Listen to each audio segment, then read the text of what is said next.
Focus, Joshua. We're not done yet.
There's no end to them. The whole bloody army's here. Stand back, Joshua. I'm summoning Ifrit. Stop, Clive. You mustn't. We still have a long way to go. If you tap your strength here, you'll have none left to destroy the heart. Then you'd rather die?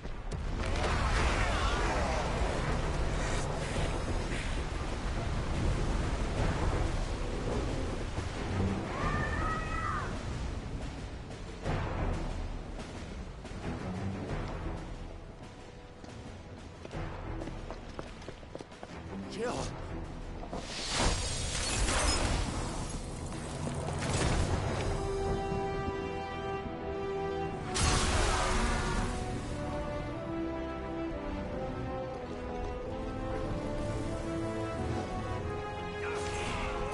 She's not alone.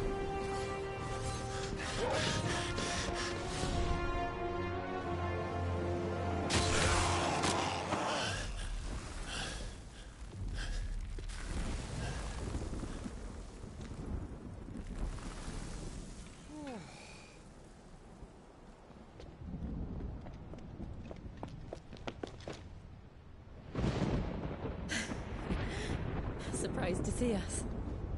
How did you? Gav. He told us exactly where you'd be. Even sniffed out a crack in the castle wall. And when we saw the heavens come crashing down, we had no choice but to believe him.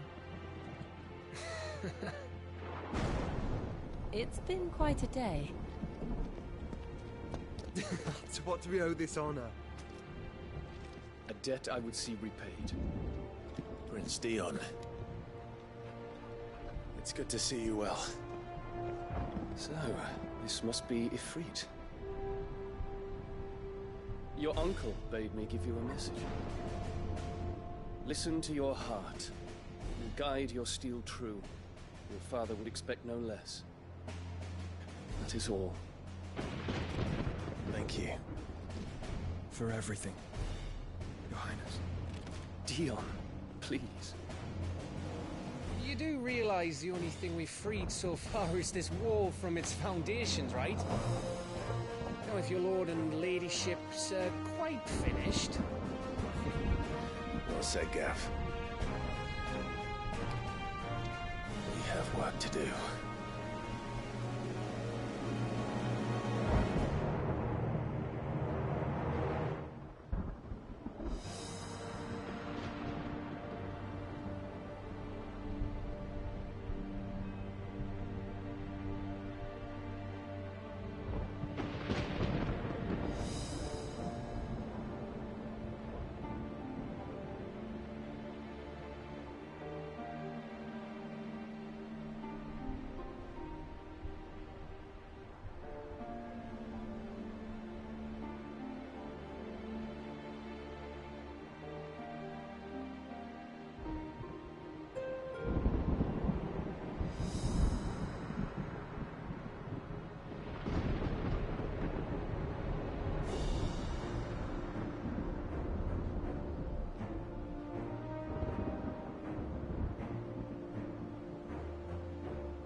I don't suppose there's out I can say to make you change your mind.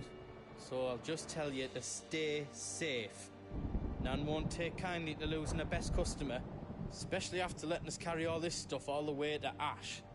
And we wouldn't want to anger old Nan. You mean, you'll buy some off us?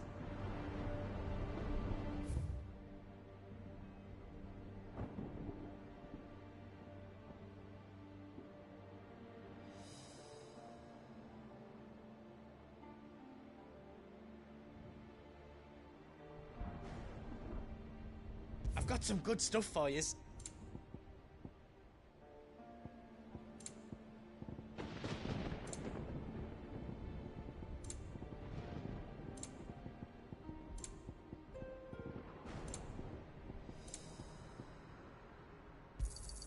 Is there else you need?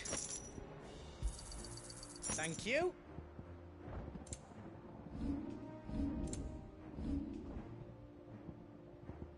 You've got everything you need then?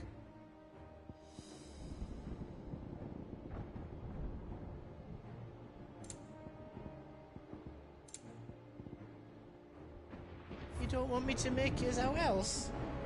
Do yous need out? Give us a shout if you need out else.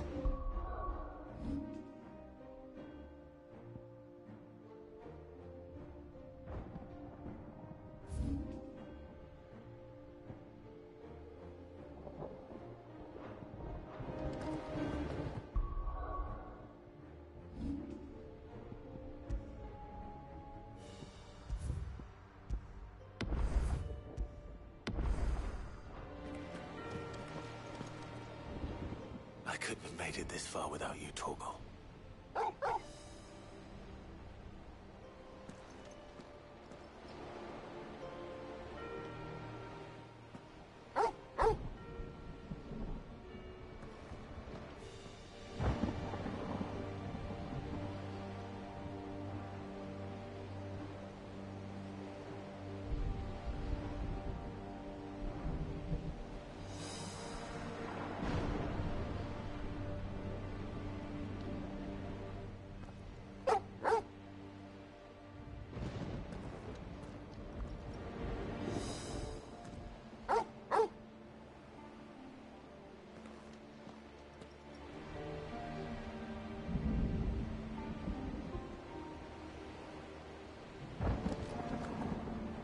Each parting brings the hope of reunion.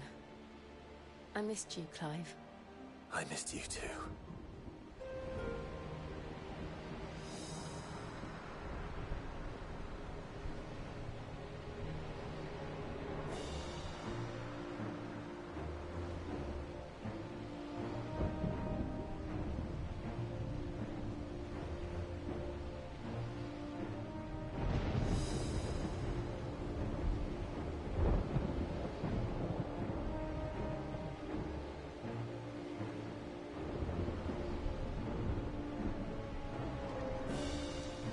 If Sid were here today, I reckon he'd be proud of you, Clive. He'd be proud of us all.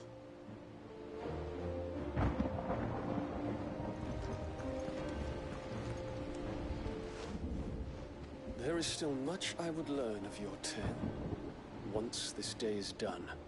Until then, all who might come between me and such knowledge shall answer to my spear.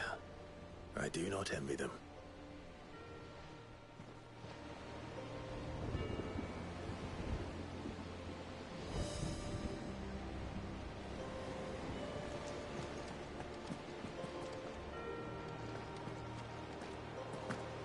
I'll be all right, Clive.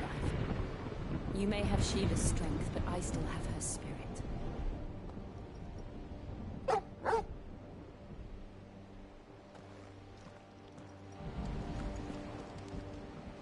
You see, Clive, we're not alone.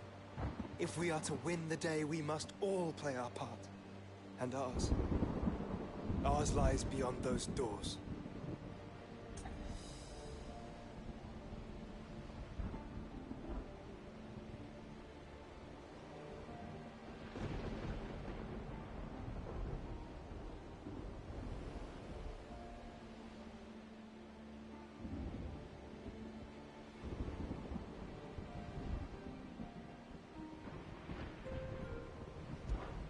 We've fought long and hard for this moment. Sid's dream, our dream, is within our grasp. We need only endure this final trial, and we shall. Together.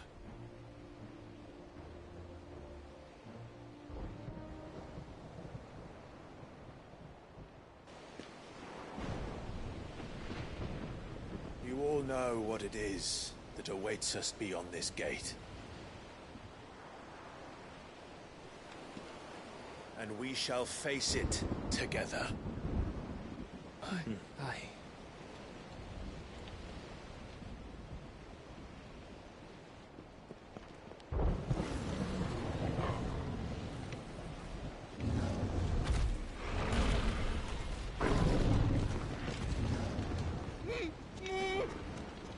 It seems our hosts would rather we remain.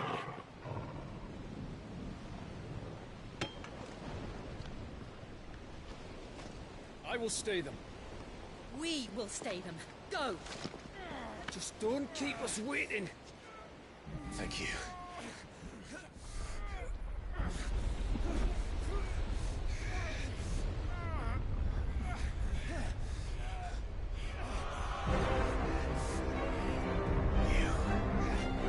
Welcome, sons of fire.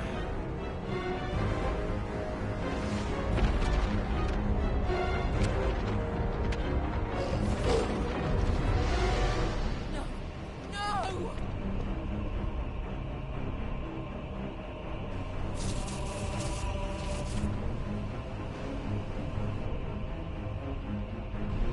Come back. What?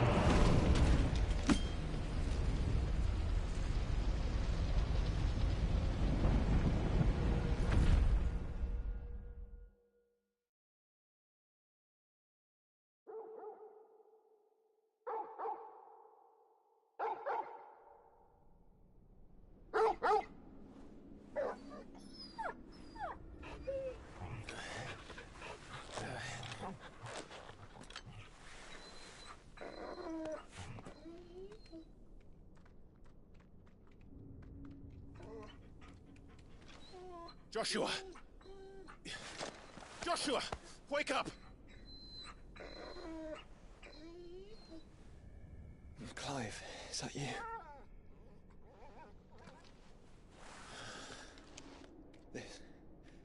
This isn't stone here.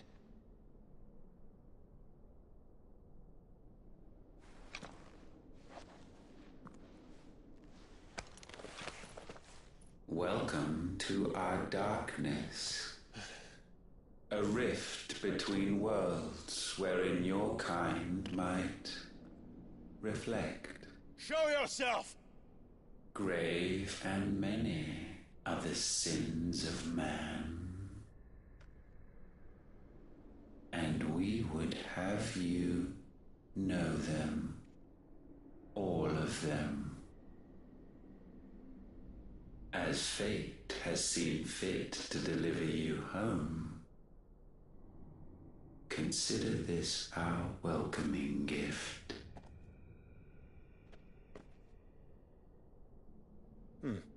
It would seem we are trapped.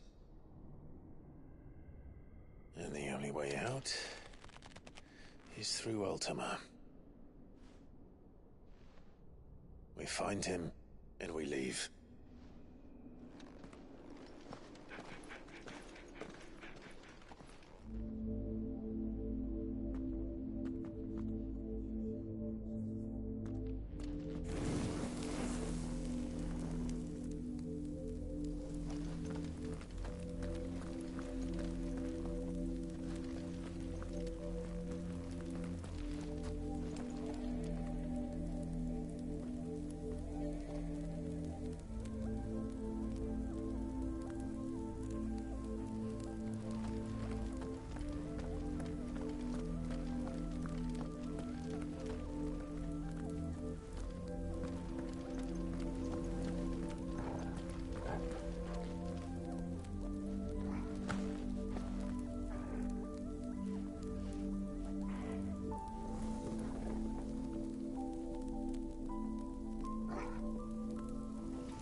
If you are to comprehend the full extent of your transgressions, we must go back to the beginning. When the world was still young, we visited upon it a miracle, magic, and in its light did all life flourish.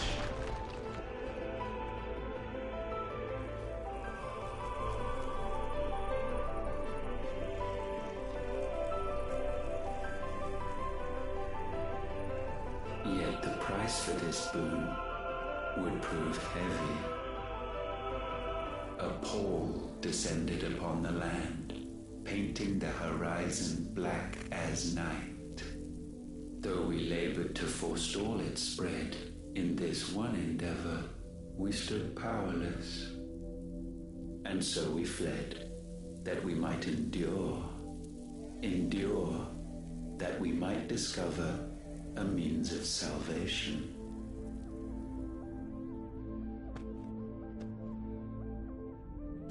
But if it was magic that caused the blight, what of the mother crystals?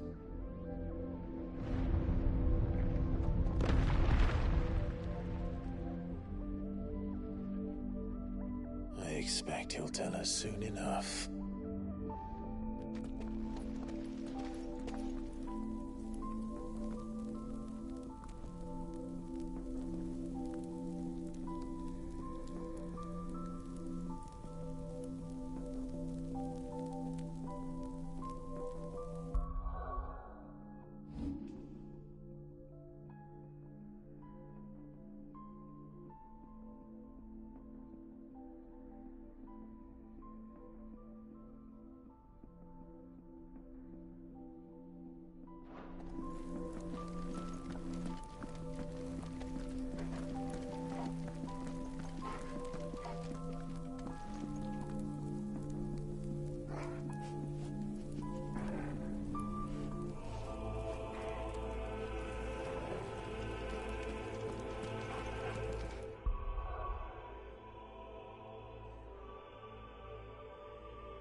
Salvation, alas, was not readily to be had. First, we would require a land unvisited by the stain of corruption. An unprecedented journey lay before us, one beyond the limits of our fleshly bodies. And so we cast them off. Thus, stripped to our very spirit, did we find our new paradise. A land as pure as driven snow, Valisthea.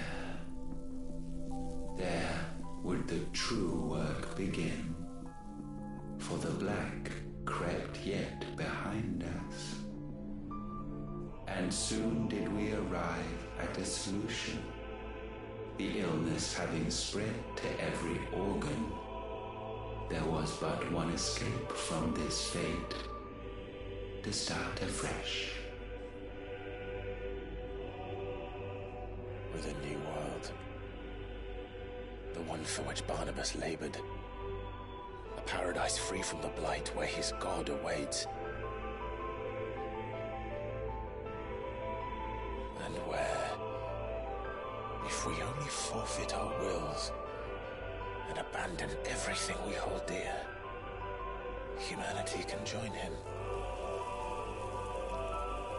So, Ultima would have us follow in the footsteps of the king. And follow we shall. For now.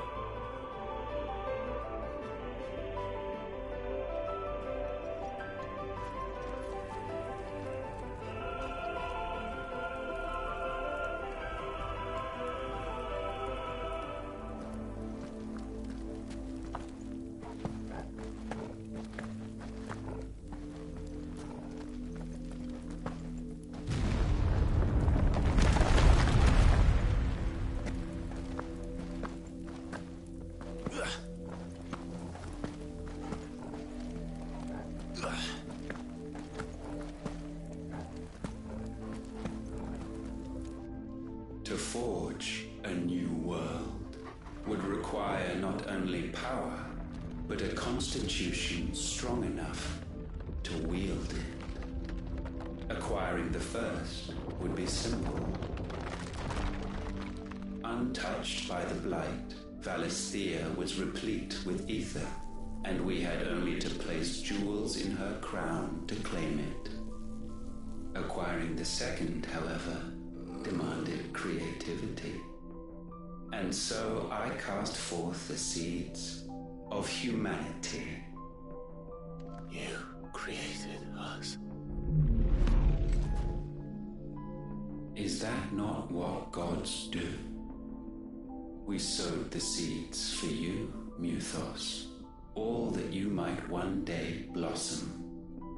And our future thus secured, we thought to slumber, though that would prove a grave mistake. For it was as we slept that man committed his greatest sin. He awoke. Alone in a world bereft of his God's radiance, he stumbled blindly, desperate for guidance. Finding no light, he sought to kindle his own.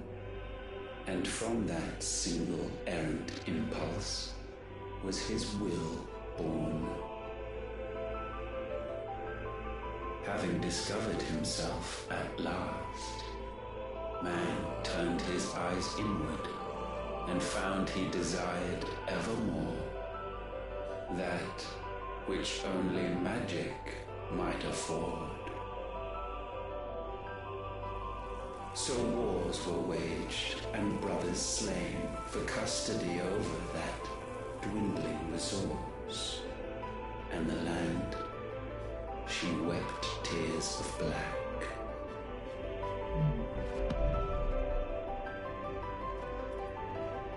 He would condemn us for this. Surely he cannot be so blind to his own hypocrisy. Not blind, just unwilling to admit the truth. Though we're one and the same.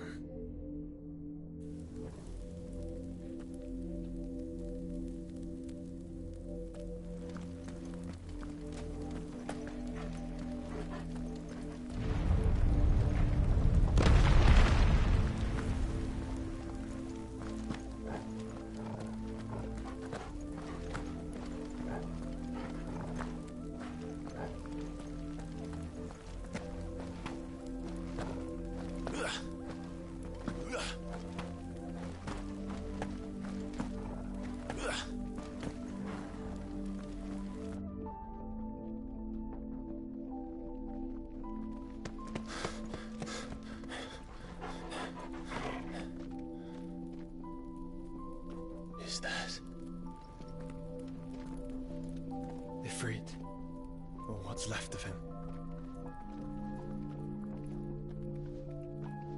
Long have our ashes lain cold for want of a spark.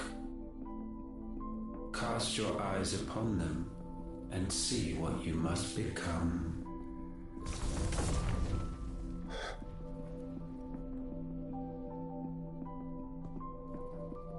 Valisthea cannot endure a second claim upon her being.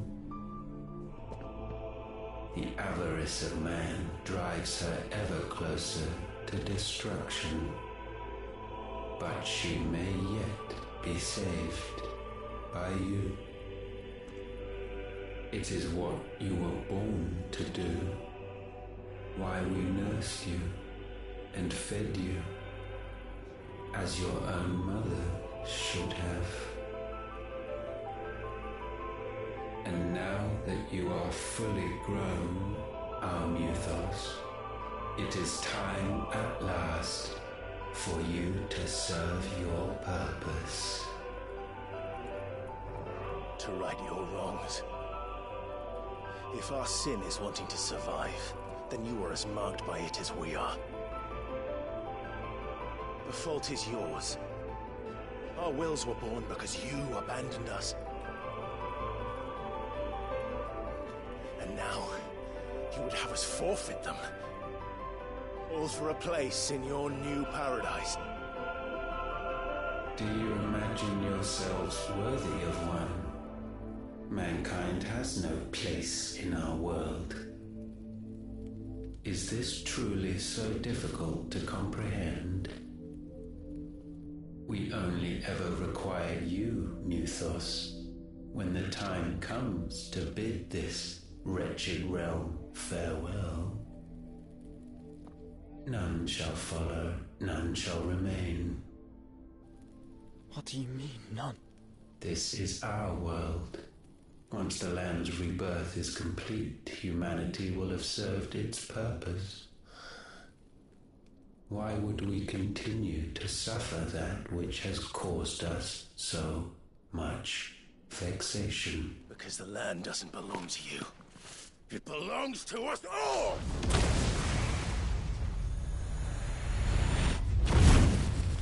What?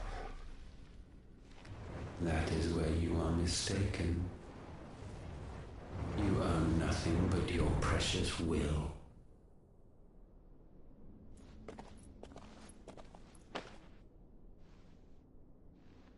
Brother.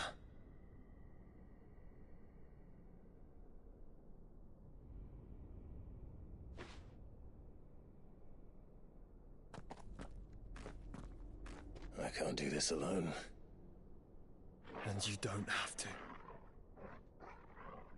I grow weary of your dissent. Now you must learn that this master will not tolerate disobedience.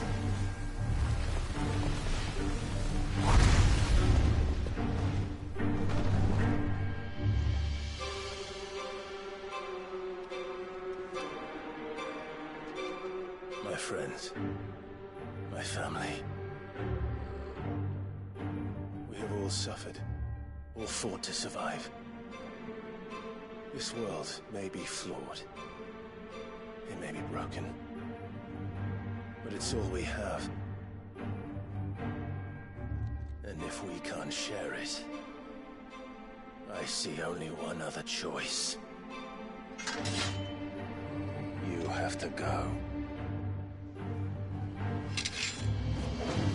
You may have created us, Ultima. But it's time we lived on our own terms. This isn't your world anymore.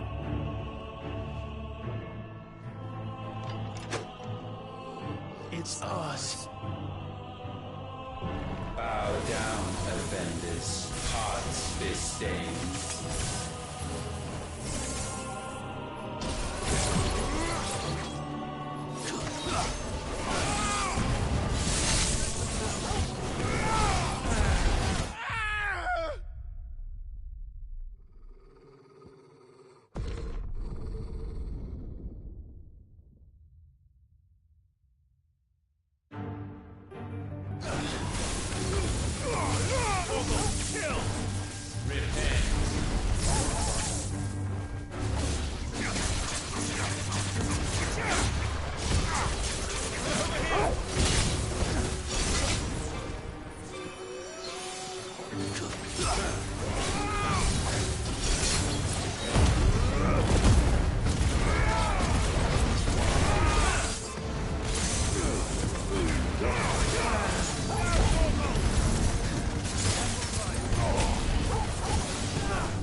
gained standing.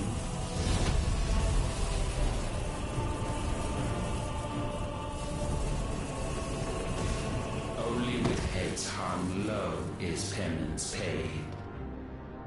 O wretched mortals incapable even of contrition. In fittings.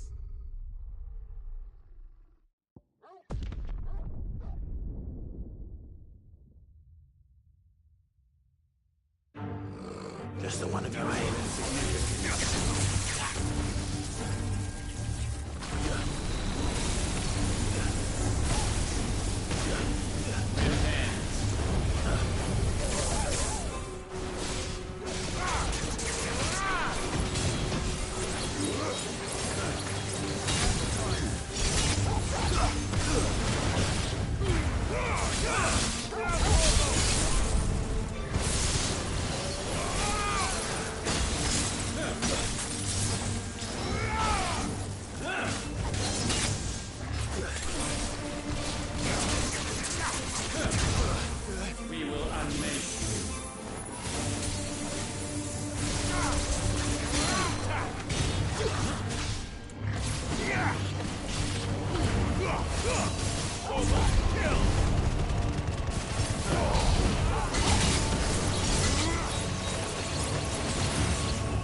Gifted this chance, and still you would raise your hand against the Lord.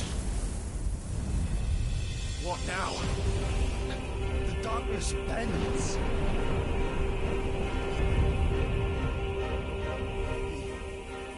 He means to end us. It wouldn't be the first time. But let's make it his last. Your fate is inexorable. Surrender the vessel unto the darkness. Surrender it unto us. Ogle, kill! For your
countless generations have we awaited this moment.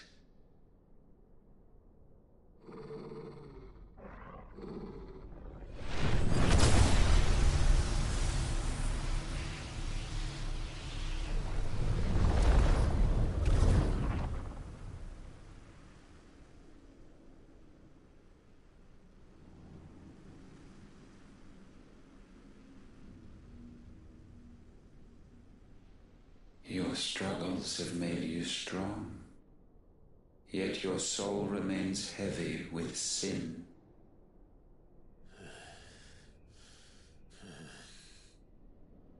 Absolution is nigh. Repent, and all shall be forgiven.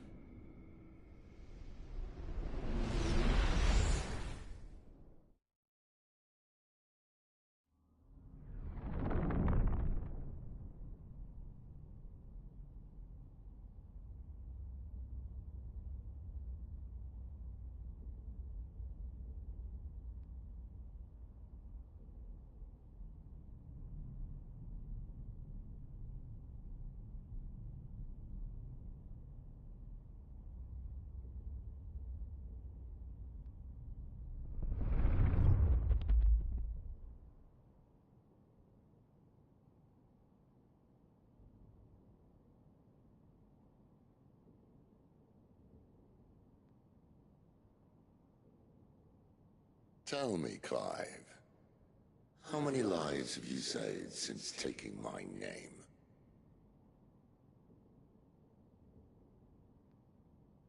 Fewer than we have ruined. Wherever we go, we leave a sea of tears in our wake.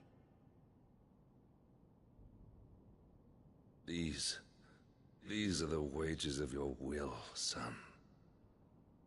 What good are our choices when all they ever bring, all they will ever bring, is death? There's no atoning, Clive. No matter how hard you try. So why not leave it all behind? Leave it all behind.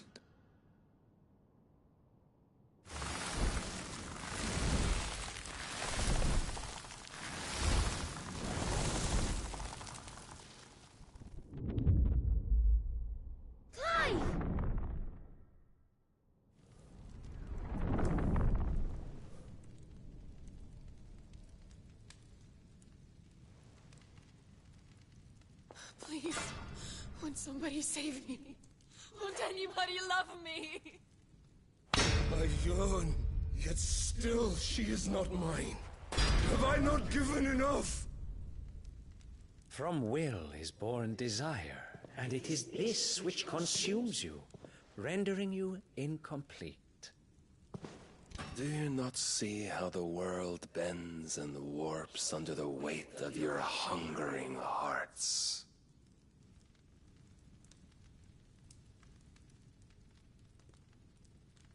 What if it could all just go away?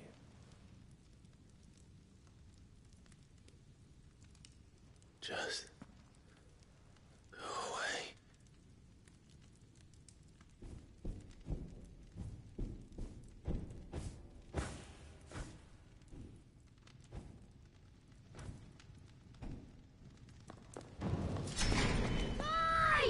Clive!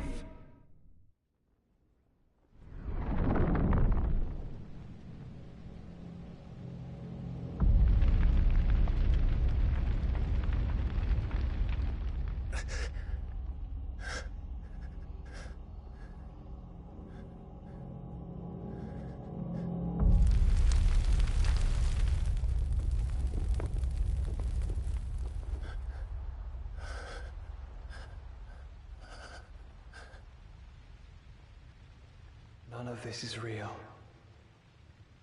Wake up. It's time to go home, Clive.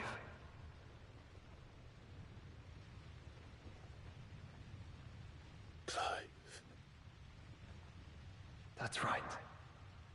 You're my brother. Brother.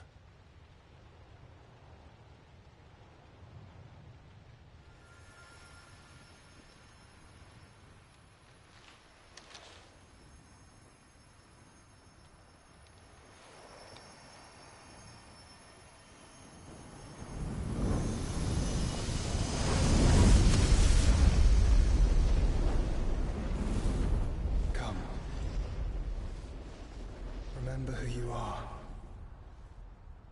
Clive.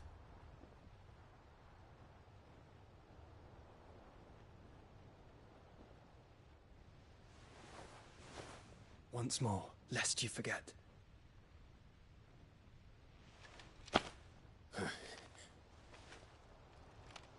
My name is Clive. Clive Rossfield. Look. Ultima.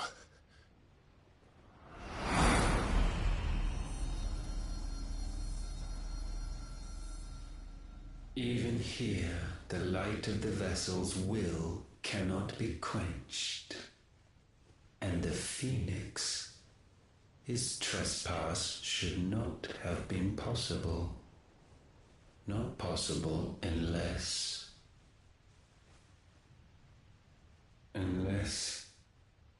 he has been with Mythos all along. The mark of the Phoenix, emblazoned upon his heart, made manifest by the power of will alone. The power of creation. Can it be?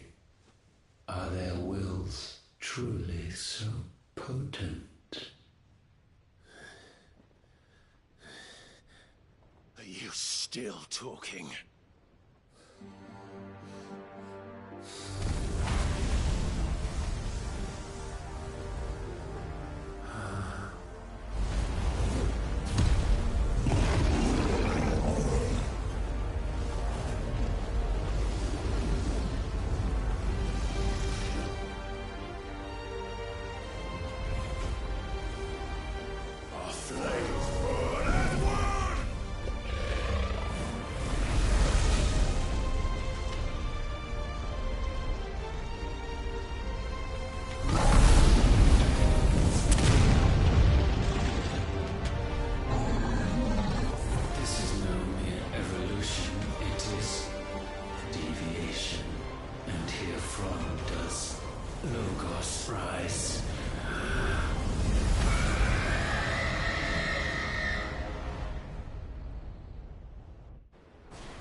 Damn it, Clive. Wake up.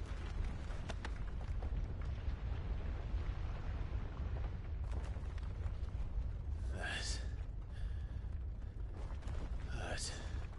Sorry to wake you, but I think it may be time to leave. This place.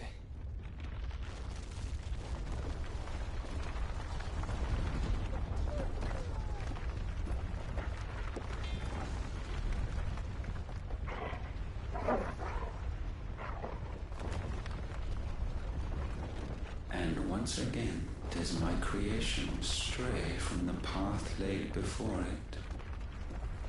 Steeped in conceit, you fancy yourself a god. You embrace Logos. But we will put an end to this hubris. What are you talking about? In the halls of origin does our true power quicken. And there shall you be made complete. Soon, Mythos, soon you will discover how little you know of suffering.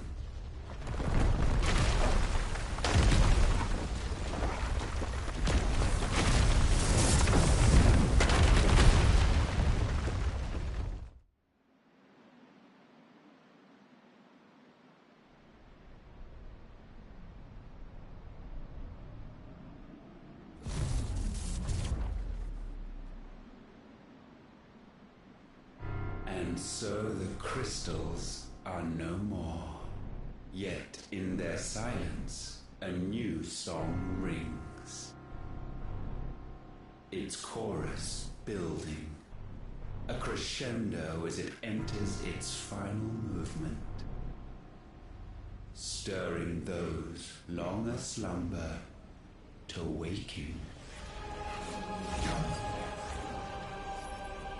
And back to their origin.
Bloody crystal's cracked. So where the hell are they?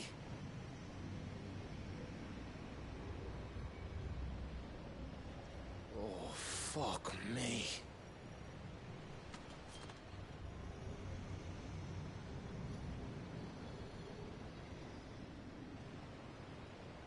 Is that ether?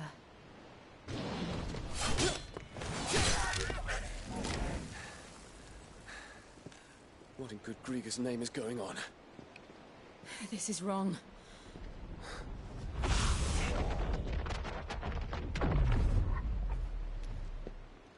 Are we back? Clive! Joshua! Jill!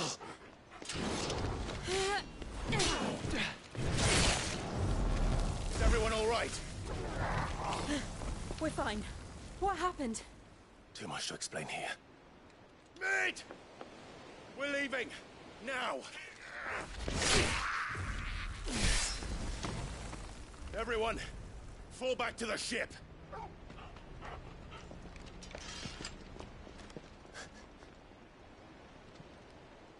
I will be with you anon. Thank you.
I need to tell everyone what happened at Drake's Spine.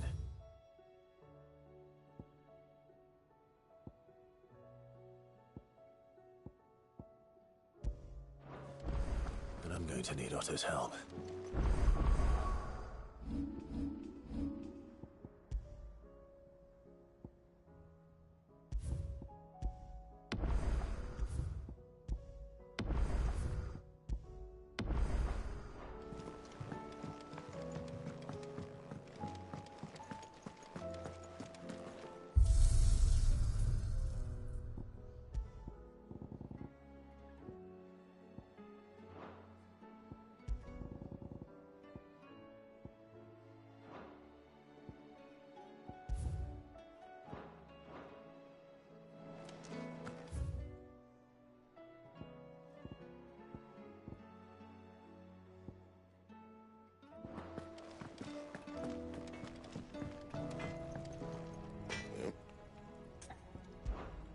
So, will it be?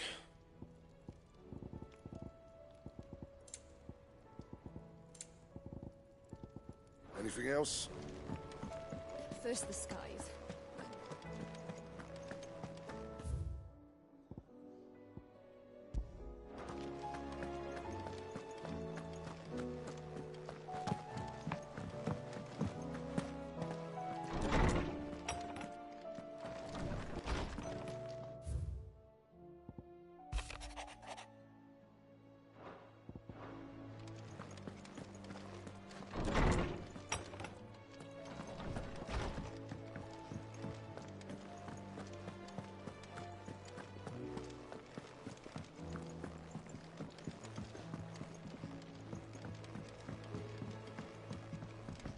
I have wronged so many.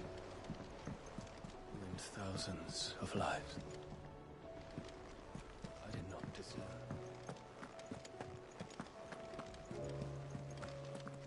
There's something about it.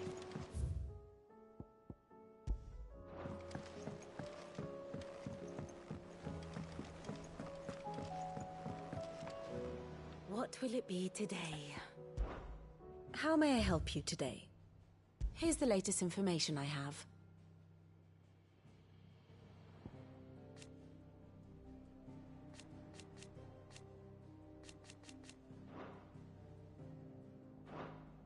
Here you are.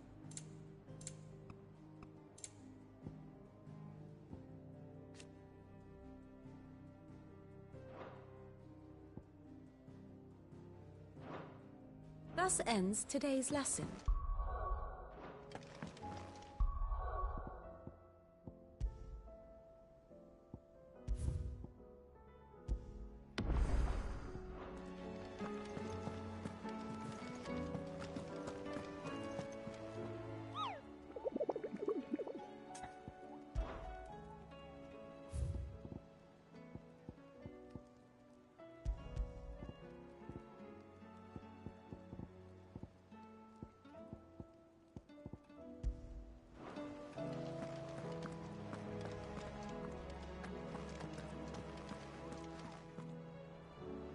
Still alive, I see. Something tells me that eyesore on the horizon is your doing. How'd you manage that? It's a long story. One that I'd rather only tell once. Right. All hands on deck, then.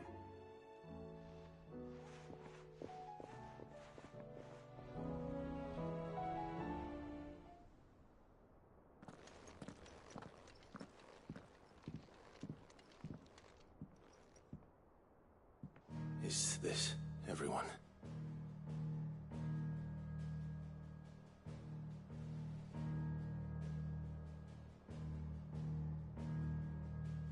As I'm sure you've all guessed, the crystal which now commands the eastern skies was summoned by Ultima.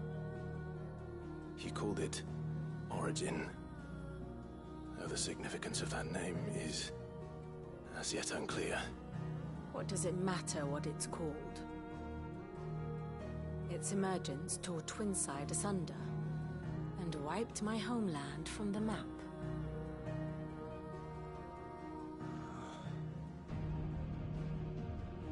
Mention of the Dominion spires can be found in the oldest of Valisthian records. But to the best of my knowledge, none provide any hint as to their true nature. That they would prove the horns of some slumbering demon. Well... The Dominion's demise was at least quick. Elsewhere, the Republican army cannot hope to contain the chaos engulfing Randalar. Canberra is in flames, and the Empire. Our allies are crying out for answers. I've sent the Cursebreakers to give them what assurances we can, but right now that amounts to fuck all. They wouldn't be able to stop what the skies have started in any case. People here and across the realm grow sicker with every passing day.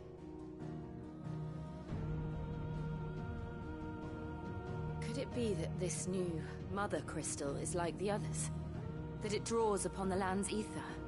It certainly looked that way from stone here. If that were true, it would explain the hastening spread of the Blight since the crystal's appearance. Would it not? And as the land's ether slowly rises to the surface, it pools, corrupting all who cannot channel its energies. Archay above, ether floods below, and in the middle, here we languish, hopelessly entrapped.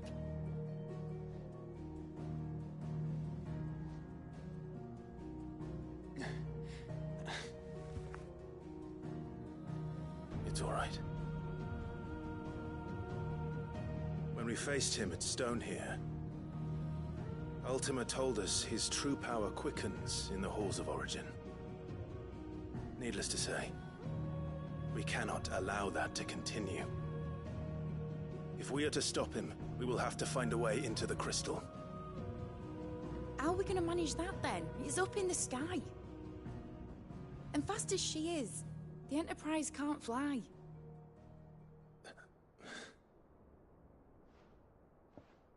It's a lot to take in, and I reckon we'd all benefit from some time to clear our heads. The answer will come to us. Don't you worry. Ain't that right, Clive? Right. That's right. Well, go on then. Bugger off.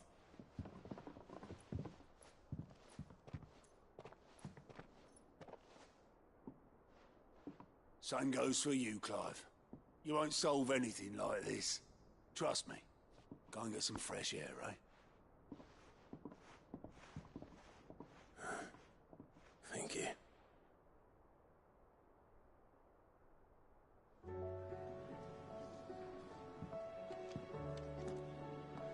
Joshua seemed upset.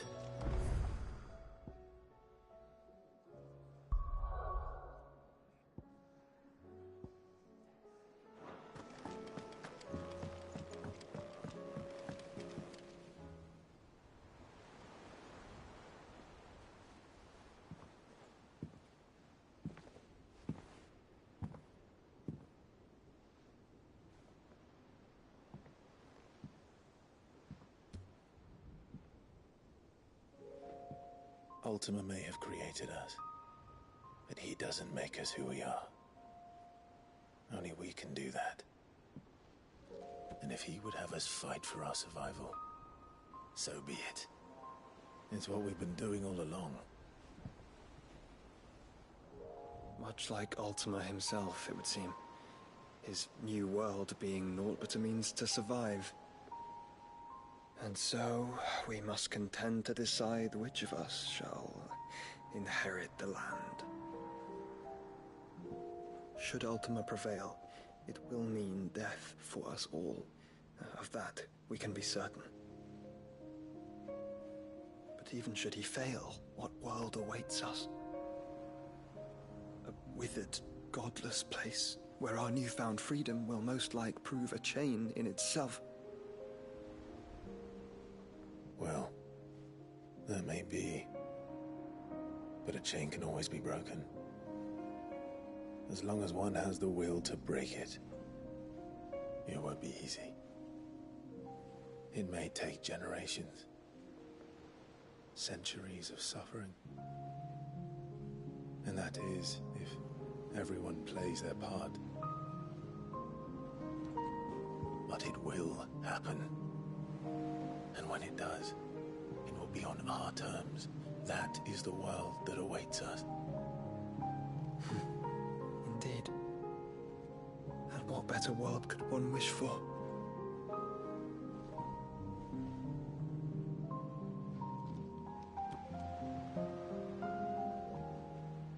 But first, we have to reach that crystal.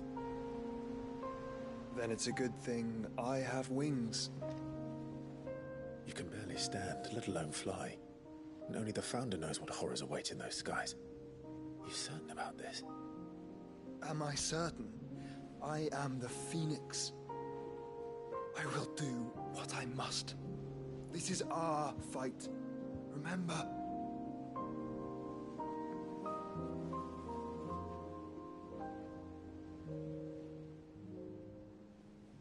All right. I yield. but only what you must, yes? I am still your sworn shield. That you are. And what of my wings? Lest you forget, you go to stand against a god. I would not have you succumb to fatigue before the fight begins. Ifrit, your brother mentioned that some few of the dominants who had lost their power to you were still able to prime. Is that true? It is. But their icons no longer submitted to their will.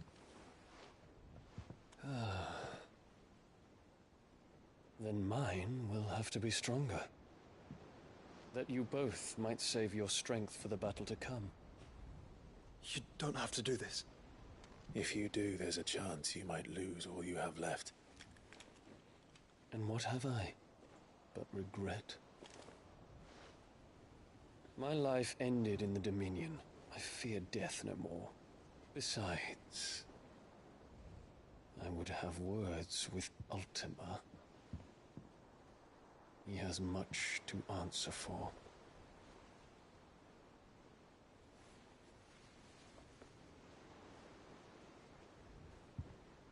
We are in your debt, Dion.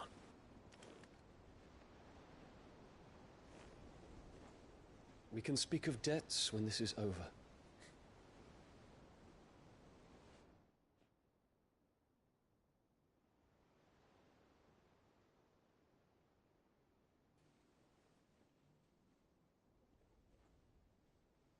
He speaks like a man who knows he's not coming back. And has come to terms with that. That doesn't mean that we have to. Does it, Clive? Time to talk to Jill. I only hope she understands. Take as much time as you need, brother. Something tells me Ultima will wait.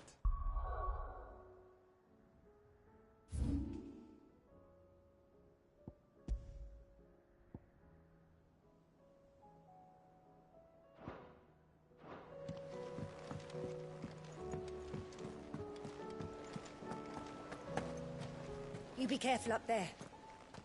If you happen to snag your britches on it.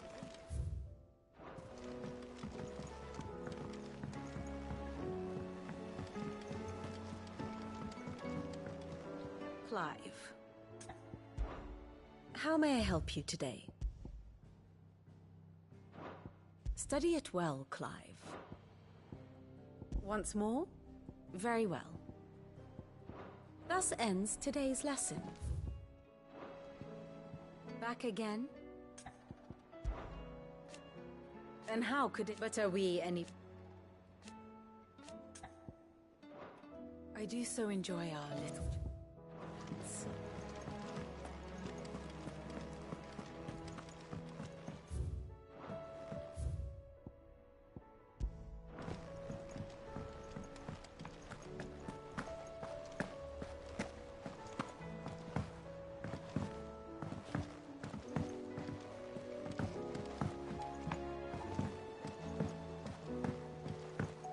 Say your farewells, and let us be gone.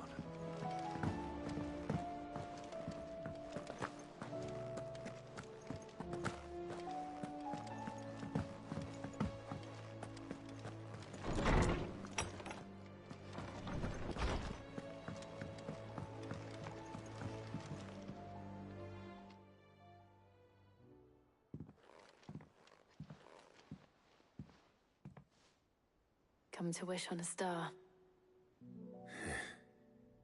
That might not be such a bad idea. This is it, Jill. You know what I have to do. Why I have to do it. There's no turning back now. This is where our journey was leading us. Where it will end, for better or worse. I could pray to Metia for you. But you'll be all right, won't you, Clive? You always are. I did promise we'd watch the moon together. I'll be waiting.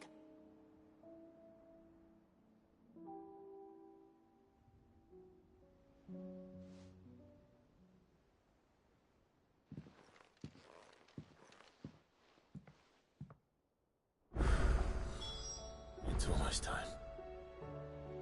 Better make sure I haven't forgotten anything.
What is it this time, Torgal?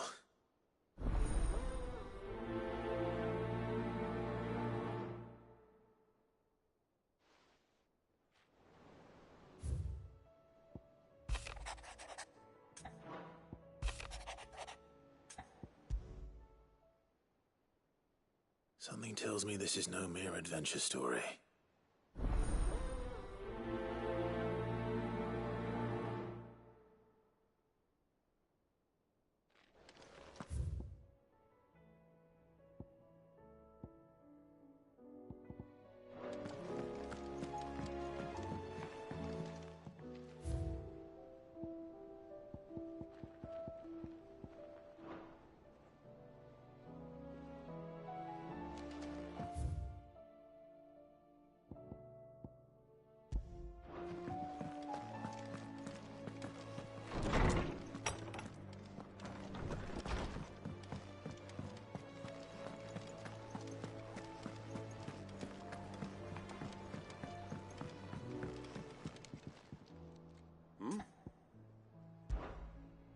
Clive, my boy! Rutherford informs me that we owe you our thanks. Hadn't intended for you to get involved, but such are the times we live in, huh? I would have done the same for anyone else. You're far too modest, Clive. You'd make a terrible nobleman. But tell me, is the realm truly in as dire a state as Rutherford suggests? From what little I saw, you were right to be worried. I suppose I should have expected the worst. But I was rather hoping the great and good of the realm might have things a little more under control. Alas, it seems that firm leadership is in short supply these days, and without it, the people are bound to lose their way. We must move quickly. But where do we start? True, the challenges that face us are many. But in my estimation, there are two key areas to be addressed before any other. The realm's armies and her larders. As you've seen firsthand, it's every man and woman for themselves out there. Certain cities have banded together to try and maintain some semblance of order, yes, but such cases are few and far between. And yet, the only remedy for the chaos that faces us is unity. A unity that transcends even the borders laid down by our ancestors. In short, if Storm does not stand together, she will fall apart. But how would one even begin to unite the realm? The armies, my boy. As I told you already, we begin by restoring order among the ranks of those sworn to maintain it. Sadly, I doubt I could convince even the lowliest gaggle of privates to dig a latrine together. But I do know someone the High Commanders have been known to listen to on occasion. Field Marshal Eugen Havel. I thought he was retired. He was, until an Akashic army tore through Randalar and killed most of the rank and file. There is no man alive more capable. Literally. And as luck would have it, I've already spoken with him on the matter. Of course you have. And he's agreed to help. On one condition. That he first speaks with you personally. Havel has always been a man of frustratingly rigid principle, and he has certain qualms about clasping arms with, well, with an outlaw. I extolled your many virtues as best I could, of course, but the old goat was adamant that he be allowed to appraise you in person. You don't mind, do you, my boy?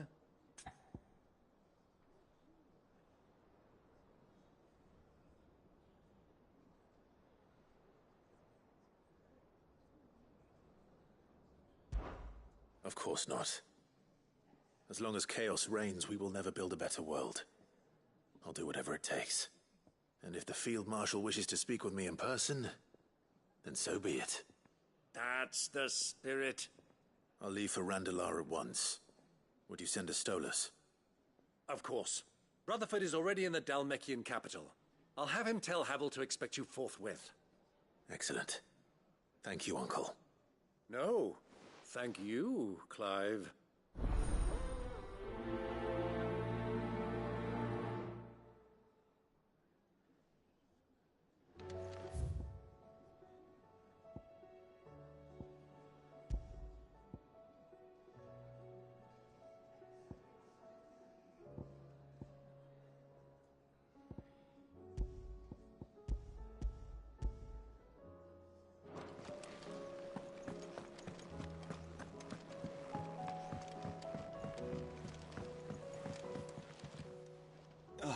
Clive.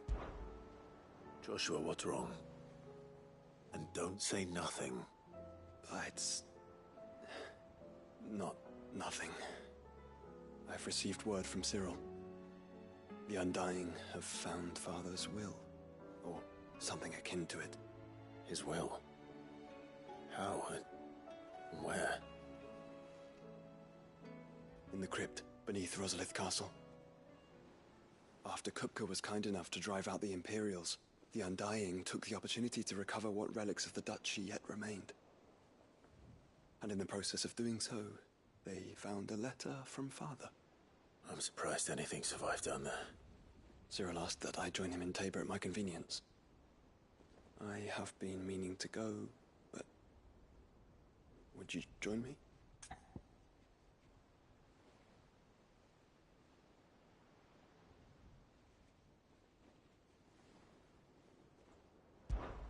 Of course.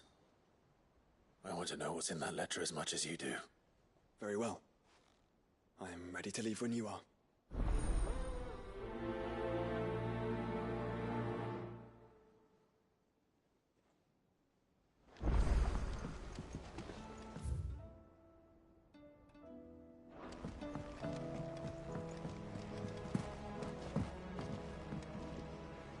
Sid, do you have a moment? By all means. It's my old master. Seems there's no escaping her. She found some way to send me a letter.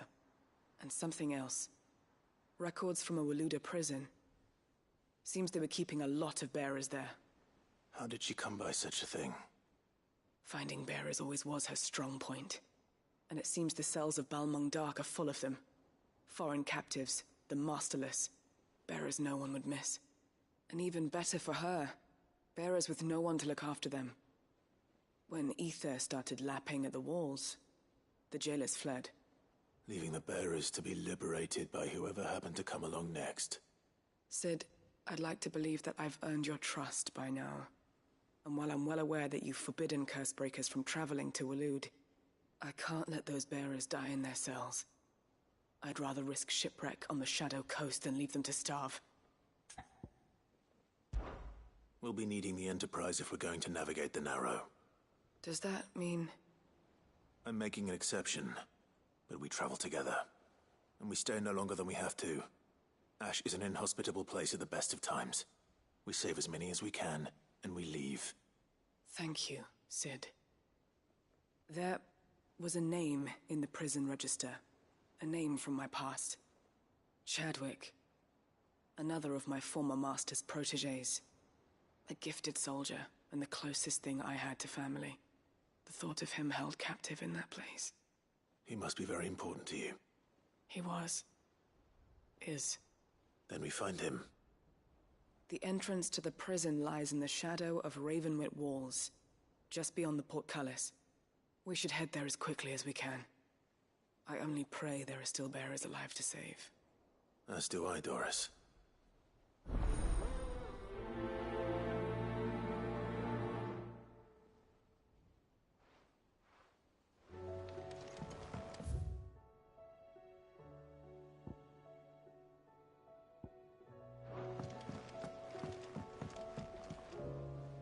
Sid, I was wondering if you could help me. It depends what with. A bearer, but recently freed from his bonds, is keen to join the Curse Breakers. As you know, the work we do is not easy, which is why we test every volunteer's suitability. I was hoping you could oversee this one's evaluation. I don't mind, but why this one? Because he wants to be a scout. Our ranks are filled with men and women capable of breaking chains and putting slavers to the sword. But scouting, we're few with the nose for that, which is why we still rely so heavily on Gav. And since he accompanies you on so many of your missions, I thought you might be better placed to recognize the traits in him that we should look for in those who'd fill his boots. Sounds reasonable. So you're happy to oversee the boys' test, then?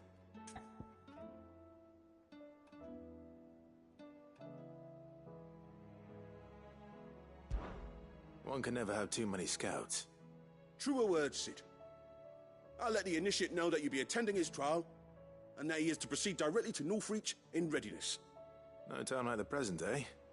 No time like the present. I'll await you there.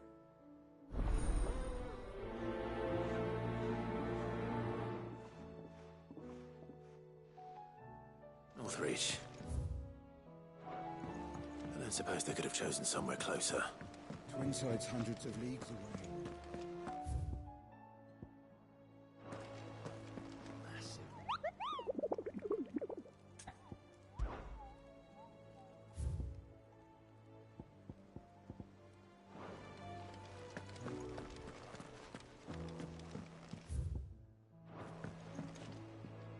Vivian, I read your note, and I'd be happy to help you find the book you're looking for. Thank you, Clive. But tracking it down will not be easy. Are you sure? Please. You have always granted me your wisdom and insight whenever I asked. It's only right that I return the favor. Or at least attempt to. You are too kind. Alas, what I ask of you is rather more trying than delivering the odd lecture. I spoke with Harpocrates to see if he had any inkling as to where another copy might be found, but... But perhaps it is best that you hear the details from him. If you say so. Forgive me, Clive, for asking this of you. But this book, it set me on the path to becoming who I am today. Its importance cannot be overstated.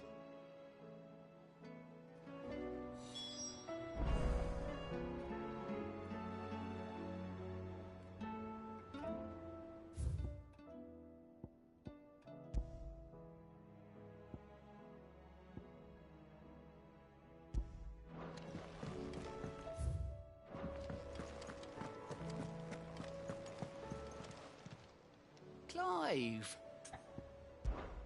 Quick look.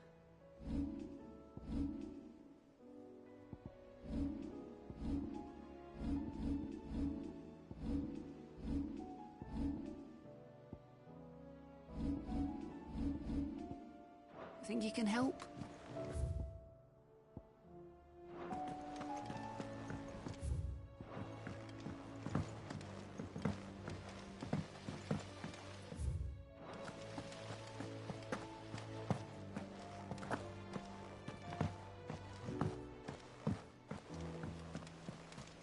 What do you think happened?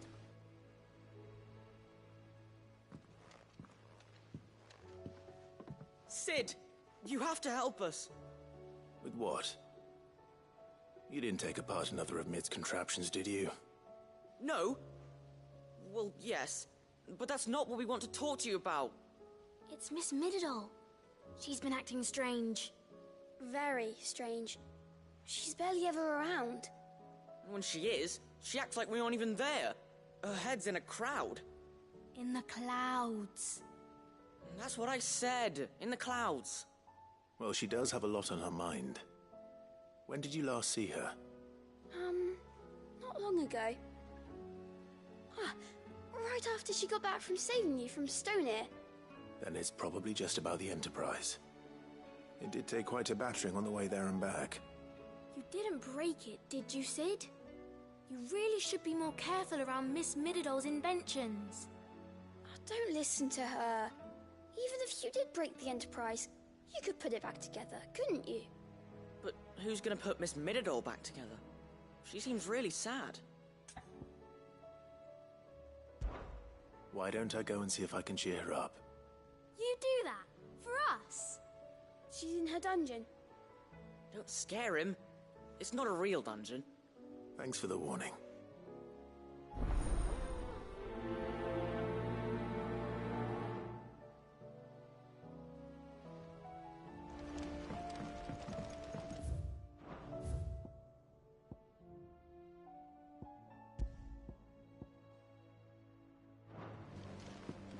Whatever should I write next?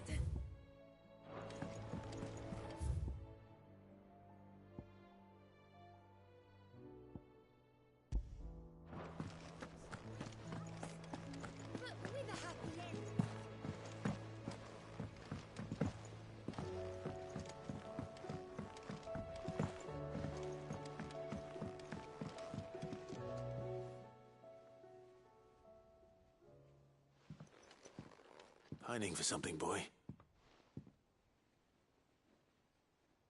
What is it? What do you see out there?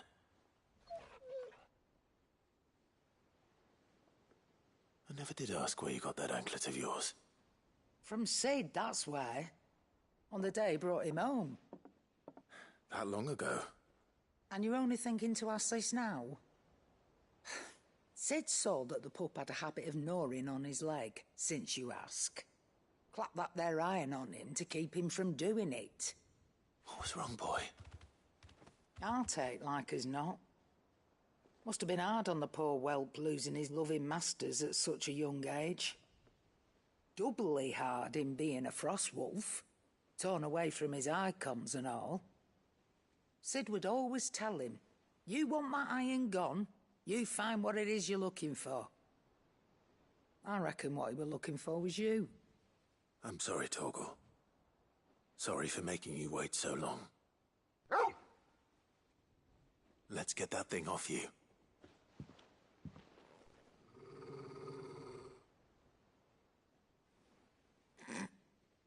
Doesn't sound like he wants it off. Indeed. You miss Sid as much as the rest of us, don't you?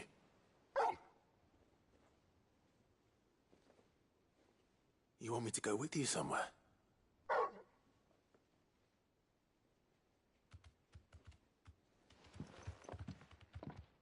Quick, aren't you?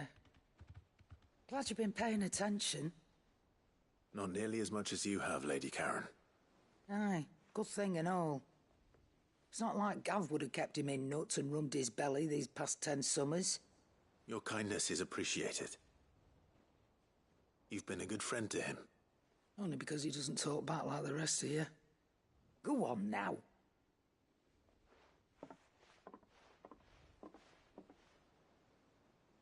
Where to then, Torgal?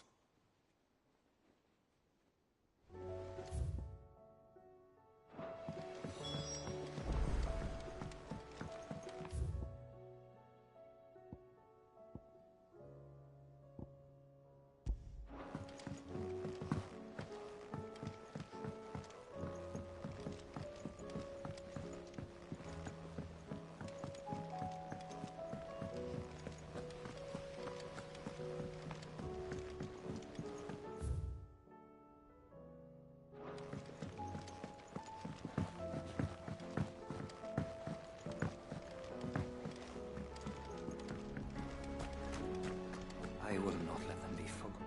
Sid, may I have a moment? Of course. It is an honor to finally speak with you. My name is Herman. I've been with the Cursebreakers for some time now, and I wish to be deployed to Ash. Any assignment will do. No. The lands across the Narrow are too dangerous. I will not send good men and women to risk their lives needlessly. Why would you want to go back? I need to retrieve something. Something important. I was raised in an orphanage. The Badbach Conservatory. Or rather, I was held captive there. It was not a place of nurture. It existed solely to turn bearer children into mindless weapons. We were tortured until we feared no pain. Tormented until our hearts turned to stone. And few ever survived long enough to become tools of the last king. I can't imagine. I lost so many. I can't even remember all their names. But they must be remembered. They cannot fade away, faceless and forgotten. The Institute was run with military precision. Every child measured, every name recorded, every death logged with meticulous care. Cid, allow me to travel to Ash and recover the registry so that my brothers and sisters might live on.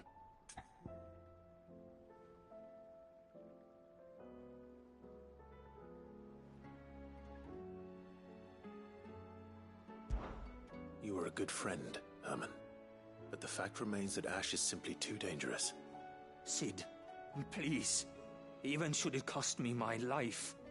Too dangerous for you, Herman. But not for me. I'll go to Bad Bach and find the registry. You will? I won't let you risk your life. I don't know how to thank you. You can start by telling me where I'll find this orphanage. Vie de Grace. Hidden in a forest, overlooking the plains. All right. I'll see what I can find there. May the mothers guide you.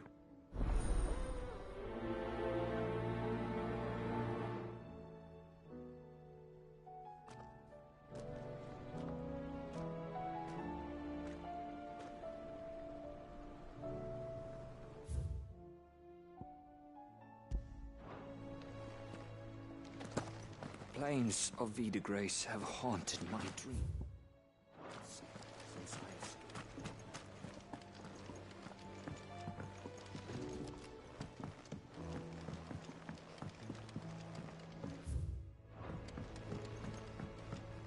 Has Midadol mentioned a new project yet? Not exactly. She seems preoccupied.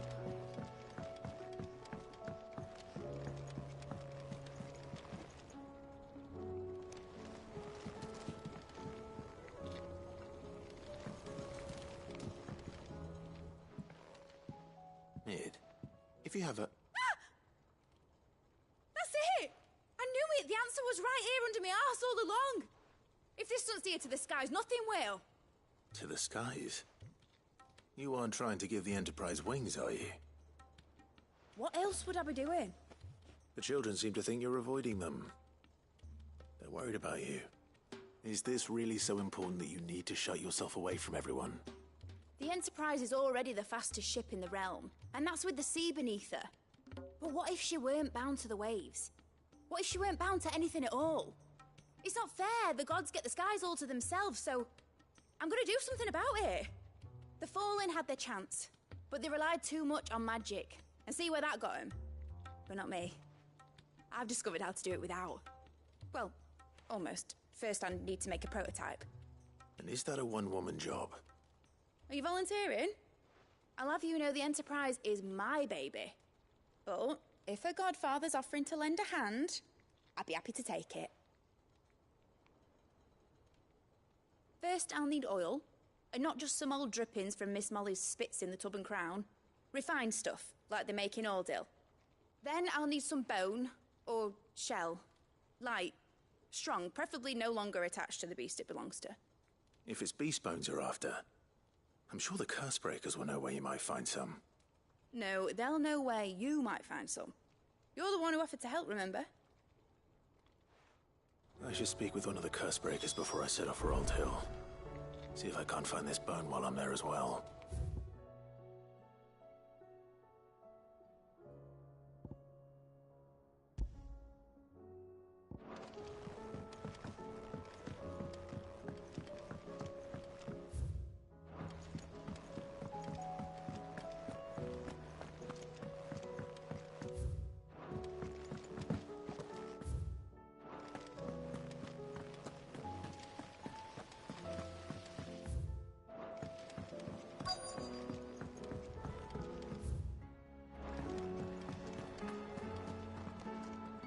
All right, Sid. Come to buy us around, have you? Only if you earn it. Mid needs a piece of light but durable bone for her next project. You've encountered your share of beasts on your travels across the realm. Any ideas? Most bones are the same. Whack 'em hard enough and they'll break. If it's durability you're looking for, shell will serve you better. You know what an adamantus is? I do. And I know to give them a wide berth. Will any old adamantus do? Well, with shells, the older the harder. There's a rumour of an ancient adamantus down in Karava, near Old Bidza. Or what's left of the village anyway. But don't expect to make quick work of the bastard. There's a reason it's lived as long as it has. I'll keep that in mind. Thank you.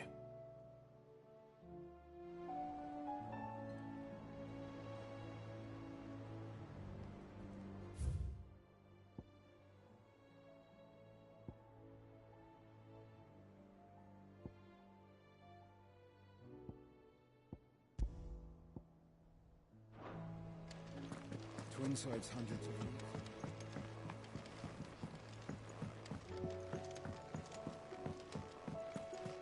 There's something about it.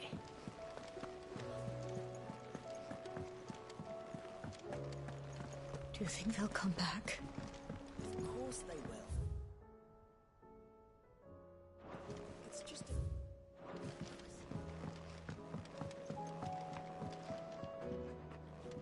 All right, Toggle.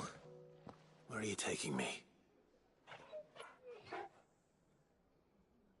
I'm going to need a little bit more than that, boy. Do you have a better hint for me?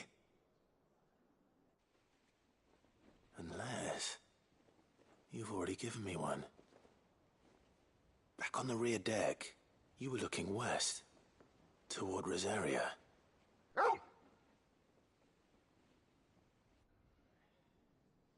Why don't we try the rookery?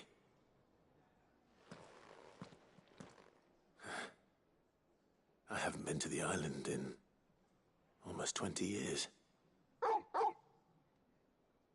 To Port Isolde, then. Fingers crossed the old mooring is still there.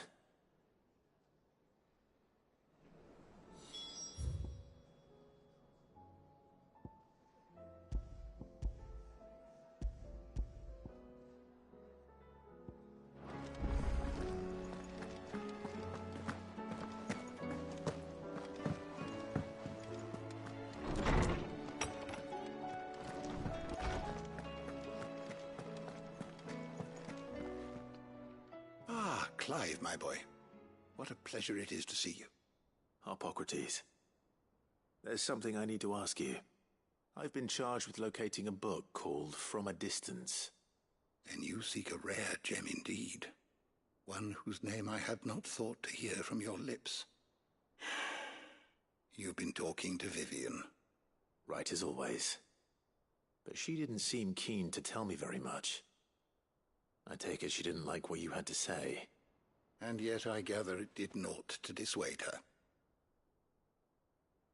Clive, if the young professor has tasked you with obtaining a copy, I fear she asks the impossible. The executors would not allow it. The executors? Coveters of Secrets. A clandestine organization committed to the collection and intenebration of forbidden texts and technologies.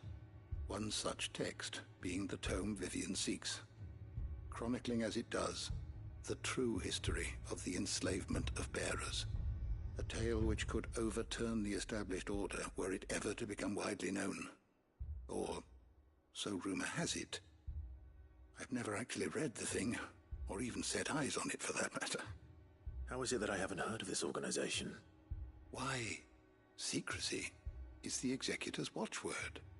They lurk in the shadows, emerging only to seize that which must be seized, be it books, inventions, or people, before disappearing again, leaving nary a trace. Which would explain why Vivian's copy was snatched from her grasp not long after she found it. By the hand of the Executors, yes. But what drives them? Self-interest or ideology? Fine question.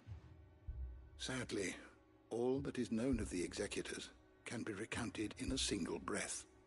You may just as soon ask me of their origins, numbers, or the identities of their leaders.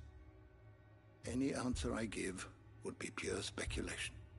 Then my hunt was doomed from the first. What was Vivian expecting? That I'd pluck it from thin air? Not from thin air, no. From ash. Rumors of the Executors are rife among the Scholars of Storm, but rather less so across the Strait. I have a friend. Well, I had a friend in the village of Garnick, a collector of rare tomes, upon which subject we would oft correspond. Alas, I have heard naught from him since the skies fell dark. And no doubt he too has turned. But though he did not mention it by name, it is possible that a surviving copy of From a Distance yet rests upon one of his many shelves, quietly awaiting discovery. If you were, by some chance, able to save even a single book from the poor man's library, I know his soul would rest easier. Very well. When I next find myself in Waloed, I'll be sure to pay Garnick a visit.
You be careful up there.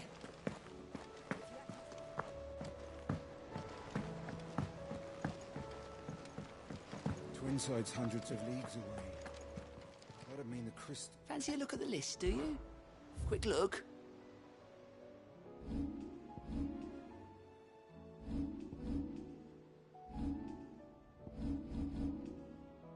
Think you can help? How are you doing? I don't mean to... They need all the help. Here you go.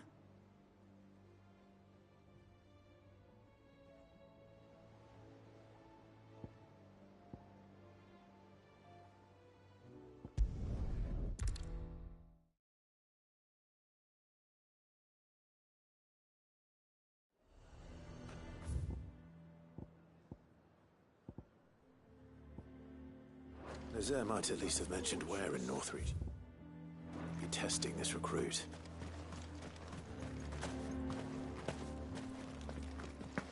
I would speak with this Duke.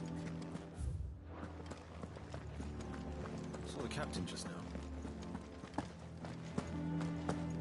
Your town needs you.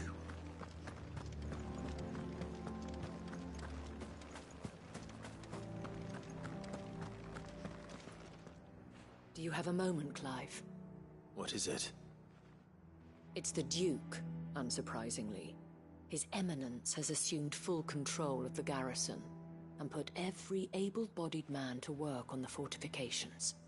The town was left all but unguarded, so Philippe was compelled to form a citizens' watch to fill the void. And though my dear boys have been characteristically willing to assist him in this, they want for bodies. So I was wondering if you would lend them your strength, that the people of Northreach might sleep easier, if only for a few nights. Of course. Whatever you need. Thank you, Clive. What would I do without you? Philippe told me he had men stationed at... Where can I find the mistress of this establishment? Here, my lady. To whom do I have the pleasure of speaking? My name is Sabine, and it is my displeasure to be the daughter of the Duke of Oriflamme, who I understand is causing you and your town no small amount of trouble. I wish to speak to you about what might be done. Very well. Let us speak. I trust you'll forgive me, Clive. Absolutely. Our conversation can wait. Please, proceed. As you know, my father is a most overbearing and supercilious man, and I join you in objecting to his every action. Indeed, I owe you my thanks for continuing to argue against his reckless plans. Yet I fear he is not one to be swayed by reason. No. He must be made to face the consequences of his actions. And who would make him do this? I would. Myself and several other like-minded individuals. Were you to join us, we would surely have the strength to drive him from Northreach for good. Does that not seem a trifle... drastic? Drastic action is precisely what is called for. Unless you are content to see your people downtrodden and dispossessed. My father would have it that citizens exist only to serve the Empire. That they should be forced to make every sacrifice to ensure her revival. But he is wrong. It is not the people who must serve the Empire, but the Empire who must serve her people. He's always been like this. Scornful of the opinions of anyone he judged beneath him. But he cannot be allowed to ride roughshod over the common folk any longer. We must fight him. By all possible means. Fight him? No. My purpose is to quell the tension in Northreach, not to stoke it. Respectfully, my lady. Our only chance of saving this town depends upon every one of us uniting against our common enemy. Your father and his followers included. While I understand your frustrations, I cling to the hope that he may yet be won round. False hope, I assure you. But I see that your mind is made up. I shall bother you no longer. If you will extend me the same courtesy, I bid you good day. She certainly has spirit. Indeed. But unfortunately for us, that spirit is only likely to harden the Duke's resolve, which may be enough to seal the fate of this town. Not that she cares. This is all about her and her father. Families. I'm sorry, where were we? Ah, yes. I was about to tell you of Philippe's plans for the town watch, but perhaps it's better that you heard them from him. I believe he's in the market, if you'd be so kind as to seek him out. Right away. It's just a pity I cannot join you. I'd like to see the two of you in action together.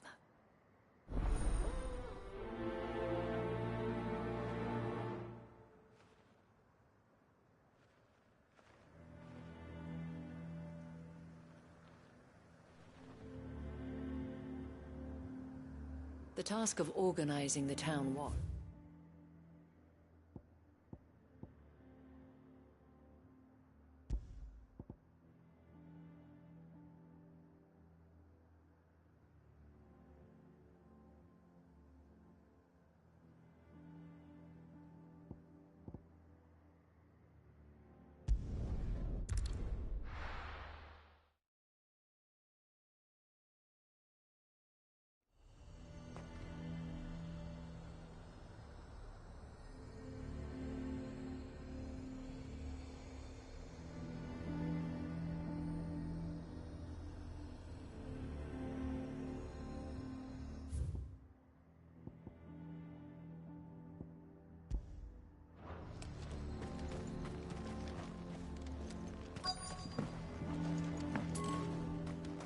fortress.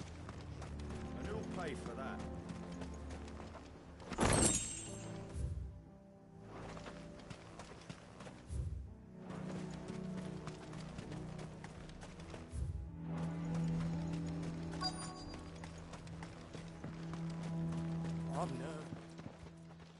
Well met, Sid. This is the initiate. Ember, present yourself. At your service, Master. Please, just Sid. There are no masters here.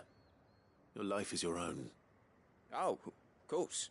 Thank you, Sid. The sergeant says you'll be evaluating me at my trial. To become a scout, yes. You are aware of the dangers inherent in that role. I am, but I swore I'd face them. Just like the man who saved my life. And who would that be? Gav. It was him who found me and freed me. No magic, no support, just one man and his nose. Came and sniffed me out. It taught me what one man can do if he puts his mind to it. And I've been training ever since, so that one day I can be someone's saviour, just like Gav was mine. I'm sure he'd be flattered. You clearly have good intentions, Ember. And it sounds like you're under no illusions. Stick to this path and you'll make a fine cursebreaker. So, what? Have I passed? You haven't even started yet. Now listen.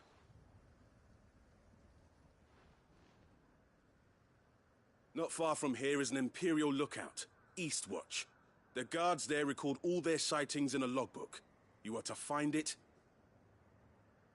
and bring it here. And bring it here, right. Anything else? No. Sneaking into a heavily guarded Imperial outpost and stealing the logbook would be quite sufficient. You'll need to assess the situation, determine a point of entry, create a distraction and effect an escape, all without being discovered and thrown into an Imperial oubliette. Ember, Gav isn't our best scout because he can do everything. It's essential that you know your limits. Know my limits, right. I won't let you down.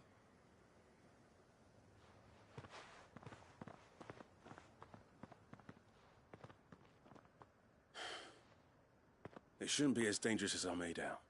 But keep a weather eye on him all the same, would you? On my way. All right, Ember. Impress me.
So you are content to abandon...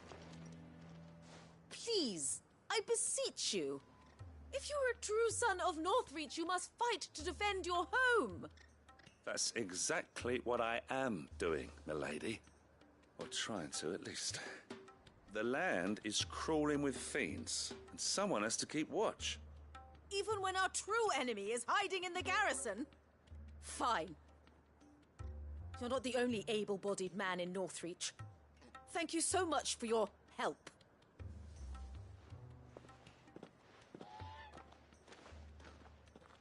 She cornered you too, then?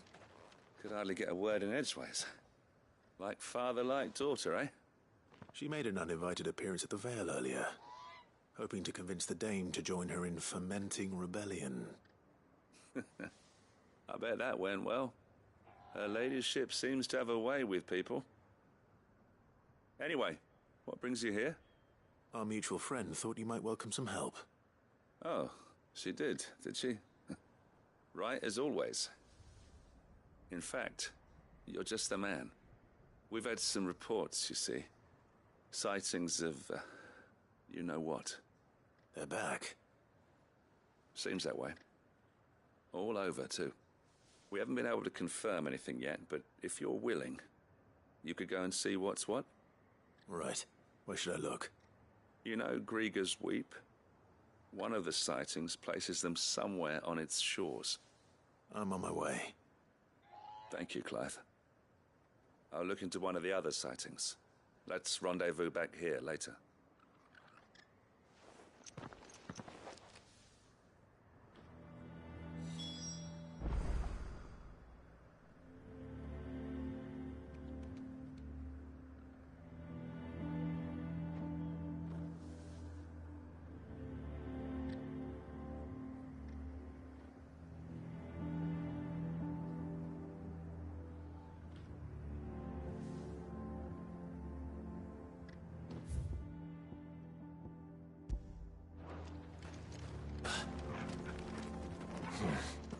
Not here. Good girl. Yeah!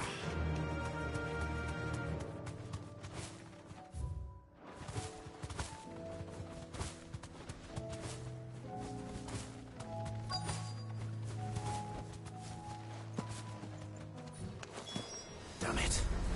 The reports.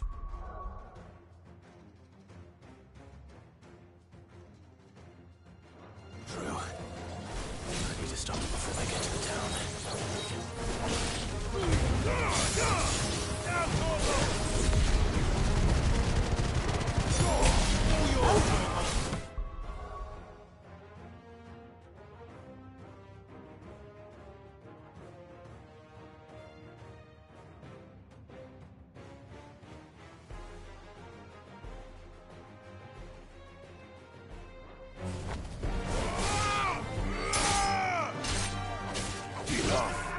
Over here!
This one.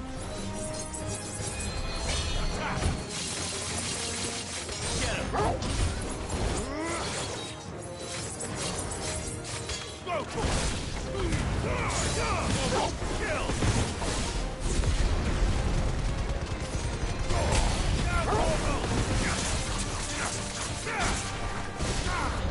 This one.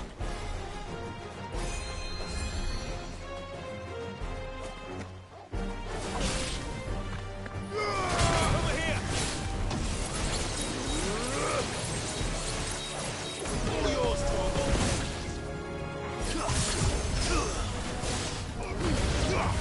Torgal, kill!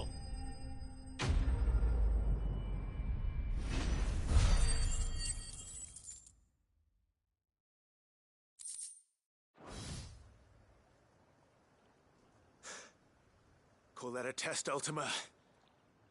Clive, it's me. Are you all right? I am. But it seems the reports were true. The thralls have returned.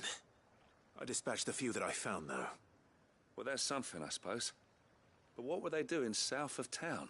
They all came from the north last time. We might be able to fend off an attack from one side or the other, but from both? Do you have eyes in the north? Some. I should probably go and have a look, though, just to be sure. You head back to Northreach. I want you there just in case war breaks out while I'm away. What do you mean? Her ladyship's been busy working her magic on the townspeople, stirring up ill feeling towards her father. She'll have her marching on the barracks if we're not careful. What?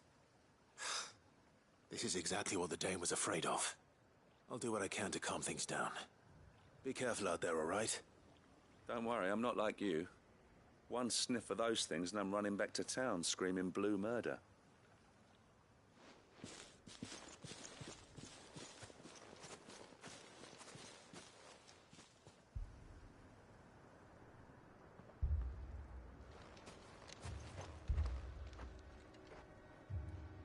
Do you not see, Father?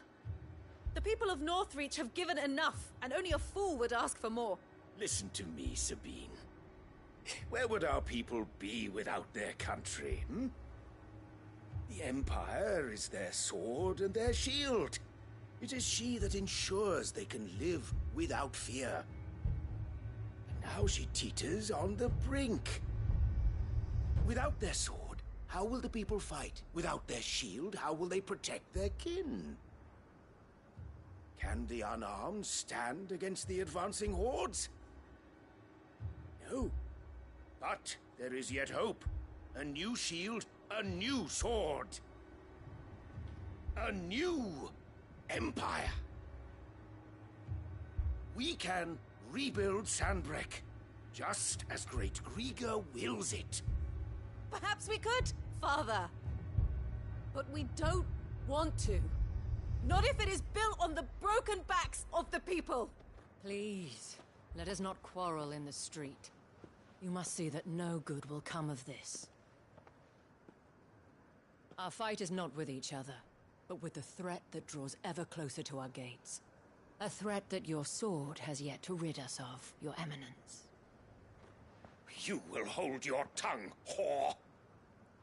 You may have filled my daughter's head with your heresy, but I will not be corrupted. Corrupted? Your daughter's opinions are her own, as you would know if you had ever deigned to listen to her. At least I hope they are your opinions, and not posturing born of a family feud. Northreach deserves better than that. Northreach deserves better than you, Carla. Yes, I know who you are. The slut of Twinside who bedded a Branded.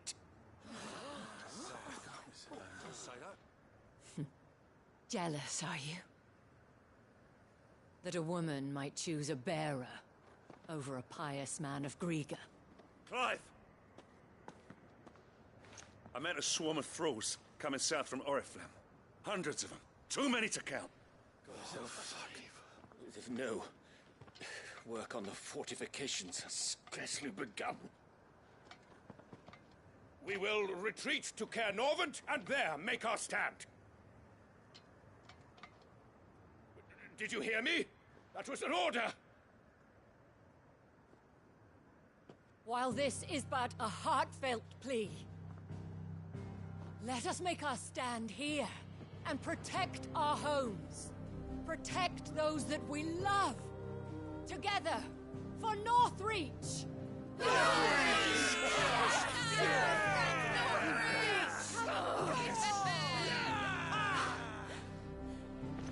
You heard the dame. What are we waiting for? Pikemen to the gates. Archers to the roofs. Quickly, come on!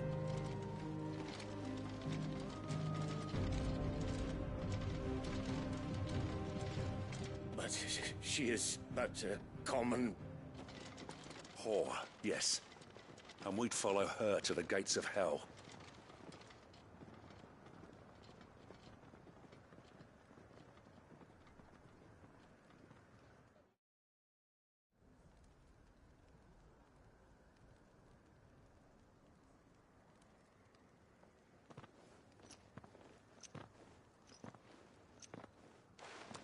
The men have their orders, and they look like following them.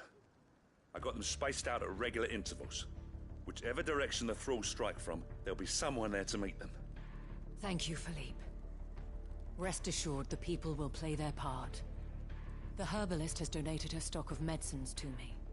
Should any of your men be injured, take them to the Vale. We'll see to them there. Thank you, milady. I will. I'll play my part too. You still want for numbers. Unlike the enemy. I only hope I can go some way to evening the odds. Philippe, can I leave the south in your hands? I doubt the thralls by the lake were the last of their number.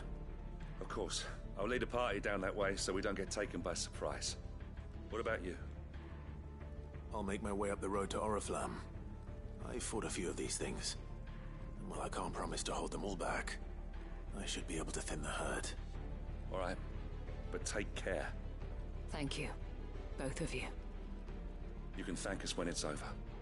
Till then, madame.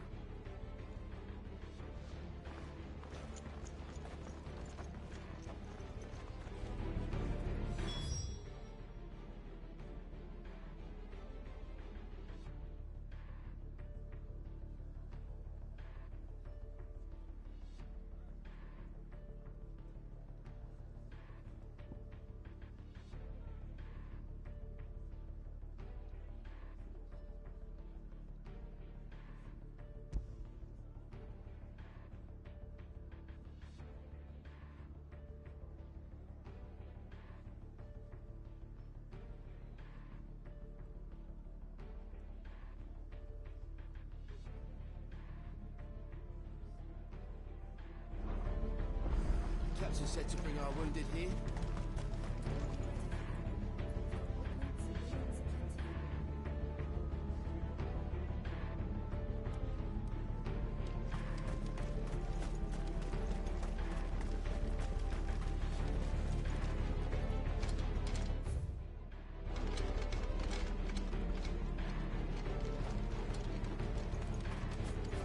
I want steel in the hands of every man or woman.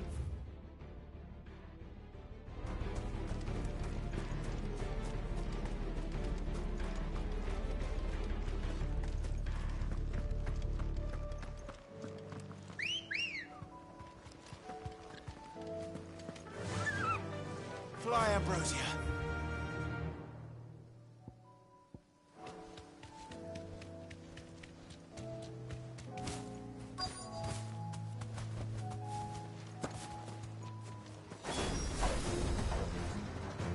There are so many of them. Not for long.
Just begun.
this one. All yours, Torgal, kill!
That looks to be the last of them.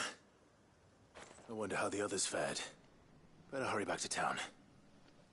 Come on, Torgal.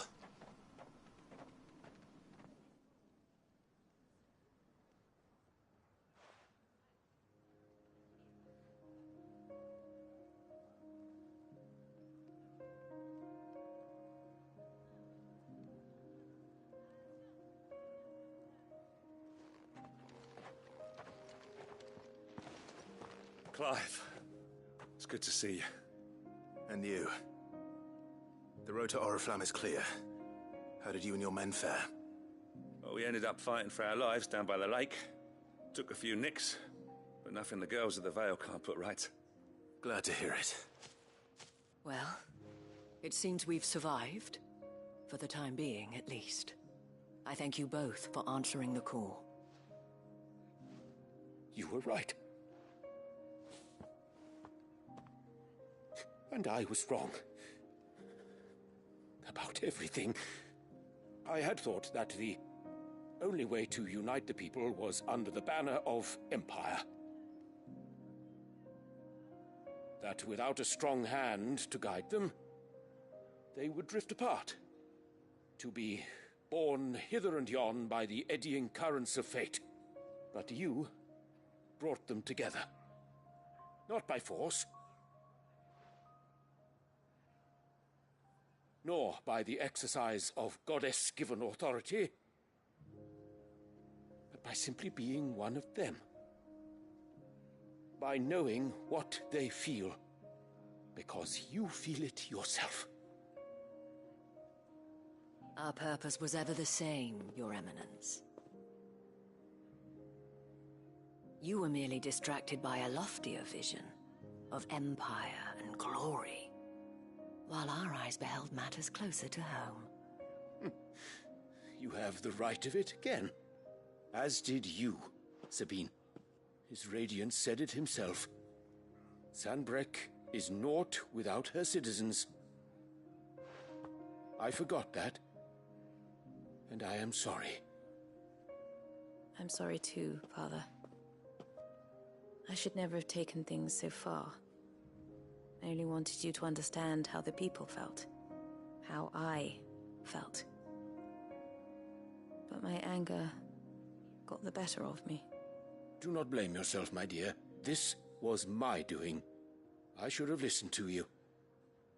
To all of you. Your Eminence, your ladyship, I do not doubt that you came here with the best of intentions. But I believe the same could be said of us all. We all want safety, security, prosperity. Not just for Northreach, but for the entire realm. And we may yet achieve it. If only we work together. Will you join us in this? Yes. We shall. Thank you, Your Eminence. Now that that is settled, I must go and see to the wounded. The Vale's doors are always open to any soldier in need of relief. And today there are more than ever before.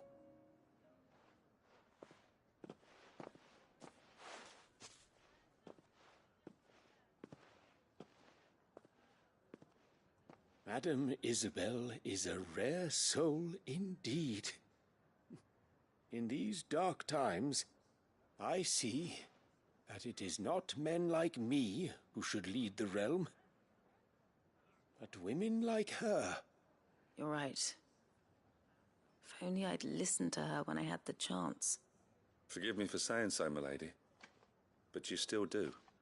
The dame said it herself. We can turn things around. We just have to work together. And that goes for you, too. You're one of us now. One of you? Well said, Captain. Let this be a new beginning.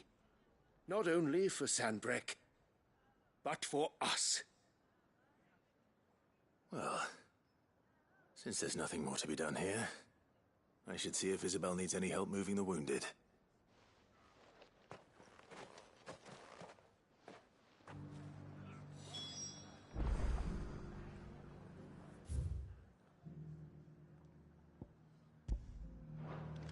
Can we get you anything?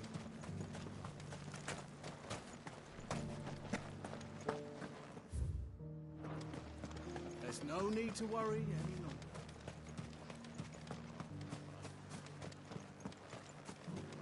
I saw several soldiers being carried to the Vale. How goes the treatment of the wounded? I'd be happy to man one end of a stretcher if it would help. You've helped quite enough for one day, Clive. Thank you. Don't mention it. Oh, but I must. After all you've done for this town, it is the very least you deserve. Tell me, if Northreach had fallen, what would you have done? A woman of your means could find a home anywhere in the realm, but I sense you would rather have died here. It's a long story. For you, madame, I have all the time in the world.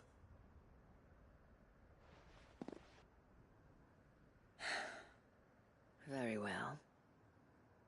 Long ago, I had a life in the Crystalline Dominion. I was Carla then, courtesan to the nobility. So sought after was I that it was only they who could afford my time. Alas, those halcyon days were not to last. For naive as I was, I fell in love with a bearer.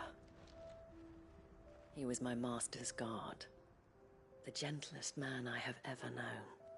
After they discovered us together, he was whipped bloody and forbidden from ever looking at me again. And so we fled. Not that we had anywhere to flee to. We wandered, aimless and starving, half dreading, half praying that the next day would be our last. Until we found ourselves here, in Northreach.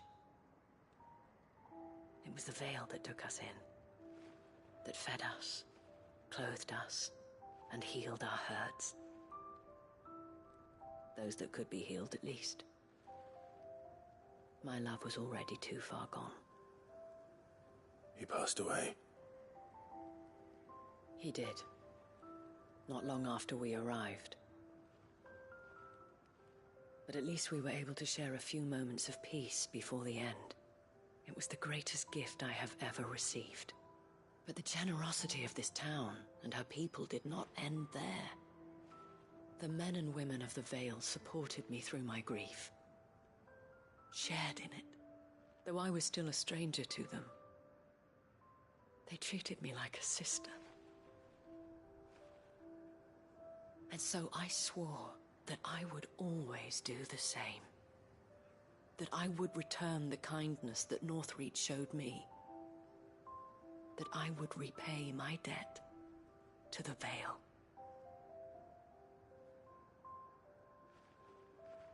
Thank you, Isabel, for sharing this with me.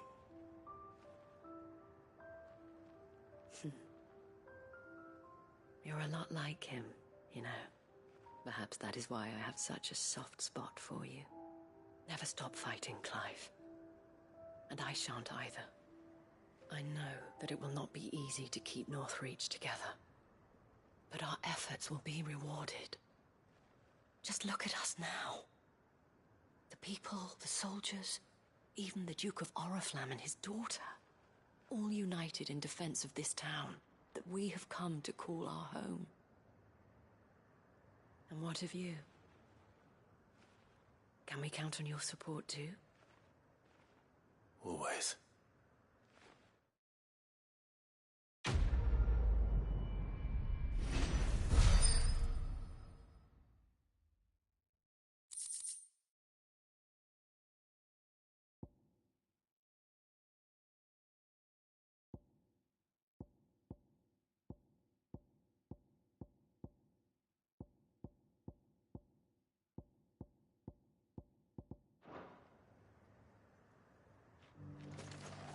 We have brought north.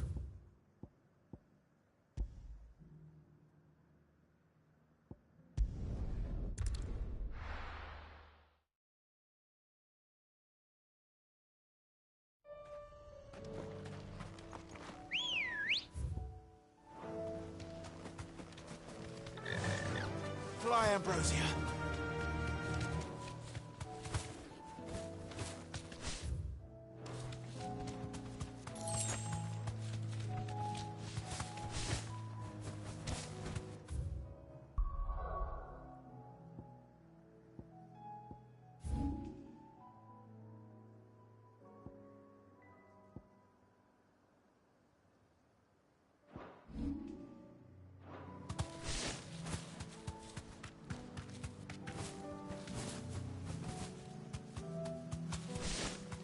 These are clean. Nice. Perhaps young Ember really is ready. Or maybe not.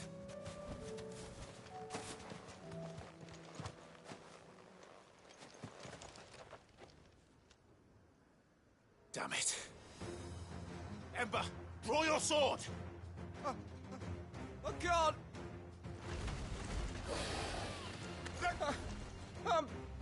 If you want him, you'll have to go through me.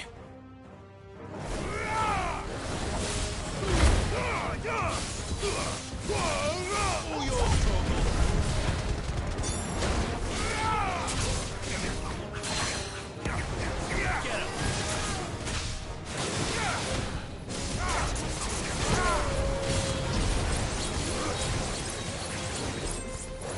Look out, Torgal. All yours, Torgal. Torgal, kill! Over here!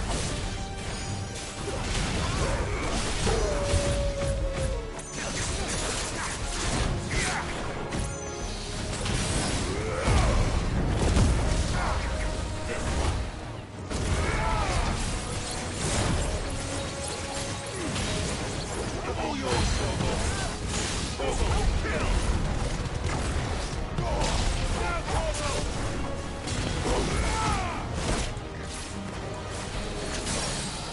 Now, Torgal!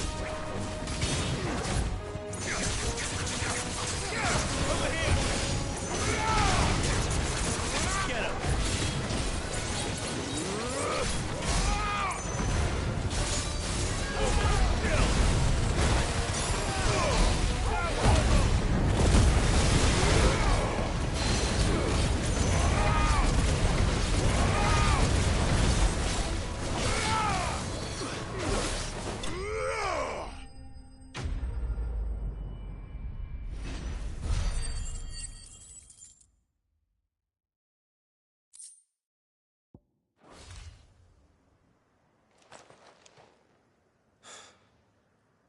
Ember, are you...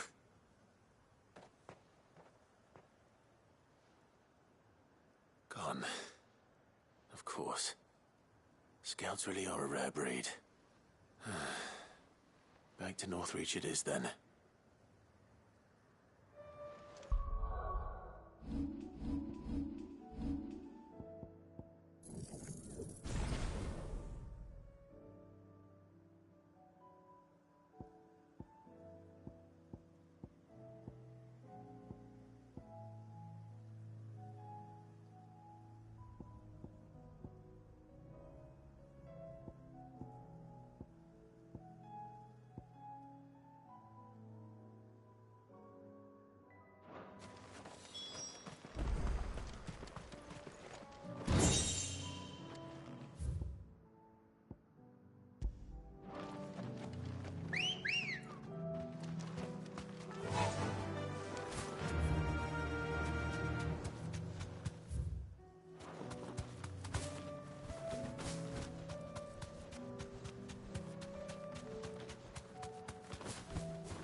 You deserve a rest.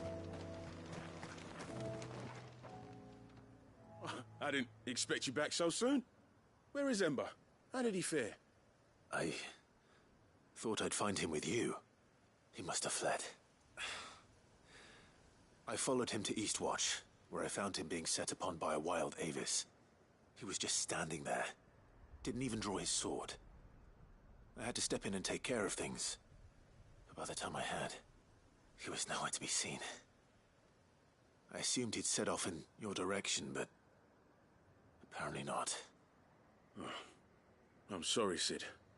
I knew the boy had a nervous streak, but he seemed like... The right man for the job? I believe this is the logbook you tasked me with retrieving. Eh? How did you... Don't you tell me you breached the tower while Sid was busy saving your skin. What? Wasn't that what you asked me to do? To bring the thing back without getting caught? He has you there, Nazaire.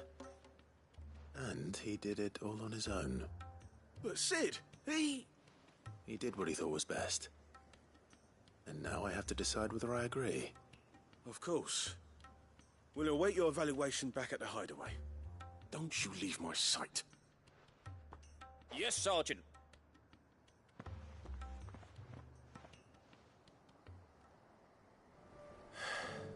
This won't be an easy decision.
After what happened here, it's a miracle there was any left at all.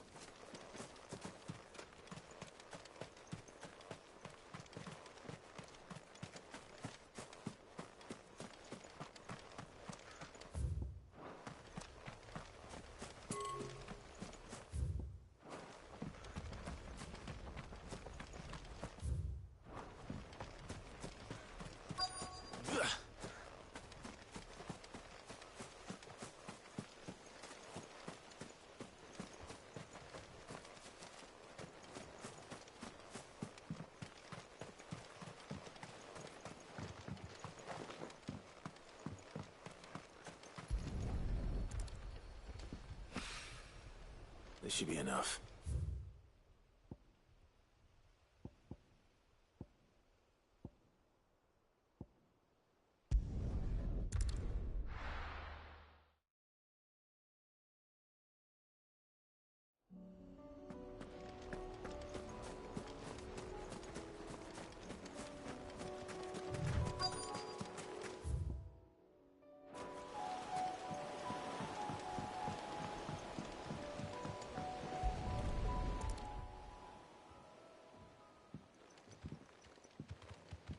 It's still here. After all these years. A lot smaller than I remember. And you're a lot bigger. You might have to swim, boy.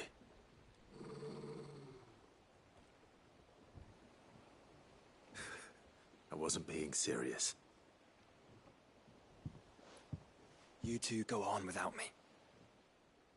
I doubt that boat will hold a third. If you're sure, we won't be long. Hop in, boy.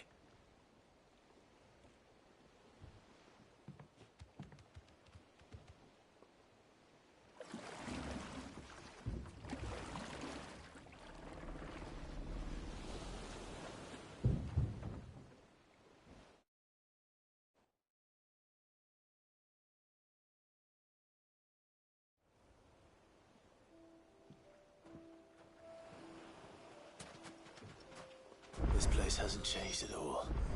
The rookery's right through those trees. Come on.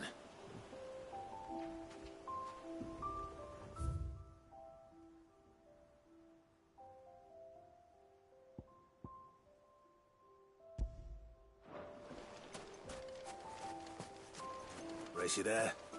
I bet I could still beat you.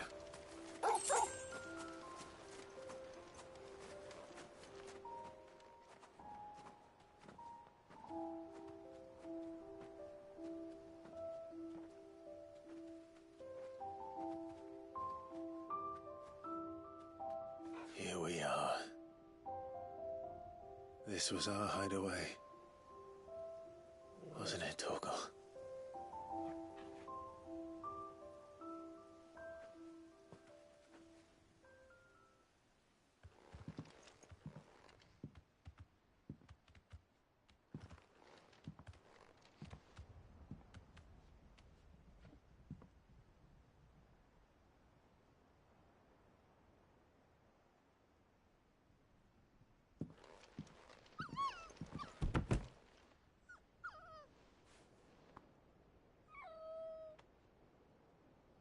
Coming here helped me to forget who I was.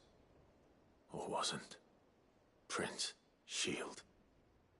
Son his mother could love. Had I been any one of those things? Perhaps.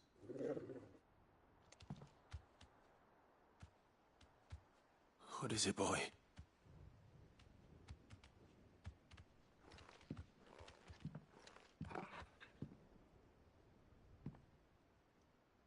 This is all from the castle. And Phoenix Gate. Did you bring these here?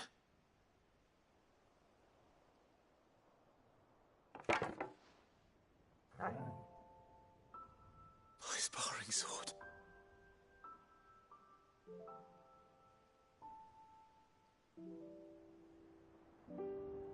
Well. You never stopped looking for me, did you, boy?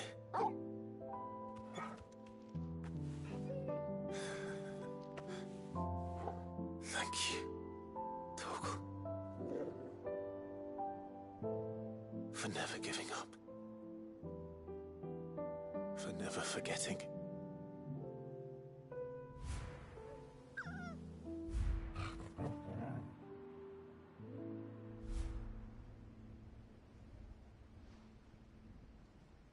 Let's take this with us, shall we? So I don't forget either.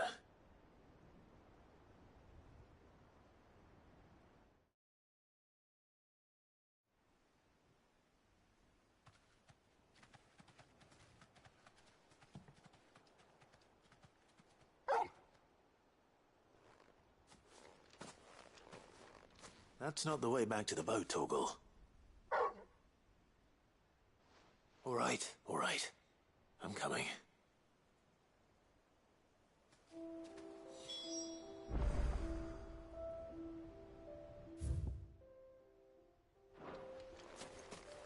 I think I know where we're going.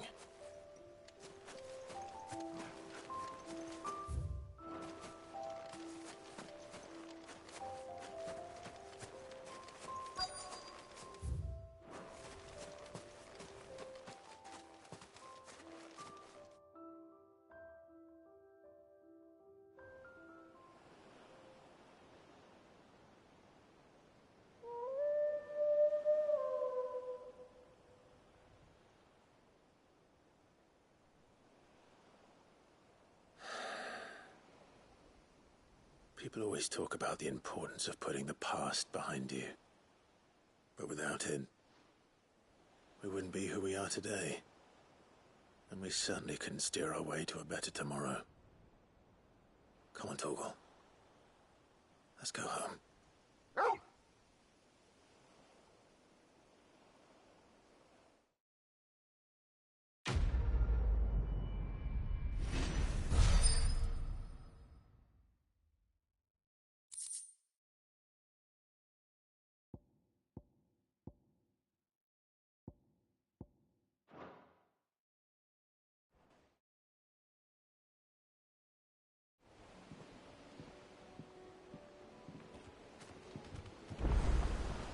Sorry for the wait. We're ready.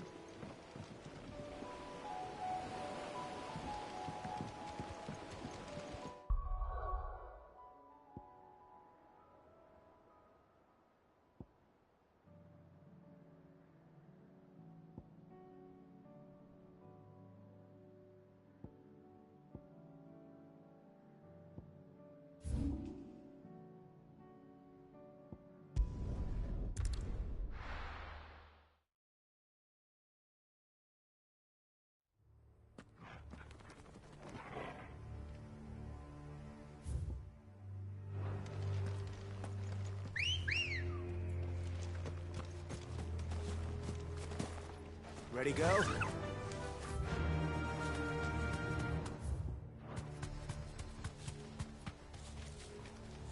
Doris is waiting for me near Balmung Dark.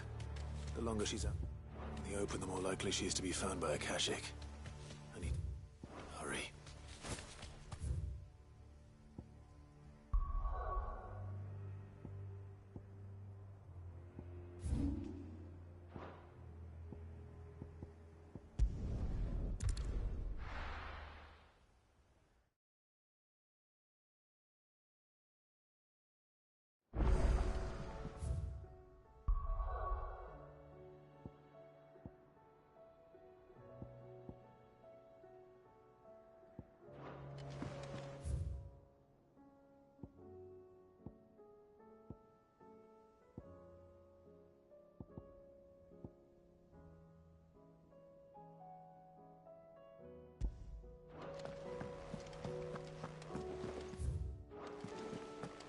There's something about it. You should have... Welcome back, Sid. Welcome back, Sid. Yes. Welcome back. Trip wasn't too much of a pain in the arse, I hope. Truth be told, it was me who suggested roping you in to help with the trial. But from what I hear, things didn't go quite as planned. No, they most certainly did not.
Ember lost his nerve in the face of a beast of prey, but he didn't lose heart. He pressed on, and he achieved his aim. And is that not what we ask of our scouts? Indeed it is. Thank you for your honest appraisal, Sid. The fact remains, however, that Ember will not always have a battle-hardened warrior on hand to pluck him from the jaws of peril. All I have gleaned from this trial is that without someone watching his back, Ember is little more than a liability. Wait, Sergeant. Ember still has much to learn, it's true. And this time he was found wanting. But I'd say he's due a second chance, nonetheless. After all, he did do as you asked. With a bit of hard work, any hand can be made to hold a blade, and any mind can conquer its fears. But a scout's nose is different. You've either got one, or you ain't. And by sniffing out that log, young Ember here has shown he has a conk and a half. Wouldn't do to waste it now, would it? Fine. One more chance. I'll do whatever you ask. I'll spend my days and nights in the pit if I have to. I'll show you. Just you wait. Daft as a brush, that one. But his heart's in the right place. Just like someone else we know. And if you ask me, we've been leaning on him for far too long. About time the curse breakers took some of the weight off his shoulders, I reckon. It couldn't hurt. Just don't tell Gav I said so, will you? I won't have him thinking he's been hard done by. Next thing you know, he'll be asking for a day off. Chance would be a fine thing. Back to work. Forgive me, Sid.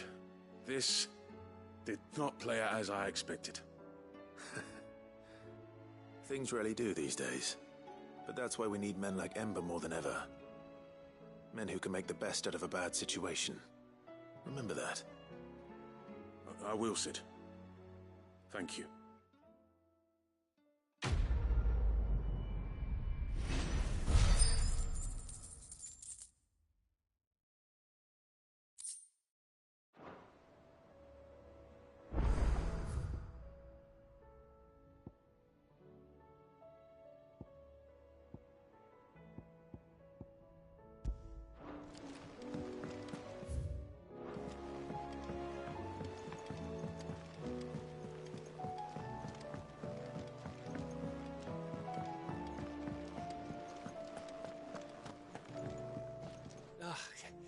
You alright?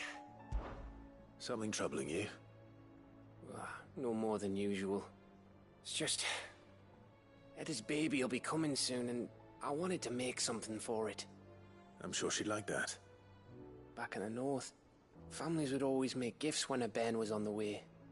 Yeah, let the little tykes know they were welcome in their new homes, like. So, what's the problem? Well, the problem is that Etta's due any day now, and I don't know if I'll be ready in time. Is there anything I can do to help? You know, there just might be. All right then. What exactly are we making? A good luck charm. But not just any good luck charm. Not just any. No. One made from the feather of a silver chocobo. There's naught luckier in all the realm, or so we used to say back home anyway. Thing is, they're hard to come by. Had Otto and Karen check with their suppliers, but nothing. I'd try and track one down myself, only... Only the big day is fast approaching. And that's all you need, a feather. That or the bird whose horse it's attached to, aye. I was gonna start by asking around with traveling traders plying the northern borders. Well, there's no shortage of those passing through Martha's. I think I might make that my first port of call. I'll let you know if I find anything. You're a good friend, Clive. I won't forget this.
Through...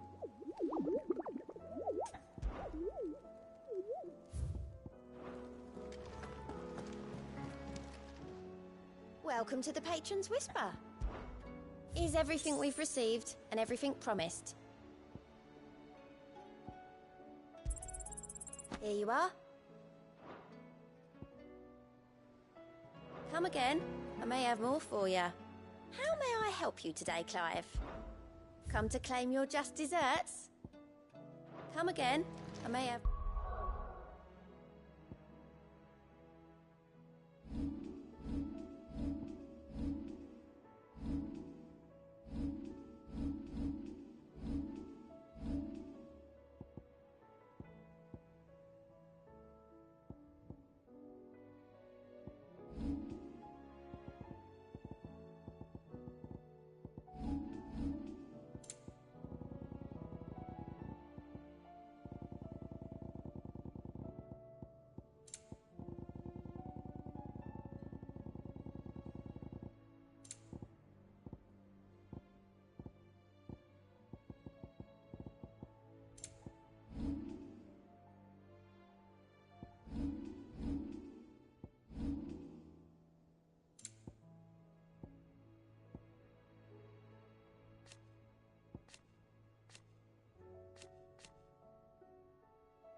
All for you.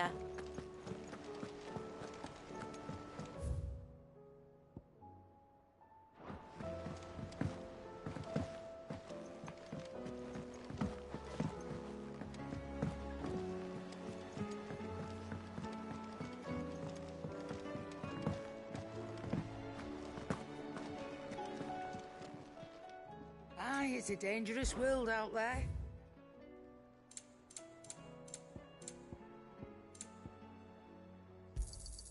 You're rubbing me blind, you know.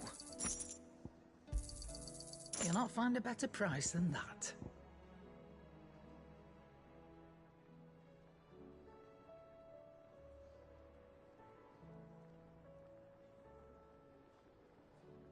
Come again.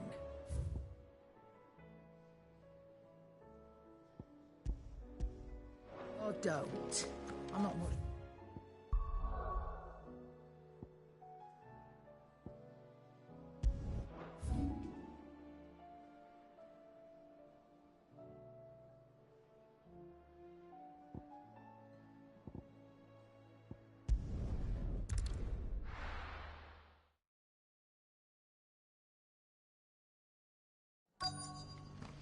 Let's hope one of the merchants here has what Gavin...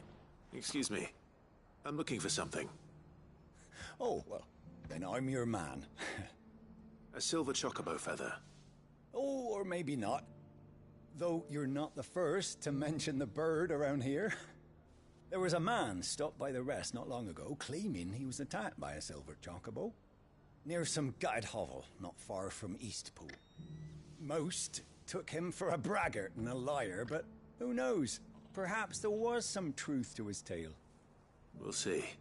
Thank you.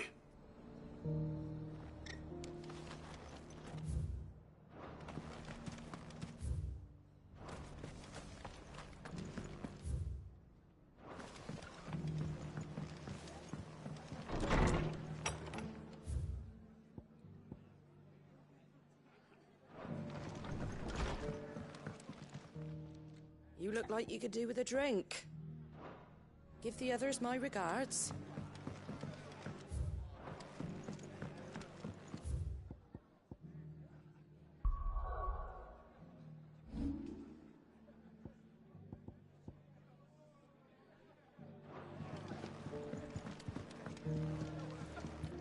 Can't say it wasn't a relief to see the better part of the Guardians finally taking their leave.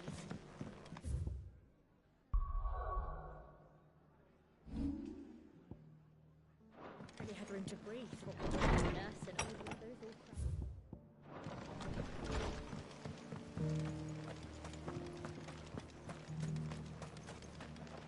all Anything catch your eye? I've got greens of all shapes and sizes. Colours too. Mostly green though. How do, traveller? You've the look of a man who could do with a new whetstone. Or perhaps a bawdy etching of the Vicerine. Maybe another time. I'm looking for a silver chocobo feather. If that's the case, rumours are all you're likely to find. No one has seen a silver chocobo for years.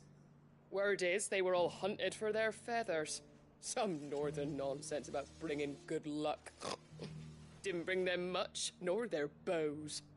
If any are still out there, I reckon they'll be doing their damnedest not to be discovered. You're probably right.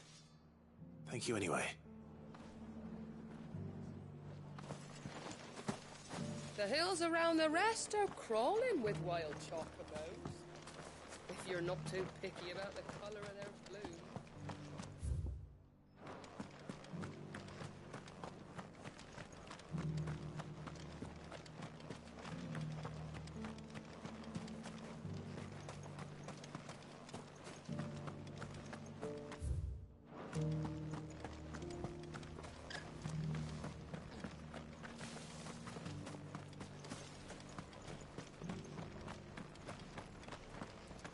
Look, Daddy.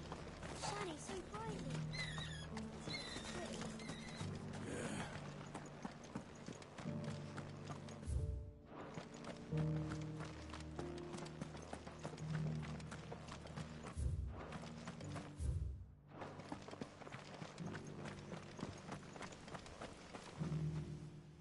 Can I help you with summit? You wouldn't happen to sell silver chocobo feathers, would you? I deal in fruit, not fancies. But if it's fancies you're after, I suggest you try Rhiannon's ride. Was a silver chocobo seen there? Oh, yes. If you believe the ravings of a madman. It wouldn't be the first time. A silver chocobo sighted the hills near Rhiannon's ride. It sounds almost...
Tracks. They're not left by bandits for a change.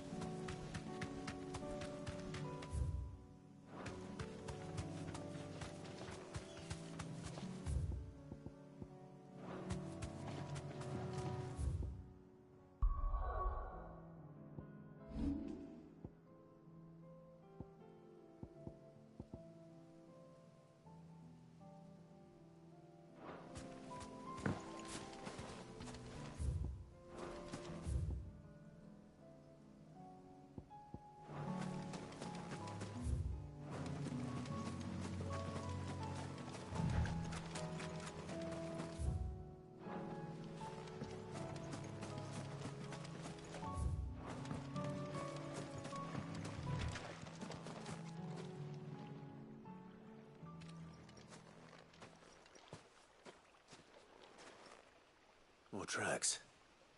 And these look fresh. The chocobo was here. And recently. Perhaps it still is.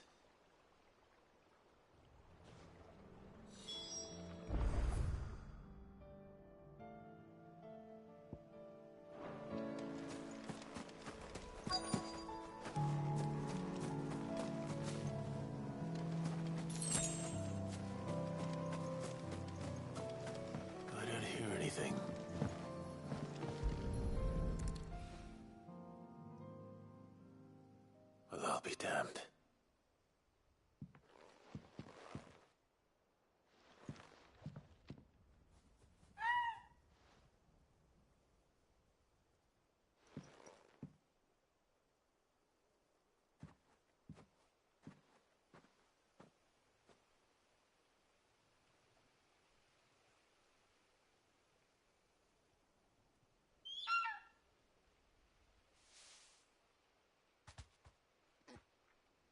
It's all right. I'm not going to hurt you. Just borrowing a feather for my friend.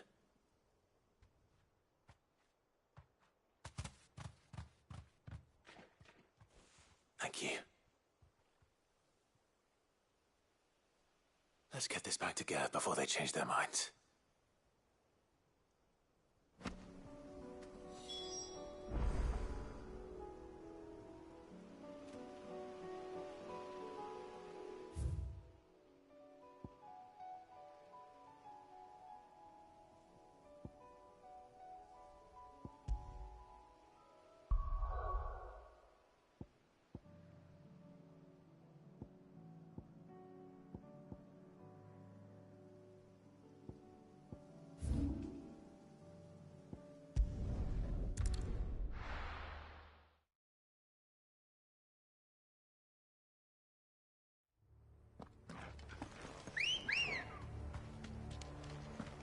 Ready, go?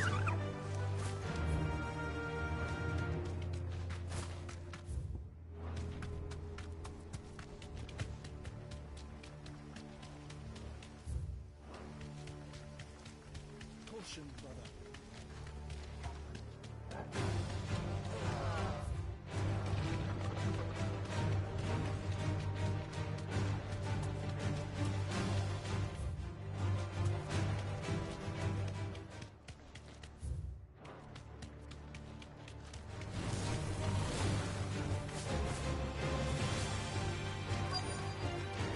That'll do, girl.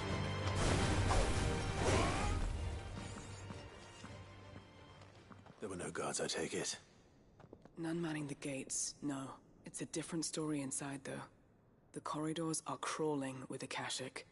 Most likely guards left behind when the Wardens ran. If Chadwick was being held here, I worry that he may already be. Don't give up hope just yet, but let's move quickly. Let me check the ground floor. The ether's thickest there. Then I'll search the upper level. Good luck, Sid. Stay safe.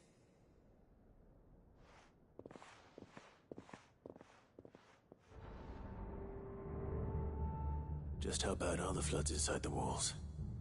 Bad enough to turn a bearer? I hope not.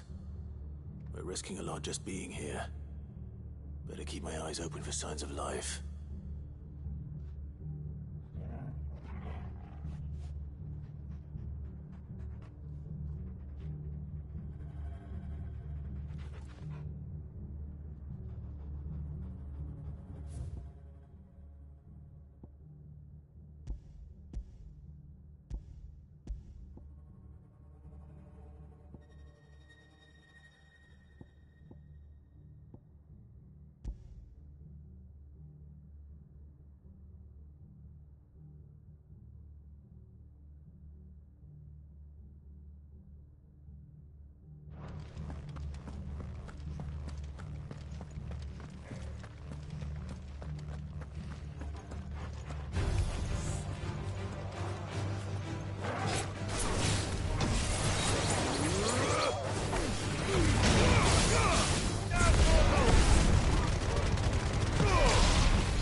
So this place was no ordinary prison.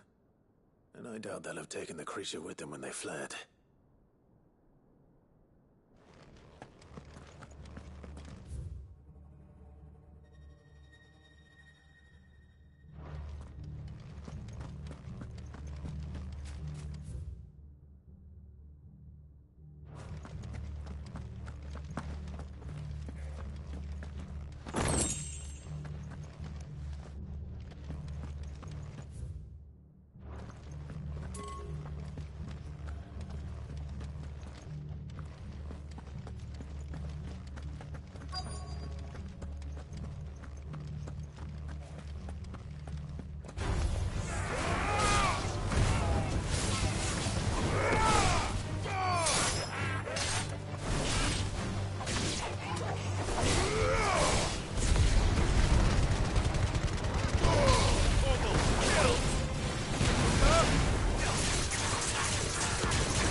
Minimal loss if we're losing lives.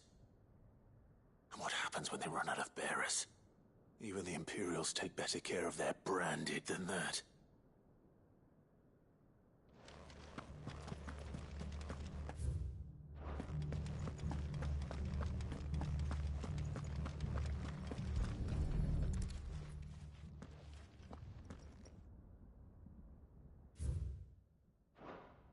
They were feeding bearers to it. This is even worse than I'd feared. Nothing but a Kashyyyk down here. Hopefully things are looking better upstairs. Go and see how Doris is getting on.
No lock downstairs. But I did find out that this place was more than just a prison. Something far more sinister was happening here. I know. I've been reading some of these documents, and it can't be true, can it? Bearers die every day in service of their masters, but this is so much worse. Pitting bearers against a wild beast armed with nothing but their wits? And all in order to bring about more death. And not just those who could fight, but the elderly, children even. And those who wouldn't or couldn't were disposed of.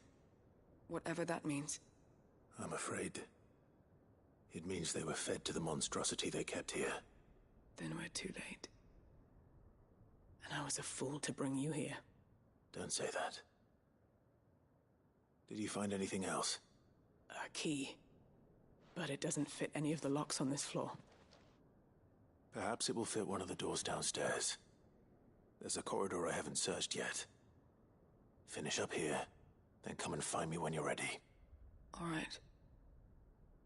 I'll be there in a moment.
can find down here.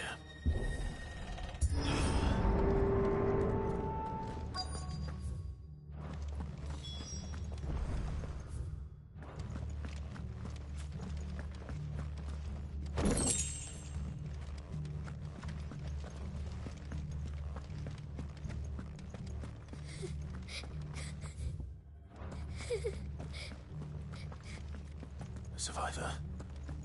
And she sounds close.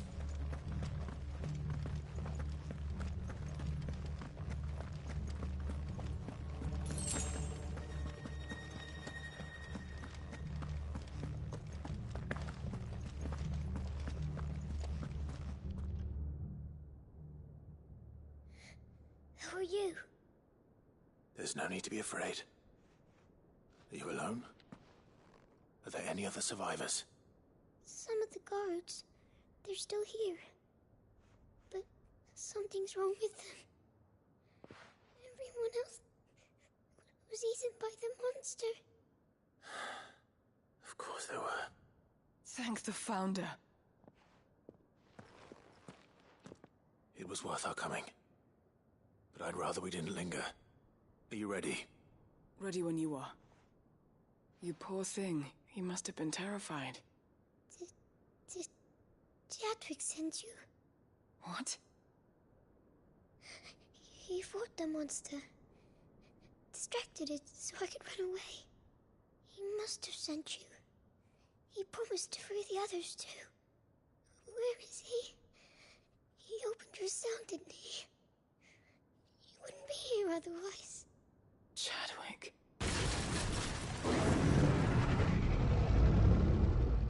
Was that?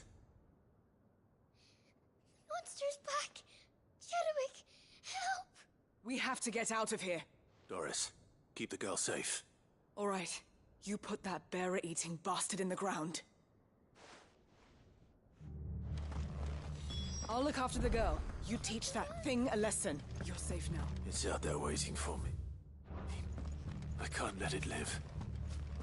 Not if it's got a taste for bearers.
Finally.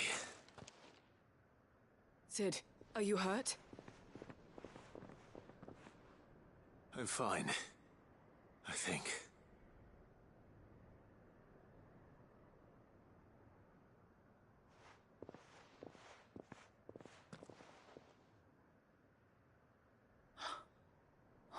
No.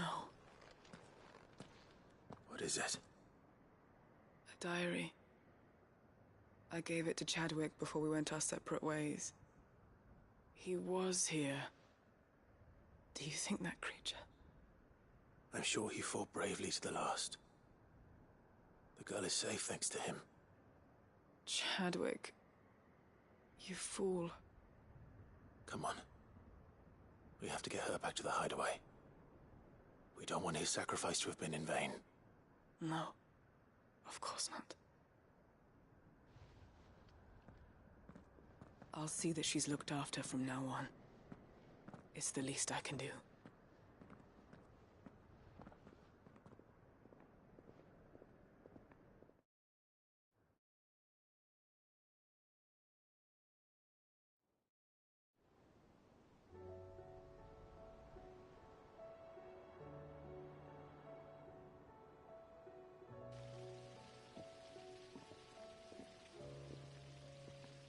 From what I hear, you've barely left the girl's side in days. I hope she's recovering from her ordeal. She is. Slowly but surely. She's far tougher than she looks. I thank the flames we found her. If we hadn't... I know. But we did. I'm sorry we weren't able to save Chadwick. There's no need to apologize. Without your help, I would never have found out what happened to him. How he fought to the bitter end to save her. To save Haida Marie. That's the man I remember. The man I thought of as a brother. I wish I could have met him. I'd like to hear more about your past. If you don't mind, that is. Of course. You already met my former master. She trained Chadwick and I to do two things. Kill and obey. We were supposed to be sold to the highest bidder when the time came. But no bid was ever high enough to convince her to part with us. For years, we were her daggers in the shadows. But we could never quite shake our doubts about the things she made us do. And then, one day, we just couldn't do them anymore. So we escaped. But staying together was out of the question. They would have found us too easily. After so many years of training, the pull to serve was always strong. It scared me to think he might have taken another master, become a dagger in someone else's hand.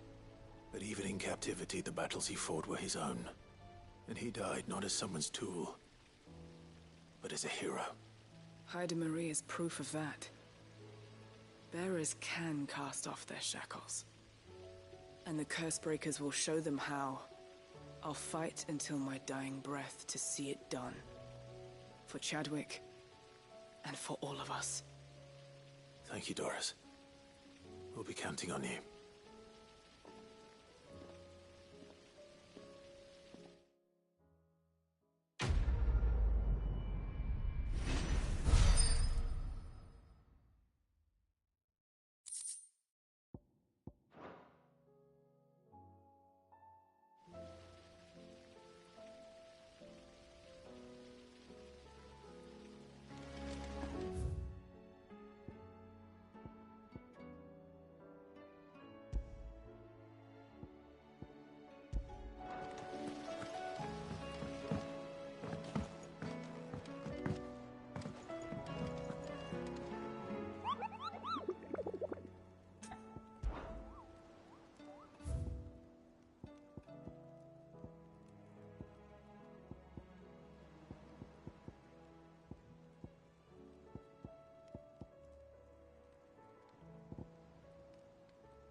was no trouble.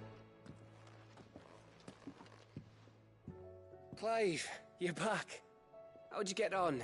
Any luck? Any luck, you say?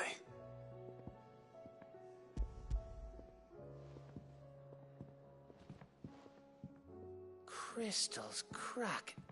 Is this what I think it is? Where in the hell did you find it? It's a long story.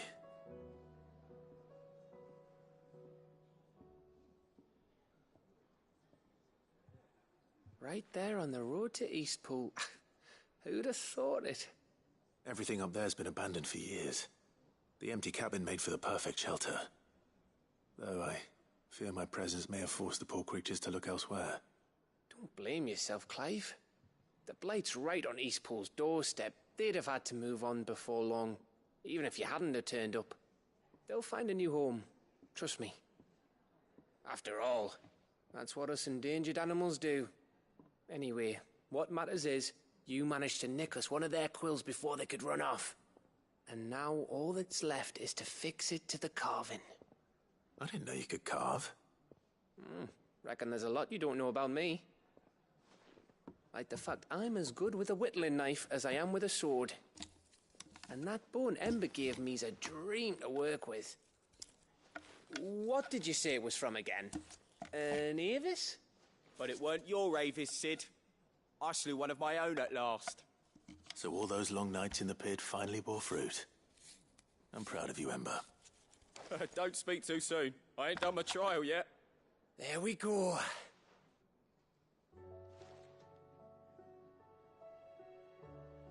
What do you think? I think if you ever hang up your scouting cap, you'll be able to make an honest living. Oh, will I? I should go and see if Ed is awake. Give it my best. You can give it to yourself. Come on.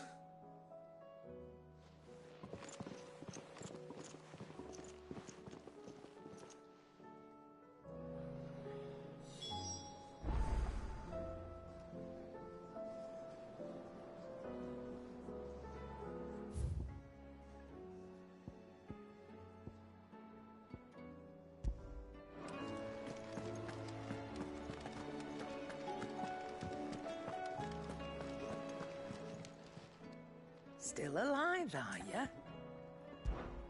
If you're gonna buy something, be quick about it. You're rubbing me blind, you know. Is that all?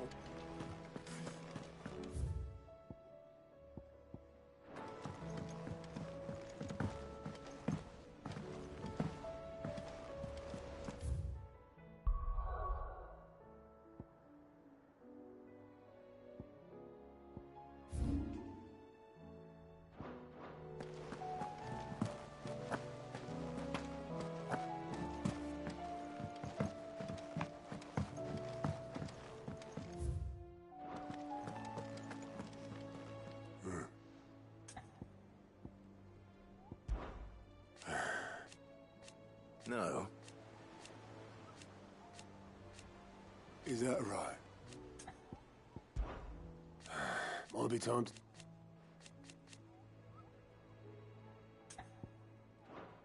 I'll be here if you need me.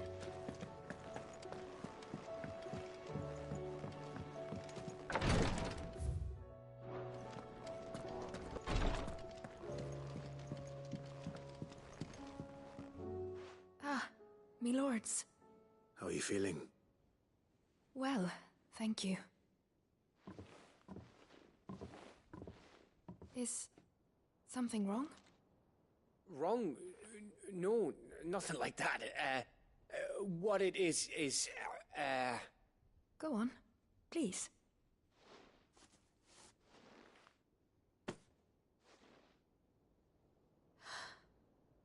It's beautiful. Did you make it? We did. Aye. It's from all of us here at the Hideaway. Your new family, like. It's a good luck charm. We may come up north when a band's on the way. I mean a baby. To let him know that they're part of the family too. Oh, I hope you like it.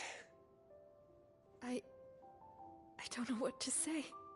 I thank you, milords, for everything.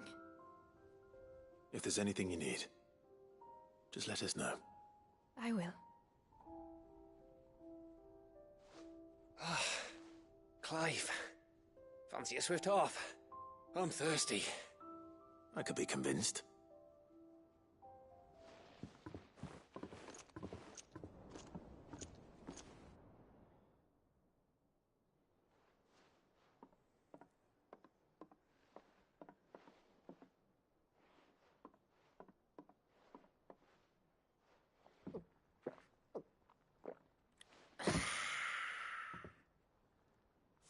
Don't you think you've had enough? No, we're celebrating. I'm gonna be a father. I think Edda might have something to say about that. You know what I mean. Bit of light in these dark times.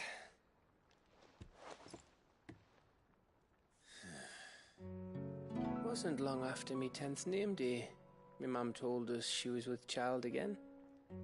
I was over the fucking moon. I was looking forward to having a little one to lord it over, what with me being the runt of the litter.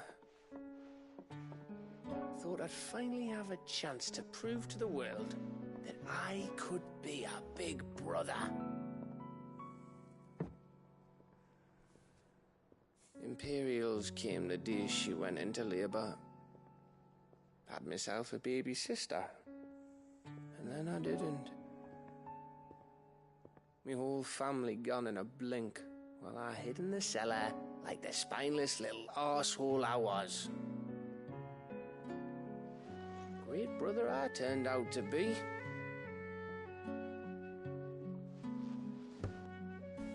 I'll never be a leader.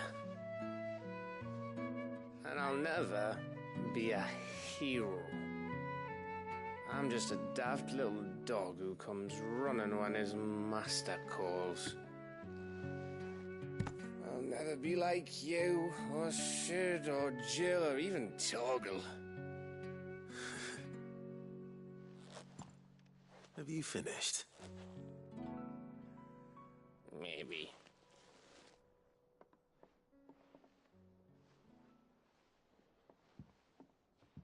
Do you know why you're our best scout? Because you don't need anyone to hold your hand. Without your resourcefulness, your courage, your determination, I don't know where we'd be. Maybe hanging off a cliff like, That was only the once. Exactly. You learned from it. And here you are, after Founder knows how many missions, stronger for everyone. And let's not forget Rosalith. Who was it who freed me from the dungeon? Who was it who ran to Jill's rescue? That would be me. Because you're our brother, Gav. My brother.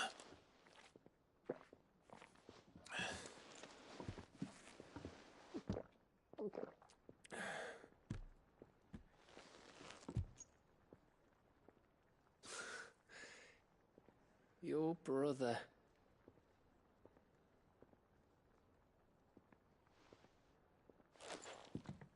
Which means that when the time comes,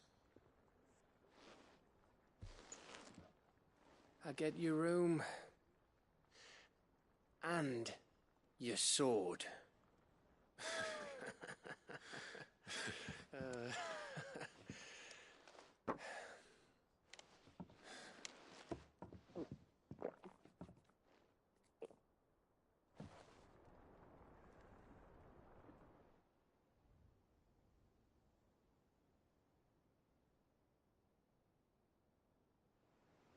I may have had one too many. you may have had 10 too many. I said I was thirsty. But Gonna get back to work anyway. After I walk this off.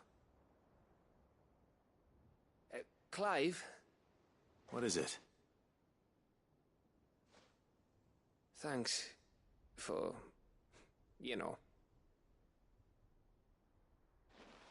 I know.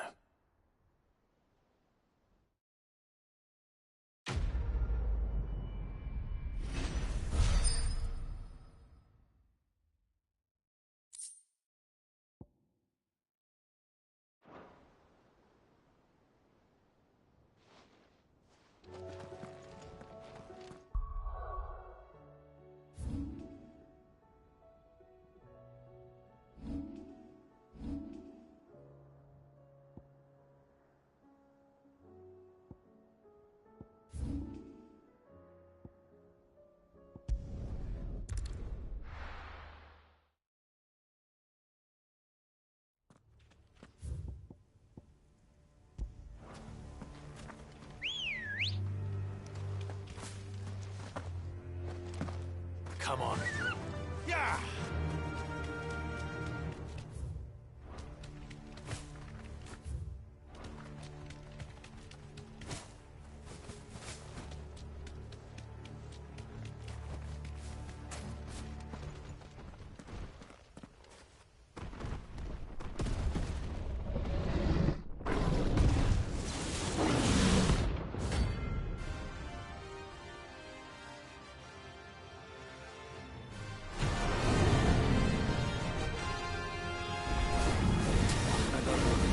Guard dogs. They're specimens too.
This one. Over here!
match for you, I told.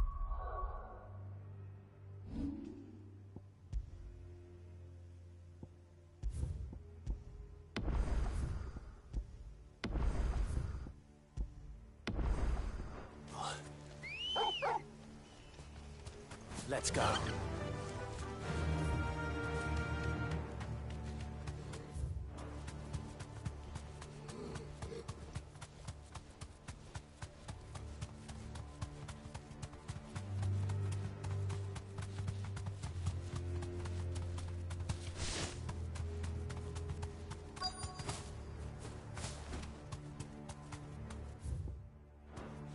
Straight home now. The entire village looks abandoned. Now, which house would a bookworm live in?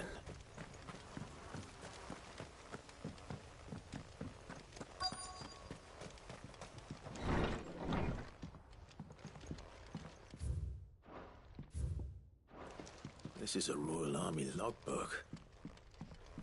Did he take... His interests were certainly varied.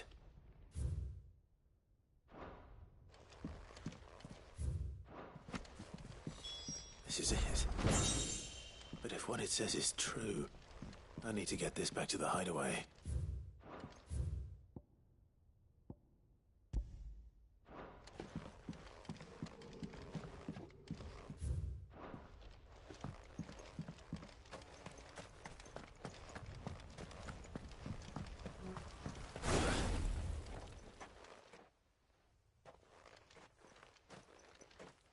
Leaving so soon, stranger?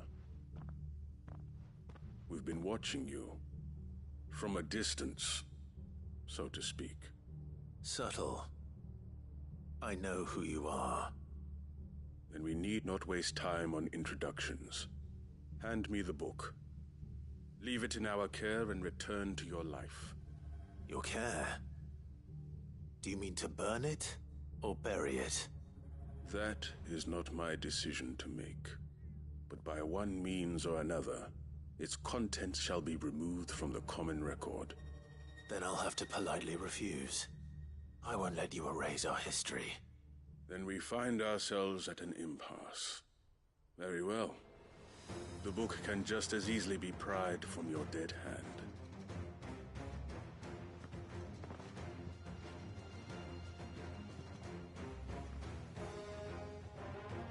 Let's see, shall we?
Impressive.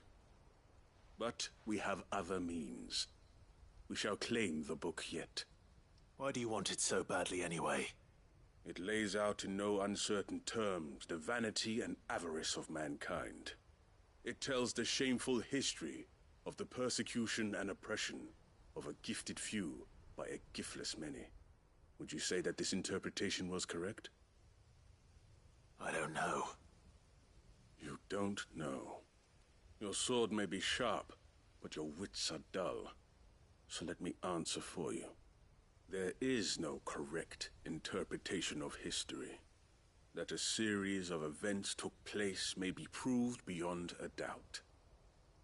But there can be no single, immutable explanation as to why they came to pass. It is a question of numbers and of belief. If enough people believe that a set of events occurred for a reason, that belief becomes the truth.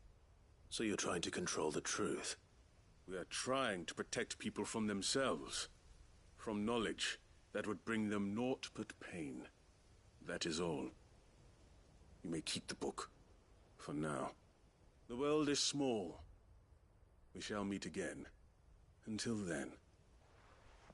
Wait! Damn it. Let's get this back to Vivian. Perhaps she can explain what that was all about.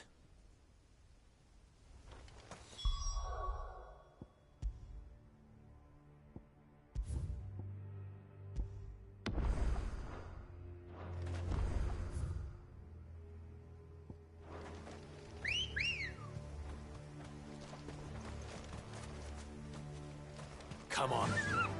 Yeah!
No need to ride from here.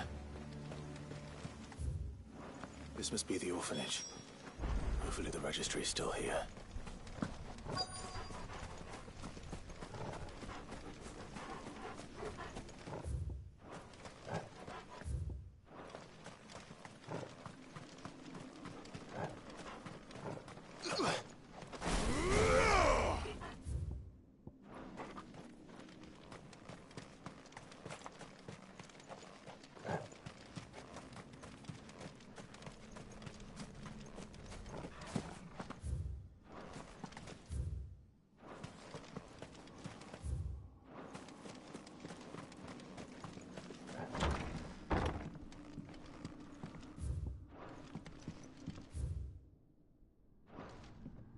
Conditioning.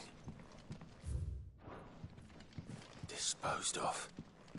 Herman wasn't exaggerating. It's a wonder he survived.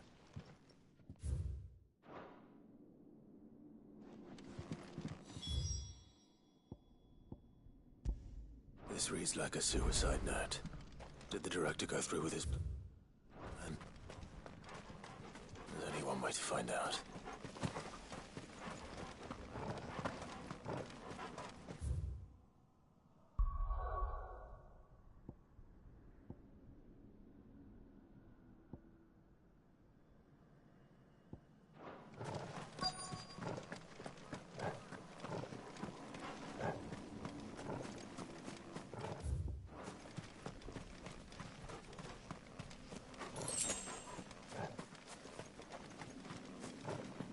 forked white tree. This must be the place.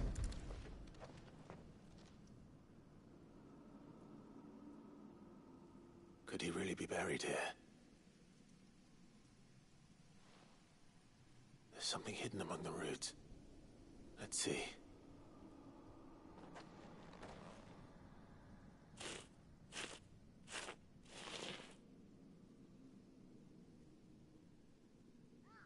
This must be the registry.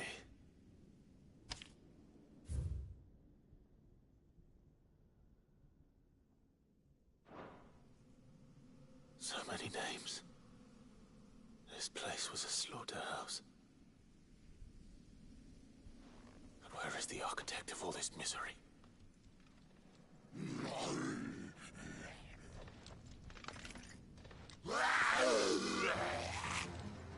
It was only a matter of time, I suppose. This place is cursed. Kill!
I'm done here.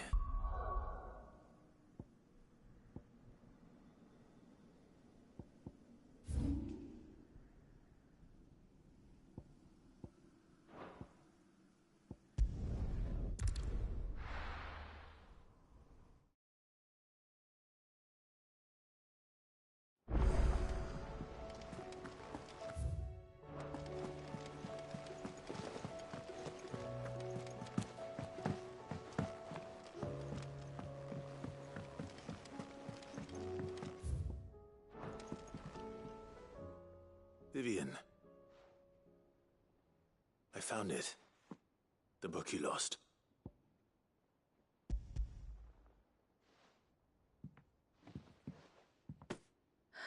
You found it. Thank you, Clive.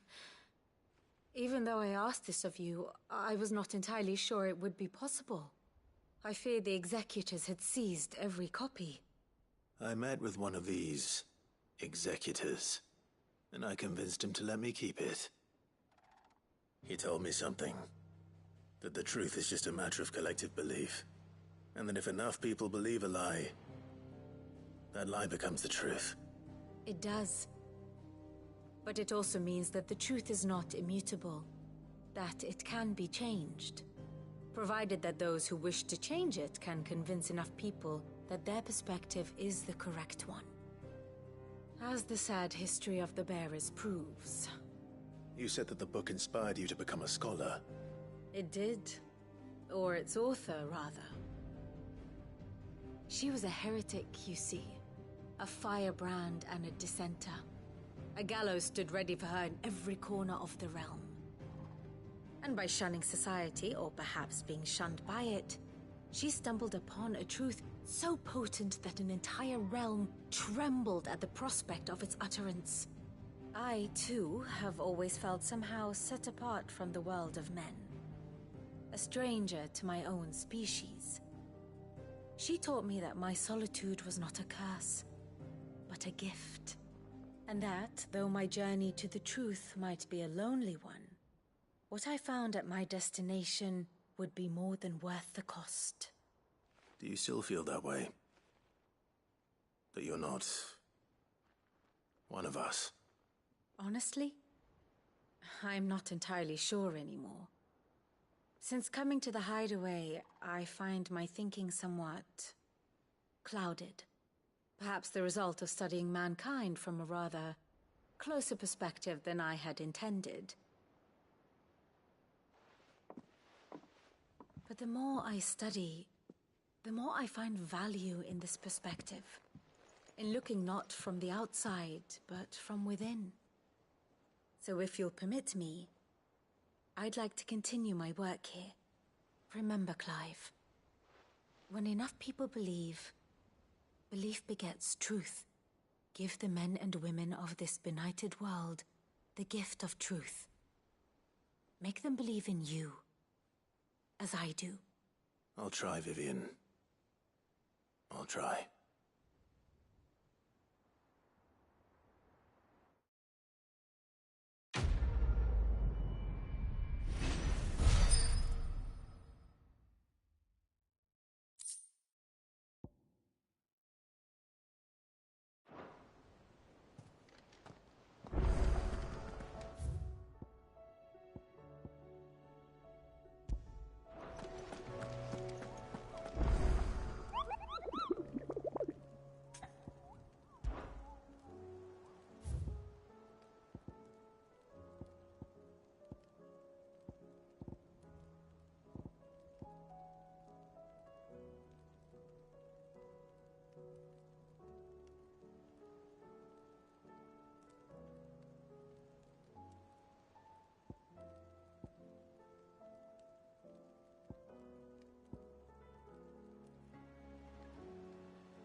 How may I help you today, Clive?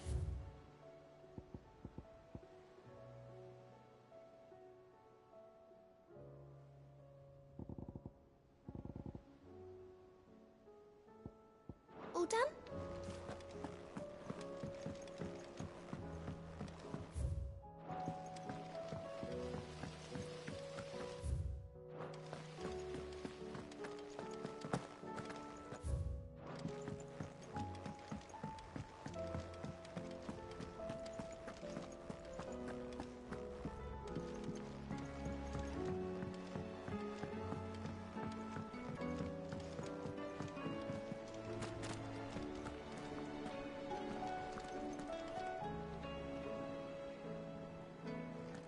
I hear that you traveled to Ash, Cid. Did you by any chance recover the names of my fallen friends? I did. Yes.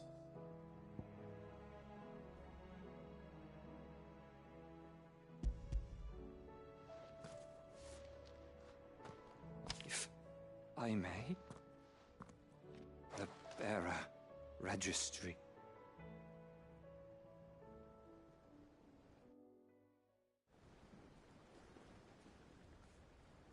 The director was a brutal man. He got no worse than he deserved. The registry was all I found beneath the tree. There was no sign of a body. Nor any record of what happened to the children after the orphanage closed. I pray that at least some of them survived. All their names are here. The ones we lost. My friends. My light in those dark times. I can still remember their faces, like it was yesterday. Children who were taken from their bunks in the morning, never to return. No explanation ever offered. They'd be happy to know that you survived, Herman. But why did I make it out alive, when so many others died in that awful place? It's not your fault. And blaming yourself won't bring them back. Honor their memory. See that their names live on. That way, at least. They're never truly gone. Thank you, Cid. I'm going to write a book. An account of the horrors of Badbach, and the spirit of those its custodians sought to crush. All of Valisthea will know of our suffering. And in the name of those I lost, I will not let it happen again. Neither will I. These records would have been buried for all eternity, were it not for you. Thank you.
It's usually me making demands of Hippocrates.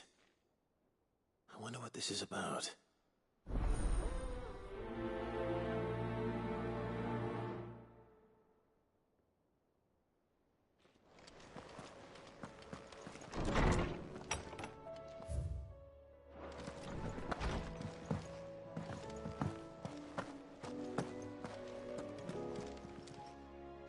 Still alive, are ya? If you're gonna buy something, be quick about it. You're rubbing me blind, you know. You'll not find a better price than that. Finished, are ya?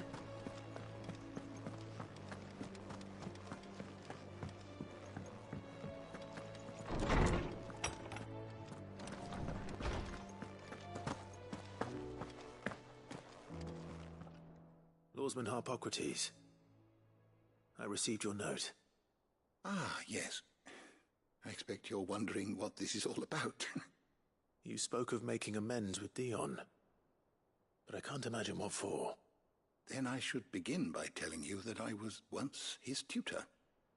This was some years ago, of course, before I joined Cid in his hideaway.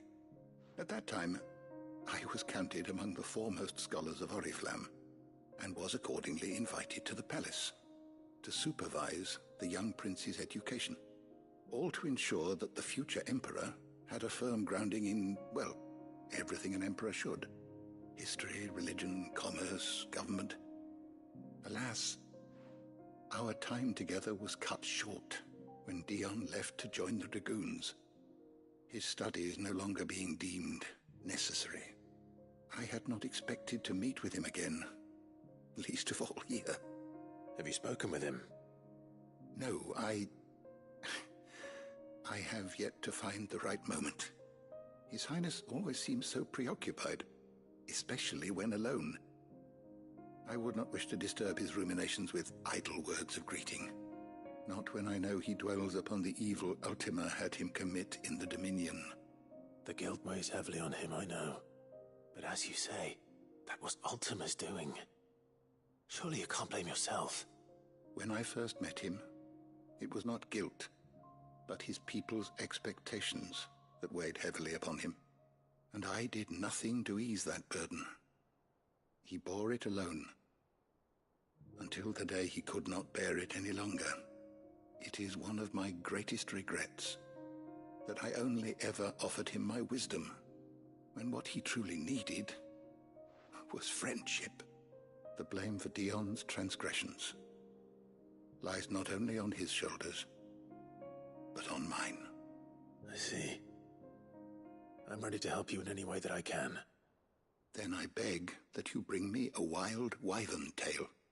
Apothecaries across the ages agree that even to glimpse such a flower is to be granted inner solace.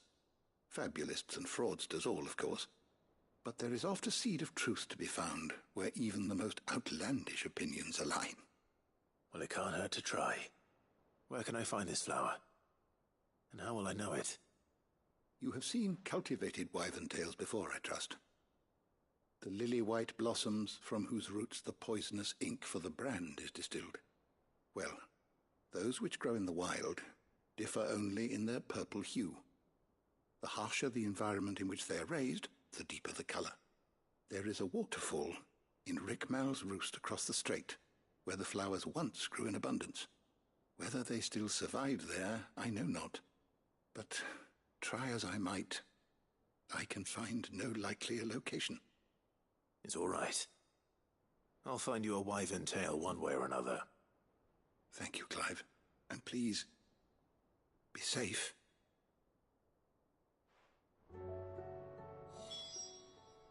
Knowledge hoarded is knowledge lost. Despite scouring the shelves, I have found only one reliable reference to a place where wild wyvern tails are known to have grown. But it is in Waloed, by a waterfall near Rickmal's roost, as I told you. I dare not ask that you undertake such a long and perilous journey on my account, of course, but were you to find yourself in the area?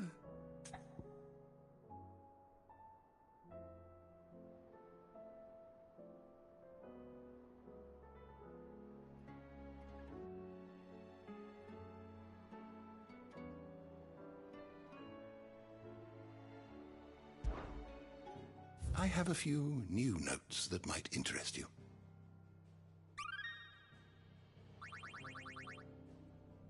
You wish to study the tomes? The door to the shelves shall ever be open. I was wondering when next you'd visit. If I may History can... Ah, indeed.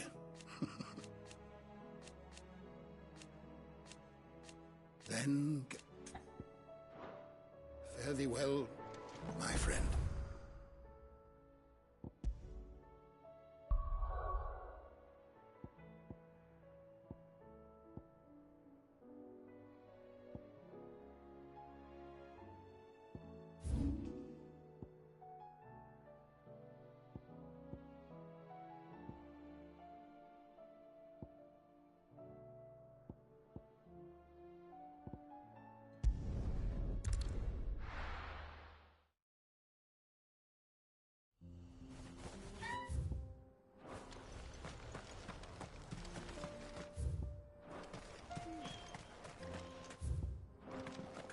Wait to try out the new forge.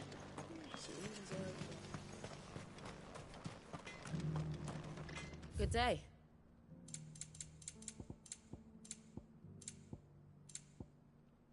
Go safely now.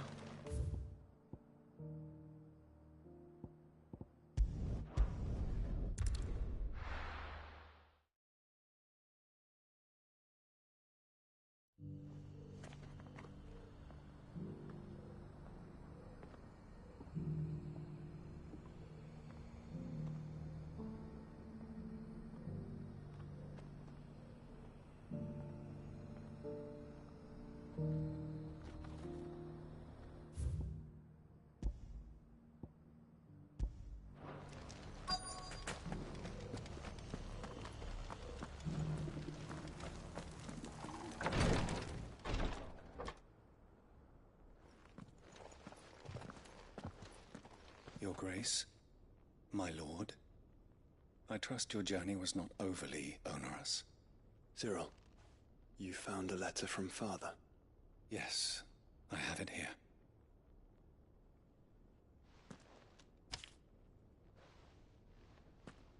If you would do us the honor, my lord.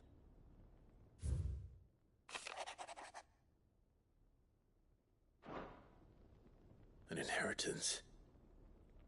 It would seem the late Archduke penned this missive shortly before his passing. The day before we left for Phoenix Gate. What are these plans he spoke of? His plans for the duchy, Your Grace. Your father entrusted them to my predecessor, the former bearer of the Burning Quill, who entrusted them in turn to me.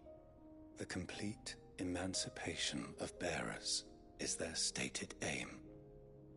But your father's dream did not end there. His Grace also spoke of building hospices to care for those stricken by the curse, and the founding of a new university to further the development of non-magical technologies. With the blight spreading ever more widely across the twins, Archduke Elwyn saw this as the only means of securing Rosaria's survival. He wished to see men and bearers treated as equals. To see centuries of common wisdom overturned. Small wonder he did not think it achievable within his lifetime. But he thought it achievable nonetheless. Had he not, he would never have written this message. Nor would he have entrusted his vision to his most faithful aides, those who would have stood with you, shielded you from the machinations of the less benevolent personages at court. It's a pity only they are still with us. 'Tis true that those most loyal to your father were the first to suffer the Duchess's wrath. But one at least remains, and she has come bearing gifts. What do you mean? Mayhap it is better that she explain, my lord. After all, the duties entrusted to me by my predecessor extended only to recovering His Grace's will and arranging a meeting with the one who might execute it, or a part of it at least. And where is this woman? She awaits you in the archive, Your Grace. Thank you, Cyril. Shall we then?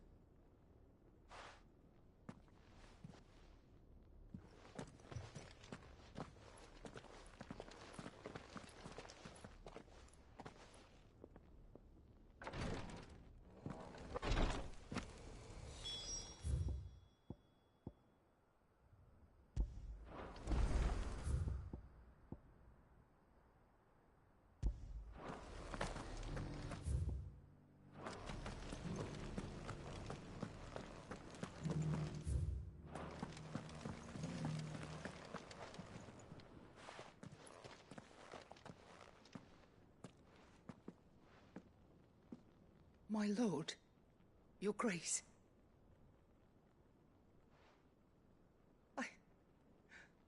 I hardly recognize you.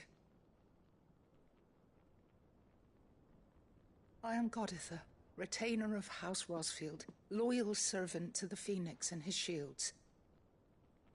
Your father, the Archduke Elwyn, entrusted me with the delivery of a gift. I only hope you can forgive my tardiness in bringing it to you. Lift up your head, Lady Goditha. You have our gratitude for your service to our house and to our father. I merely did my duty, as any proud Rosarian would. My lady, perhaps you could explain a little more? What exactly is the gift you bring? As I'm sure you know, it has long been the custom for the children of House Rosfield to be presented with certain keepsakes upon their coming of age.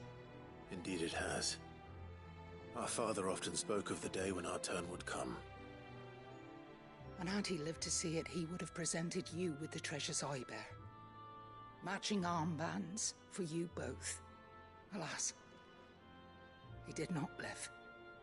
Indeed, he was taken from us even before they could be completed. He had intended to claim the Heartstone with which each armband was to be finished himself, but it was not to be. And his gifts remain incomplete. I see. It saddens me to bring them before you, as they are.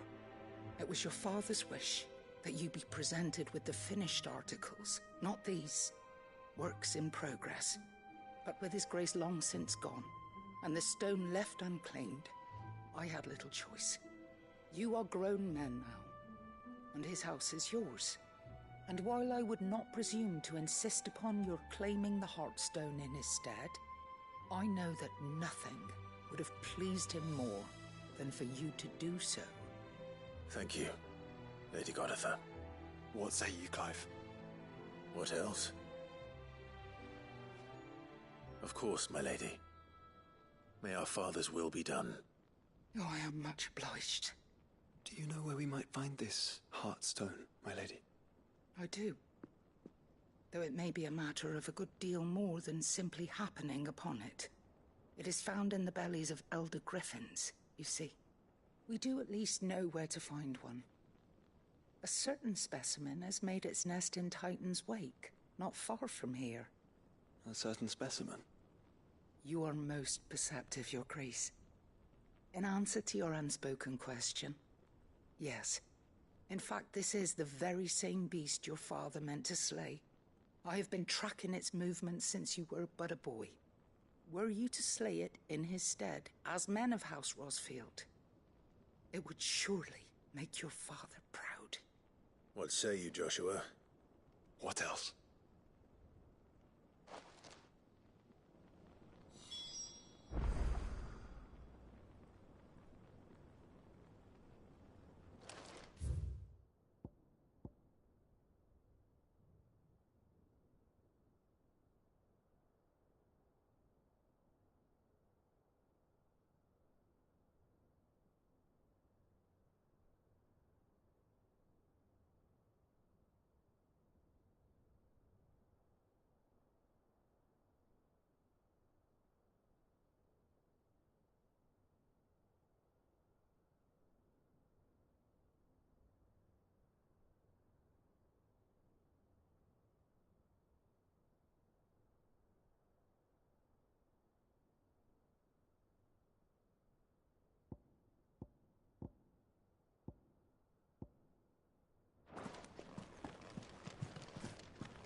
Titan's Wake is to the south of here.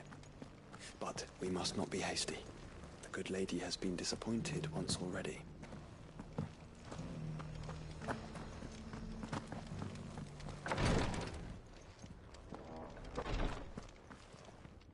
Lord Marquis, if you have a moment. What is it, Cyril? One of our brethren lately journeyed across the strait in order to pursue a new avenue of inquiry in our ongoing investigation. He sent an owl some while ago, but we have heard naught from him since. Was he surveying another fallen ruin? No. The object of his study was a savior cult that has arisen in Ash in recent years. We believe it may have some connection to the Circle of Malleus, an ancient religion that worshipped Ultima as its god. By gaining an understanding of this new faith, we hoped to learn more of the Circle's original beliefs. And so you sent one of your brothers to Ash, a continent teeming with orcs and Akashic. Fully cognizant of the risks, yes. I entrusted the mission to one of the most able of our order, the Third Chair, a master of the arts of combat and survival both. Though he has been silent for some days now, I have thus far refrained from sending any others in search of him, lest they be lost in turn. Yet, it seemed only right to inform you of the situation, given your unique experience of the perils of Ash. For as you so earnestly advised me, it would not do to abandon a man to his fate, when he might yet be saved.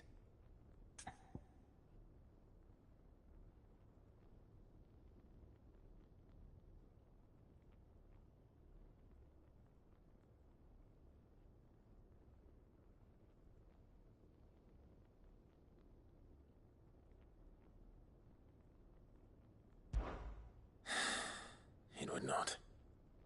But Ash is a big place. Can you be any more specific? Perhaps. The last owl I received from him mentioned a village where he had heard the cult were wont to assemble. Mickleburg was its name. It lies in the southern reaches of Waloed. If aught ill befell him, I expect it did so there. Right. I'll see what I can do. You are much too kind, my lord. Go then, with my hopes, and may the Firebird's flame ever burn in your heart.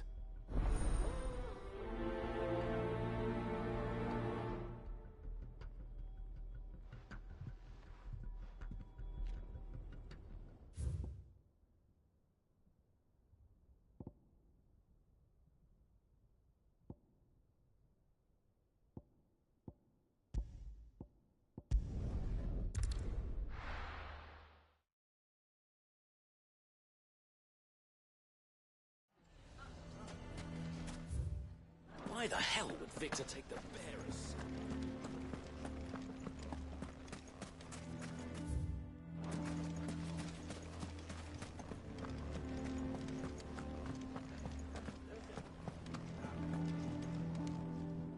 Here to help me pack?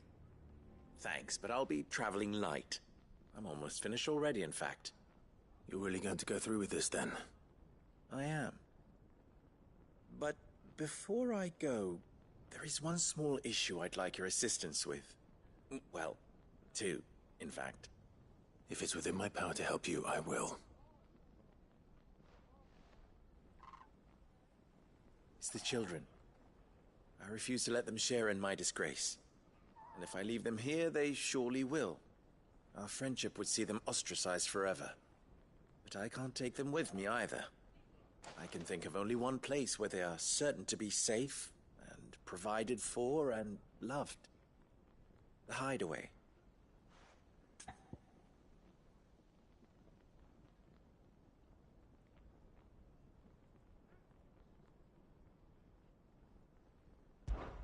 Of course. The children would be more than welcome. Thank you, Clive. I will not forget this. Lubor, are you still here? What is it, Ferda? You look pale. There's been a flood in the Velcroy, a damn big one. The League of Outlaws encampment was completely submerged in ether. What? Every last one of the bastards has turned. And they're headed this way. Bandits are one thing, but Akashic bandits are quite another. The town guard won't stand a chance against them. We need to evacuate. There's no time to lose. Ferda, gather the men. The Akashic may strike at any moment. We must make ready to cover the townspeople's escape. Well, what are you waiting for? Yes, my lord. Clive, change of plan. The children stay with me for now. I need you to find Conrad and Natalie. Tell them to prepare for a full and immediate evacuation. Understood. I'll do what I can to convince everyone else. Wish me luck.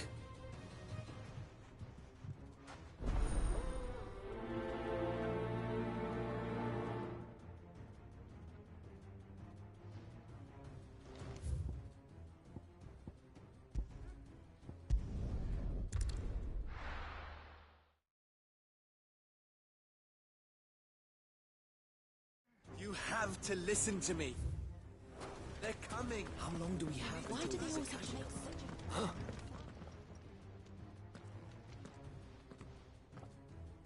Ah, it's you. What do you want, Lord Underhill? To pass on an important message. There's been an ether flood out in the Velcroy. The camp where the so-called League of Outlaws were gathering has been swallowed. They're no longer just bandits. They're Akashic now, and they could be here at any moment. You need to begin preparing for a full-scale evacuation right away. Oh, do we? And who was it who gave you this disturbing news, might I ask? Lubor, perhaps? The man spreading the same poison out in the square as we speak. You may believe his lies, my lord, but we know better. But why would he lie about something like this? Some twisted attempt at revenge, perhaps. If he had not been unmasked, he may well have been elected our leader. A great honor for one of his kind. One he might well feel aggrieved at having been denied.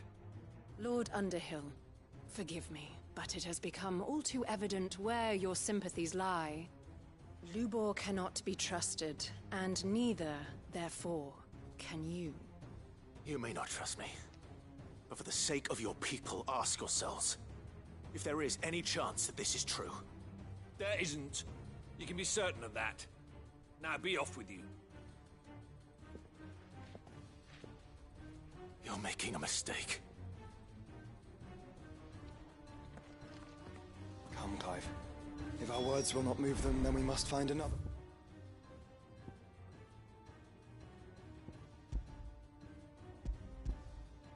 Way to help save the town. You're right.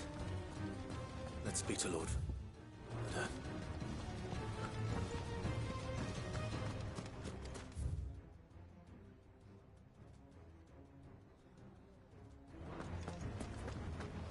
I think we'd better shut up. What's Lubor raving about now?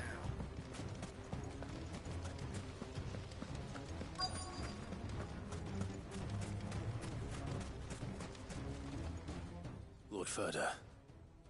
Sid, what's wrong? I went to warn Conrad and Natalie about the Akashic, but they wouldn't listen. They've convinced themselves that nothing Lubor says can be trusted. The bloody fools. Which means the town guard can't be counted on for support. But I can.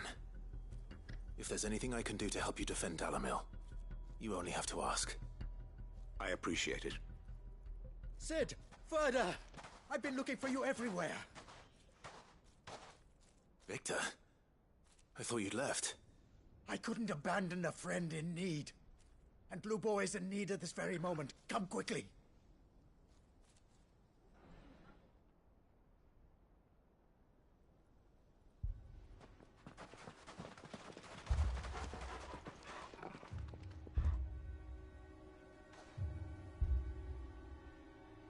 You have to believe me. The Akashic are coming. They don't eat, they don't sleep, they don't tire, and they don't care who they kill. They're unlike anything that's come before. There will be no parley, no mercy granted. We may have saved the town once, but this is different. I do not ask that you forgive me, but please believe me. If you do not run, you will die. You will all fucking die!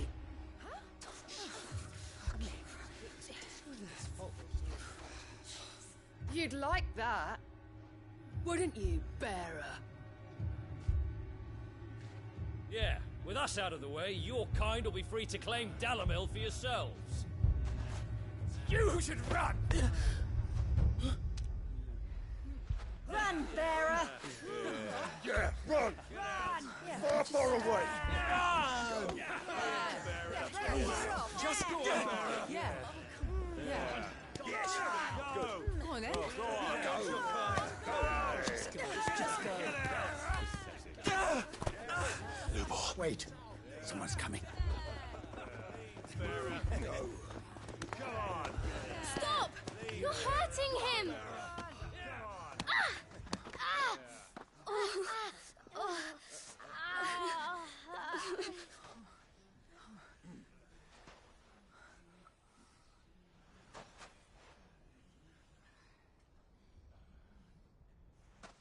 What did Lubor ever do to you? He solves all your stupid problems, and he keeps all of you safe. You know there's nothing he wouldn't do for this town. Who was it who made that cleaver you use every day, Conrad? And what about your counting table, Natalie? Who fixed that? Whose men make sure the streets are clean so all your boots don't get dirty? Who spends all day, every day making sure things run smoothly round here? And none of you ever say thank you. Ever. But did Lubor ever complain? Well, does he ever stop smiling? He keeps this whole place going. And you act like it doesn't even exist.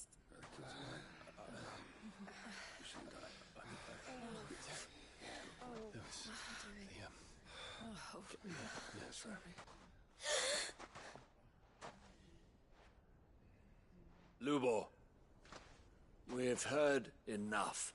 Wait! We will not run. The town guard will not abandon the very place it is sworn to protect. And I will not give up for lost the stores that we labored so hard to fill.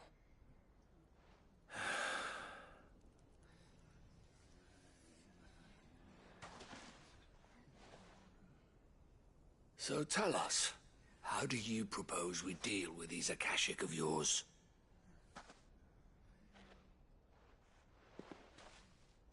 We won't run, but we will fight. All right, then.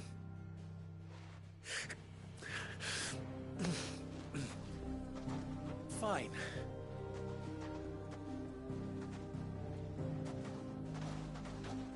Gather round if you don't want to die.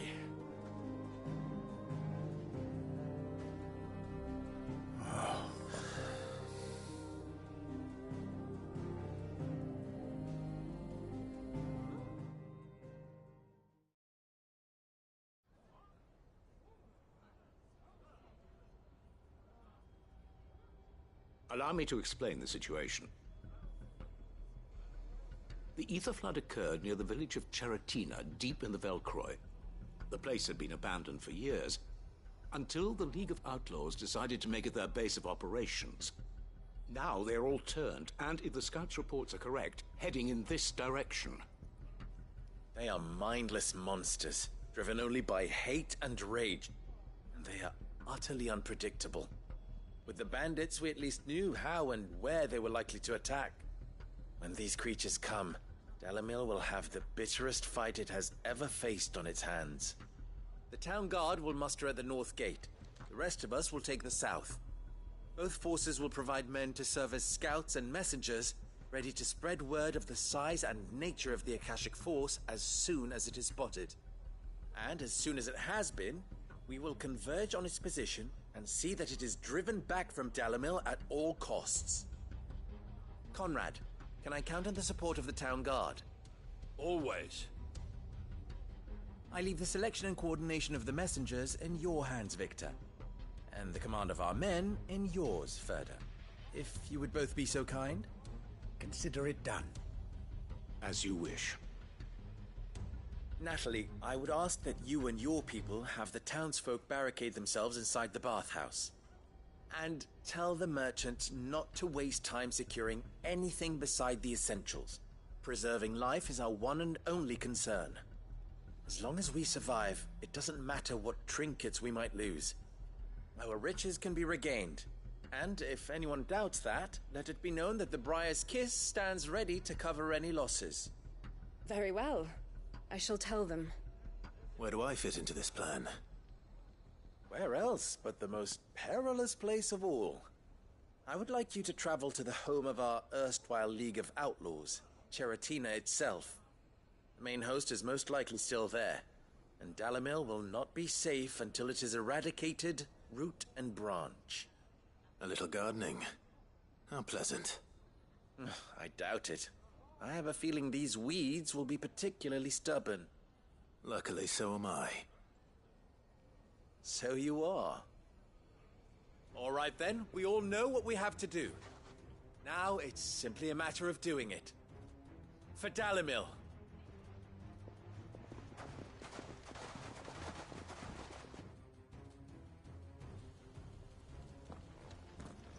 Looks like everyone's ready. I'd better not keep them waiting.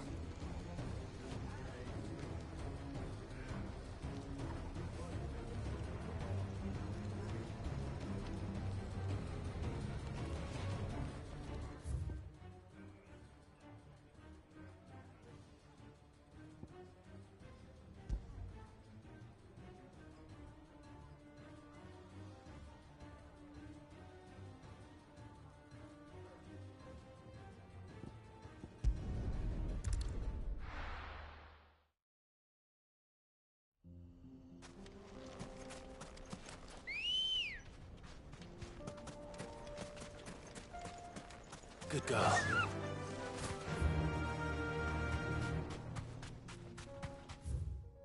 There it is. The flood. But what's waiting for us inside?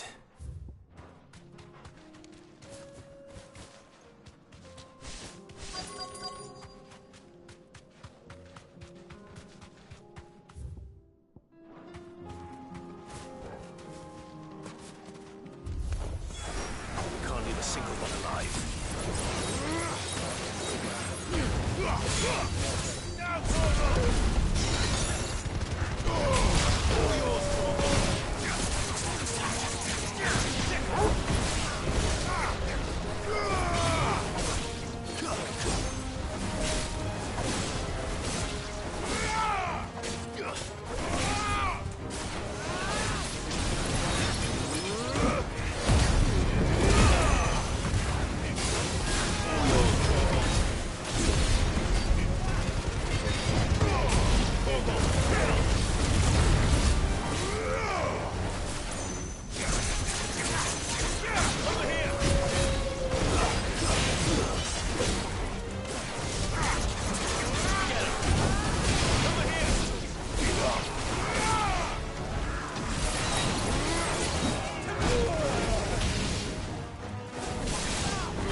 League is disbanded.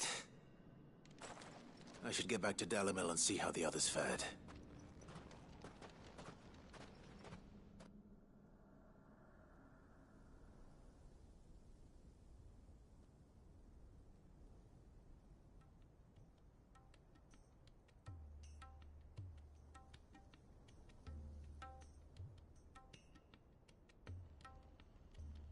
All the Akashic we were able to find have been dealt with. Seems that might be the last of them. The last of them here, perhaps. Lubo, Sir Clive has returned. Clive! What news from Charatina? It's done. Root and branch. I knew you wouldn't let me down. Thank you, my lord. Friends, the Horde has been driven back. The Akashic have been defeated. And we need not fear the arrival of any more, thanks to Clive. Victory is ours. We bloody did it! We saved Dalimil. Lubor, allow me to apologize. After all you have done for this town, we should never have doubted you. But we did. And for that we are truly sorry. We only hope that you can forgive us. We need you, Lubor. Dalimil needs you. So, if you would still like to be considered for the position of mayor, you have our backing. You do remember that I'm a bearer, don't you? We do. But that is not a stain on your character. It is a stain on ours. We thought only of what we perceived bearers to be, not what you truly are. The man who saved Dalimil twice over. I see. But I will only accept your proposal on 2 conditions. Name them. Firstly, that you will both do everything in your power to rally your people to my cause. If the Town Guard and the Merchants League do not accept my leadership, it will be doomed from the start. Unity is the key to defending Dalimil, and I do not doubt that we shall need to call on our combined strength again. When that time comes, I will expect us all to pull together. Just as we did today. Of course. You have our word. And secondly, you will accept that if I am to lead you, the mistreatment of bearers must end here in Dalimil. Any bearer within our walls shall be afforded the same rights as any other citizen. They will not be judged by what they are, but who they are. As we failed to do, and came so close to losing everything. We agree to your conditions. And we have only one in return. That you continue to work for the good of Dalimil, as you always have. Condition accepted. Well then. It seems my mayorship is all but confirmed.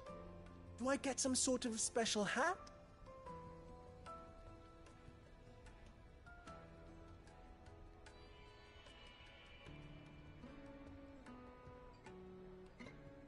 How fickle fate can be. Not so long ago, I had resigned myself to leaving Dalimil in disgrace. And now, I find myself her leader. Here. For everything.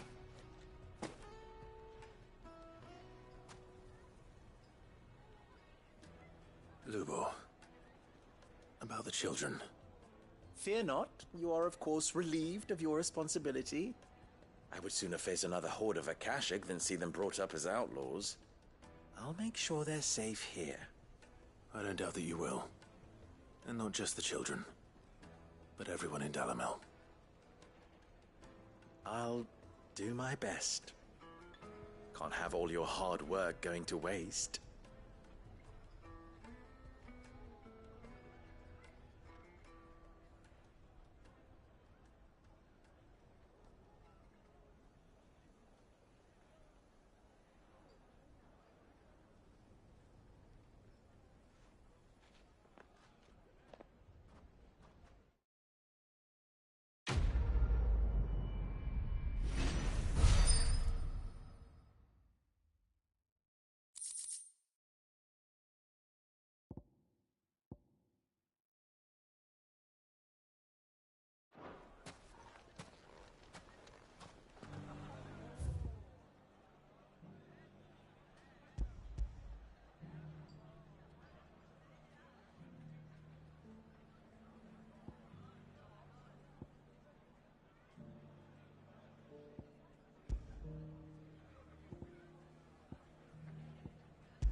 Fly, Ambrosia.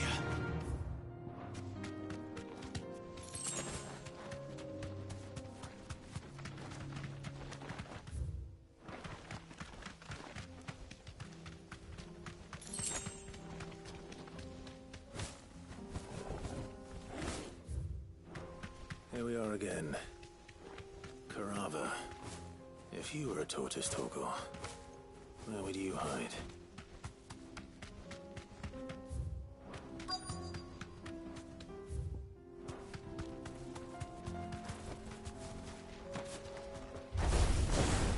It looks like we found him.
All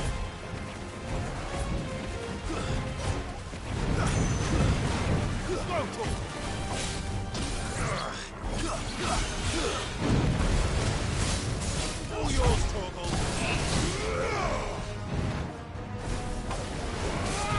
You're finished.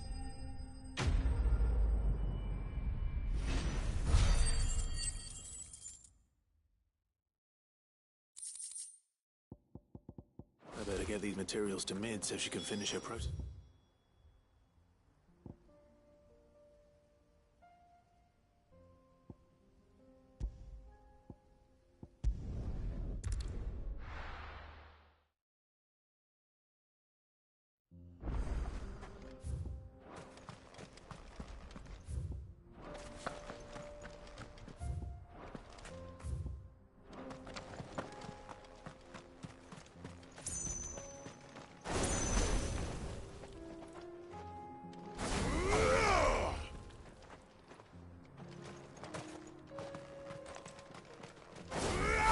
Nice peel, Joshua.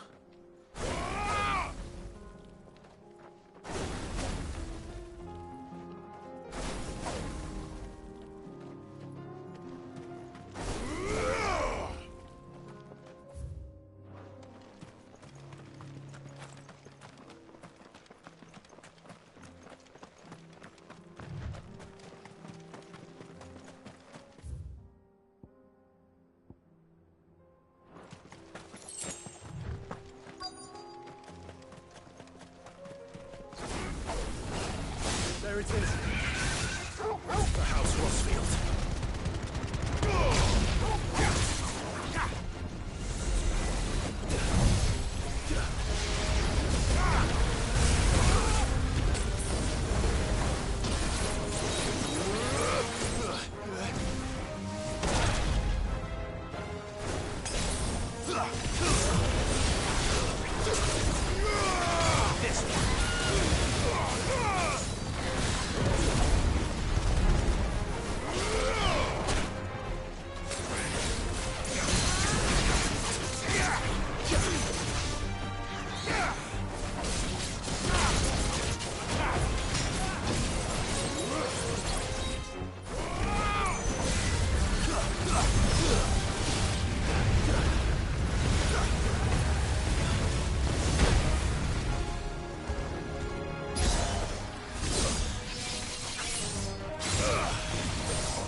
Is this the Heartstone?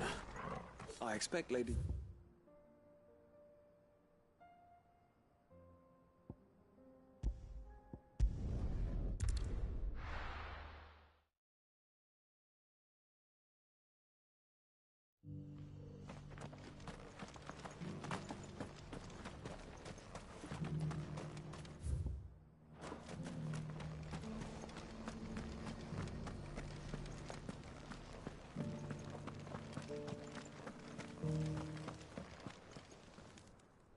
Thank the Founder you were safe.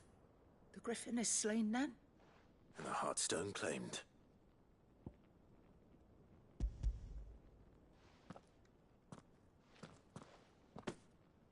Yes.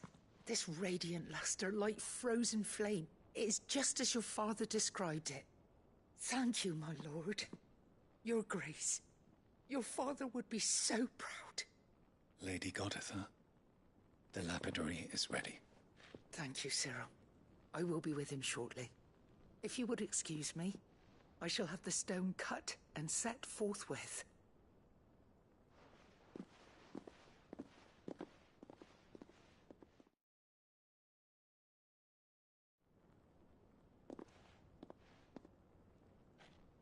The armbands are complete. Pray, take them.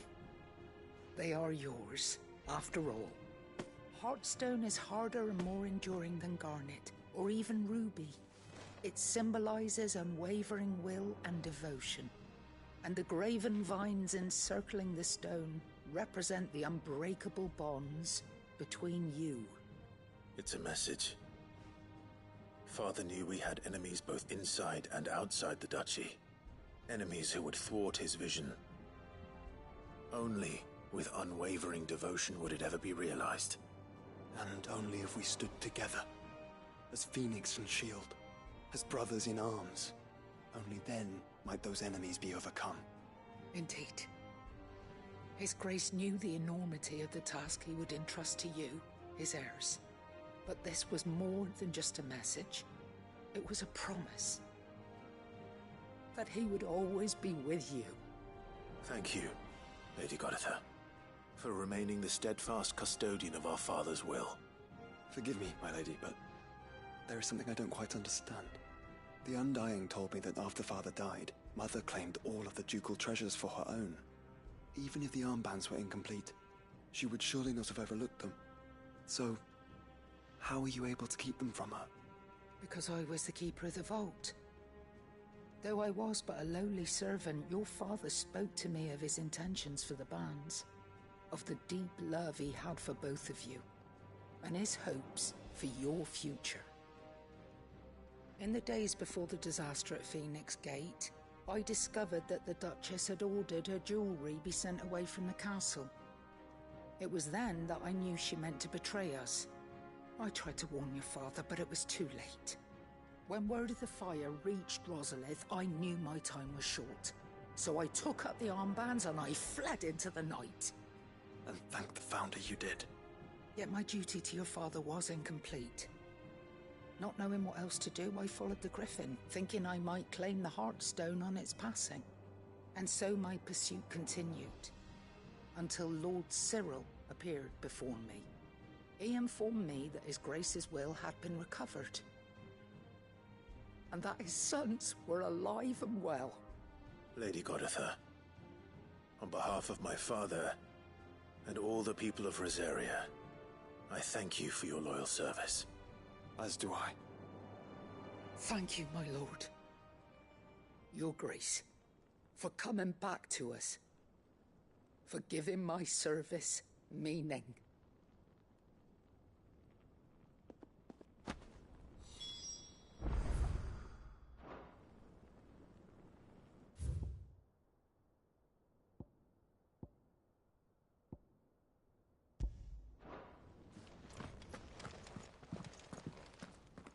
The band. plans suit you well. It must be gratifying to finally receive the inheritance that was denied you for so long. It is. And we thank you for the part you played, Cyril. If you would permit me to play my part a little longer, might I suggest that you make your way to your father's memorial atop Hawk's Cry Cliff? Let him see that you have received his blessing, and that his vision lives on in you. I suppose it would be churlish not to. What do you say, Clive? Shall we pay Father a visit? I think we should. I was hoping to be able to offer him my thanks before we left for Origin. Your father's helm is enshrined there. It has been since the day we recovered it from Phoenix Gate. I prithee claim it, for it too is a part of your inheritance, and I do not doubt that your father would prefer it in your hands than perched upon some lonely rock. Thank you, Cyril.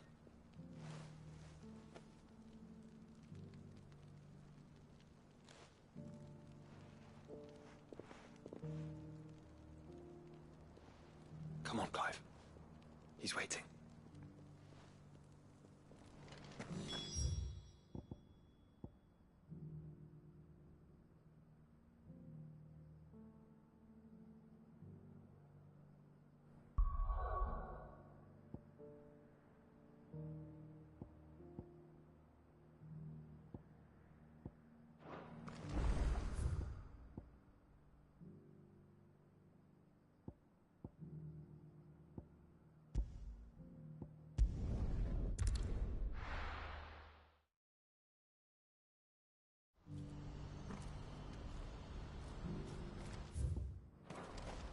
Do you see that too?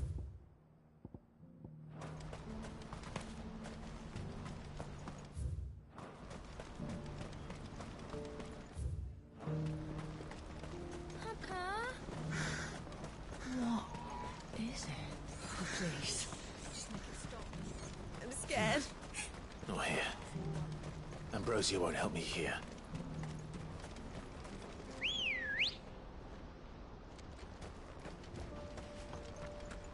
Let's go. Faster!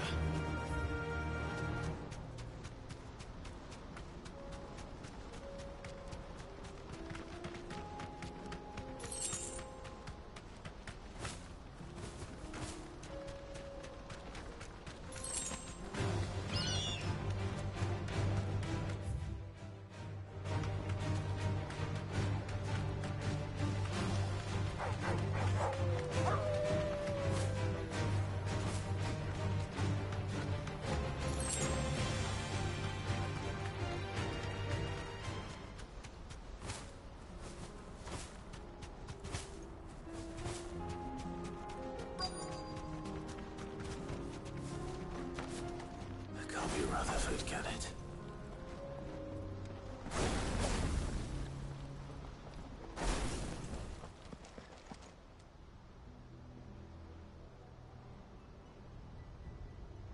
Turncoats and cowards, the lot of you!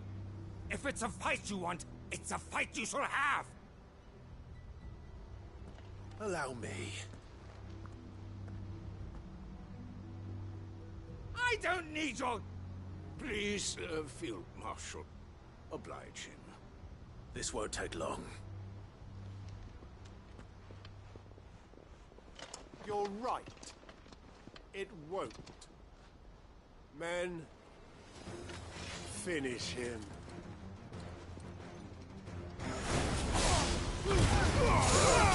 All yours!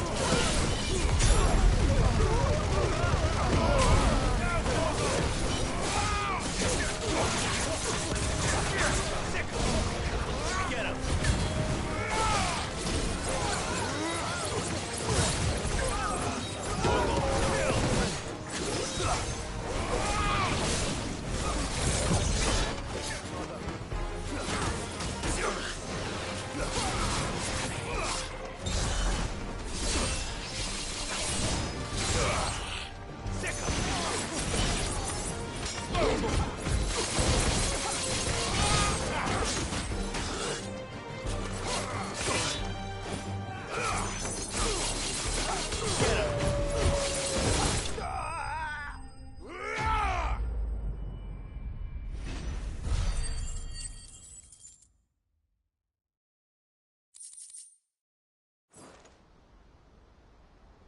A little longer than I'd have liked.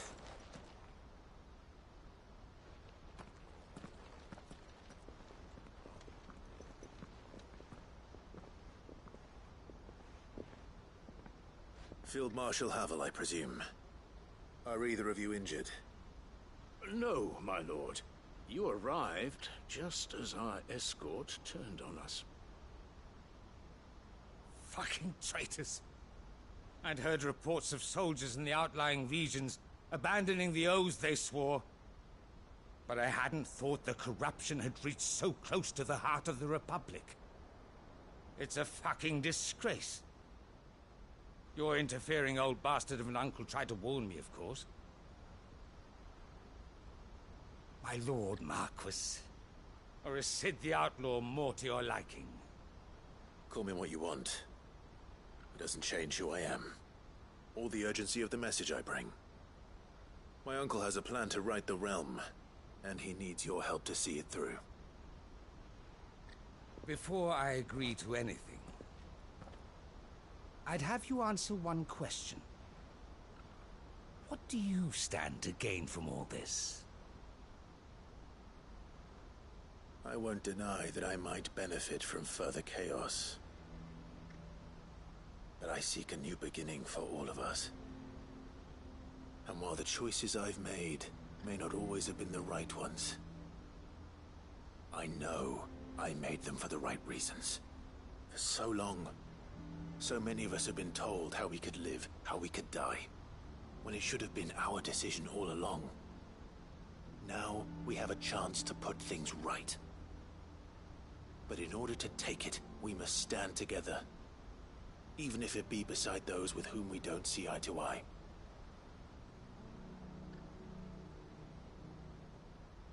Certainly not the words I expected from an outlaw. But perhaps your uncle was right. You are no ordinary outlaw. I'll never hear the end of this. All right. I'll start by ordering my most trusted guard to bring the Dhalmekian fringes under control.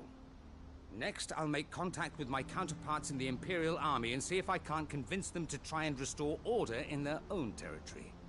Thank you, Field Marshal. But they are not the only ones we will need to convince. What do you mean? I don't doubt that I can bully some sense into a few generals.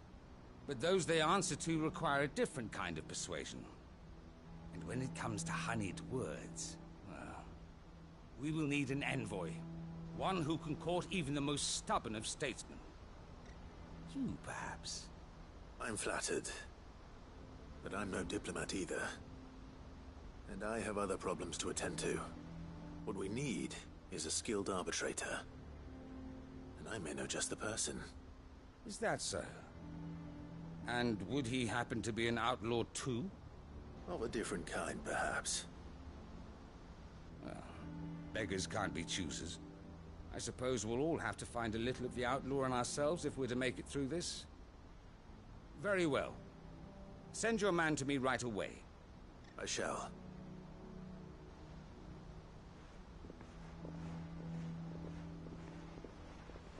My Lord Marquis. Your Lord Uncle bade me escort the Field Marshal to his manor in Port Isolde. And I will see that my associate joins you there. Very good, my lord.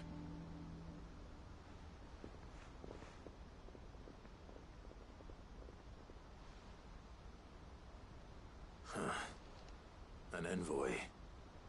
I'm not sure I'm the man to talk anyone round. I can barely convince my brother to take his medicine. No. This is a job for someone with experience. Someone like Quentin. I hope I can convince him at least.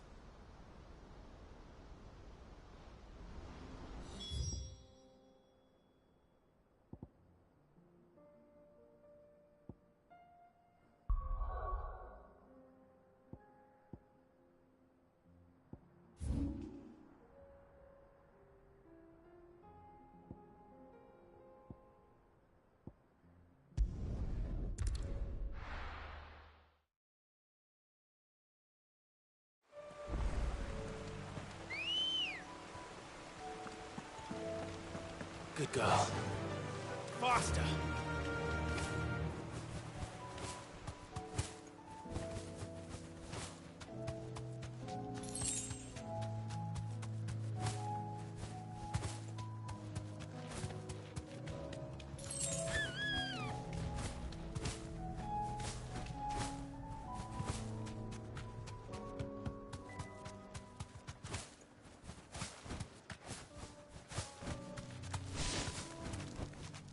I can walk from here. We may be bruised, we may be battered. Master Quint. Quinton, I have a proposal for you. Do you now? Something tells me you'll be asking more of me than a cask of Gotand gold. Go on then. Propose.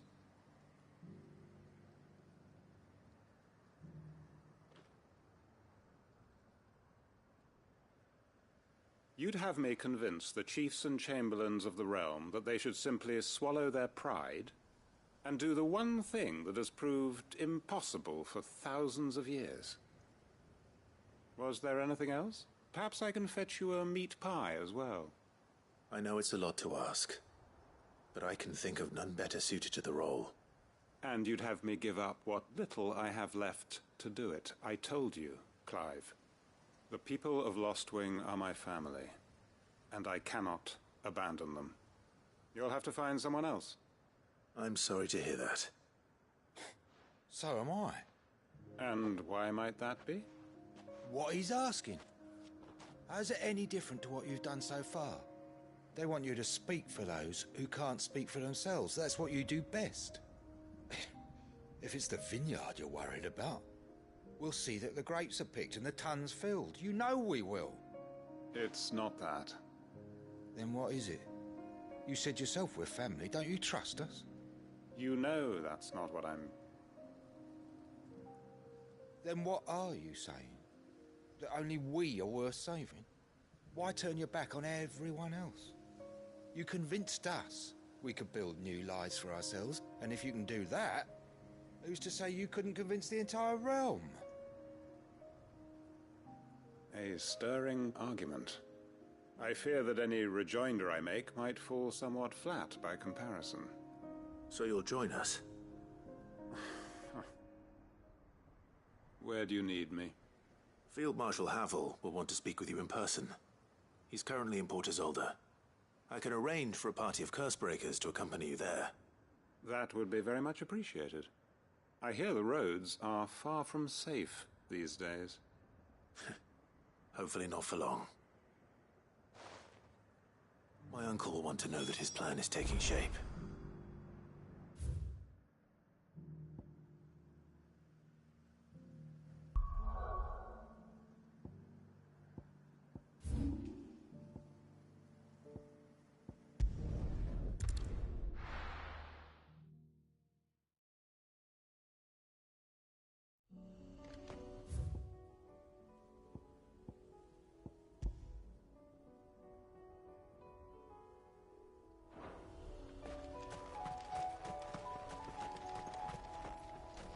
Unwavering will and an unbreakable bond. Do you really think we're strong enough? To save the world? Of course. To have overcome Father's political enemies? Of that I'm less certain. Especially know what we know now. Father was truly capable. Perhaps these lads would have helped.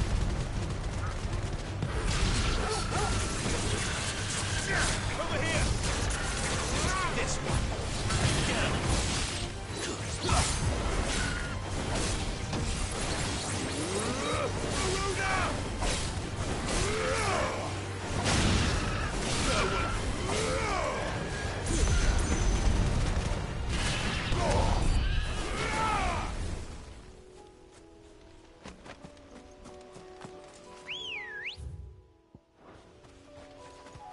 Come on. Run like the wind.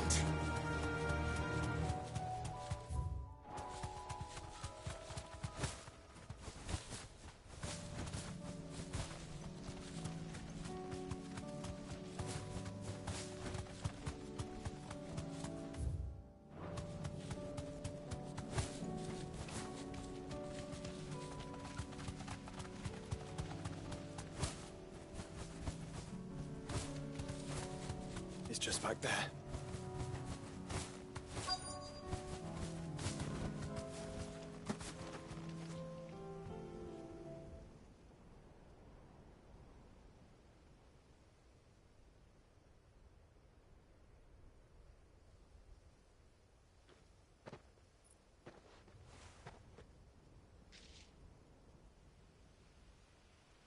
Father always fought for what he believed was right. It wasn't until that night at Phoenix Gate that I realized I had never fought for anything. I always had someone else to do the fighting for me.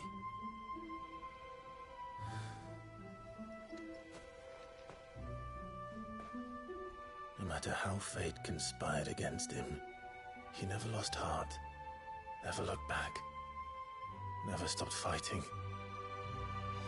To me, he was the greatest of men. I've been trying to live up to his ideals ever since.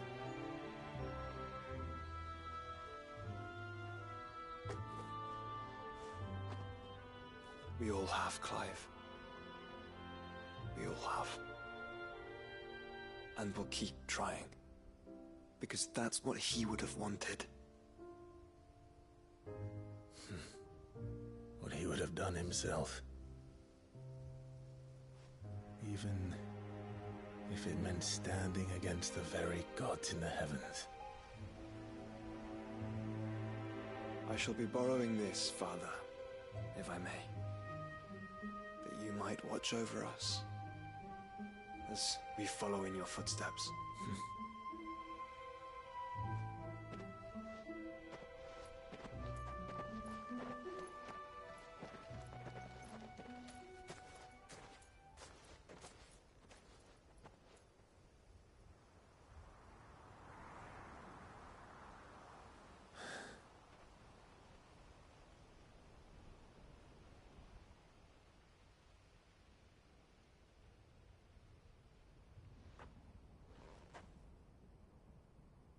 We won't lay you down.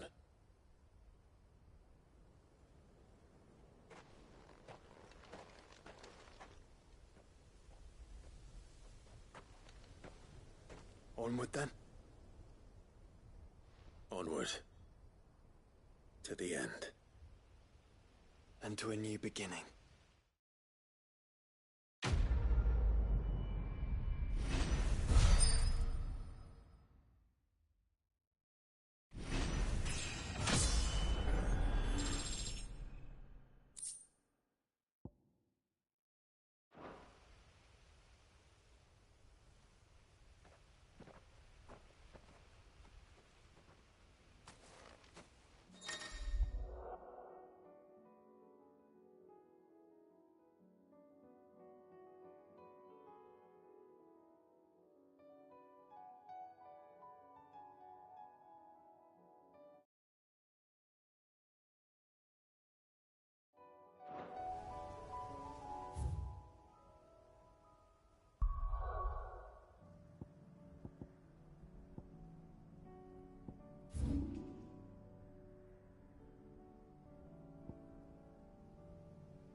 Not here.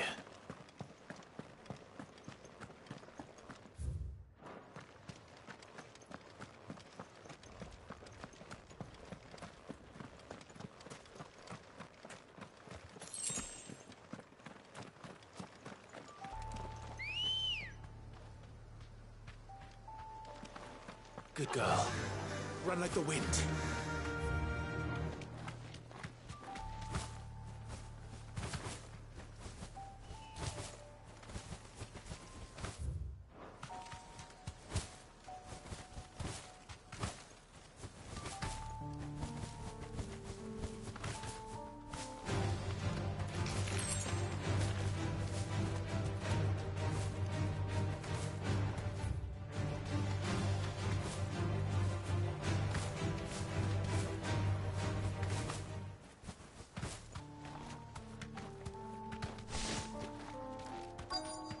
This be Nickelbug.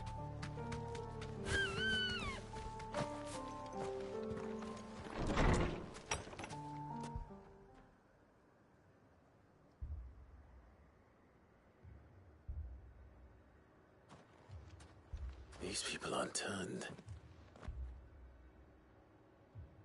And the village seems safe enough at least.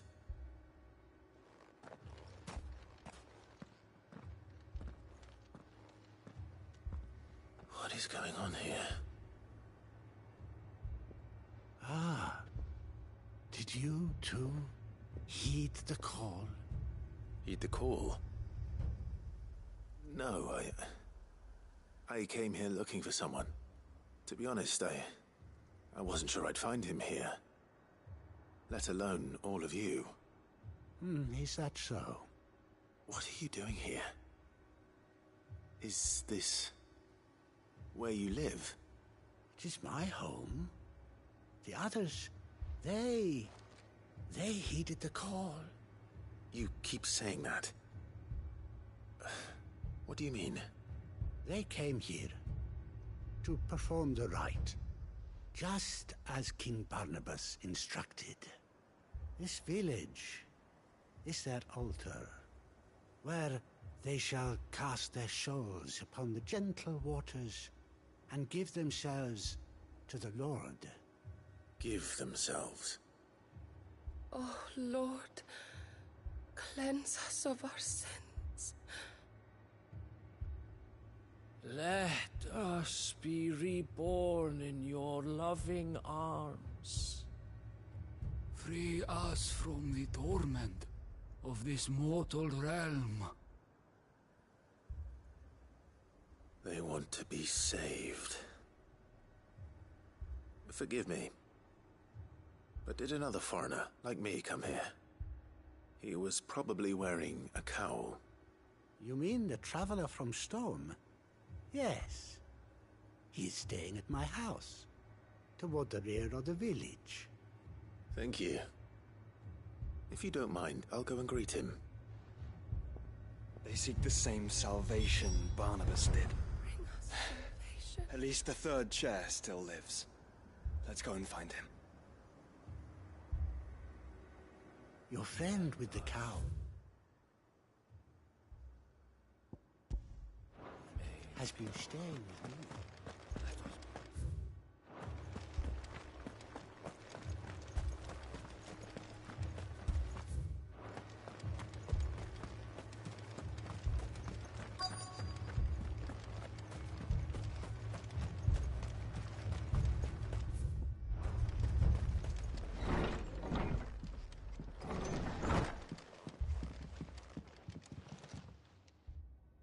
Excuse me.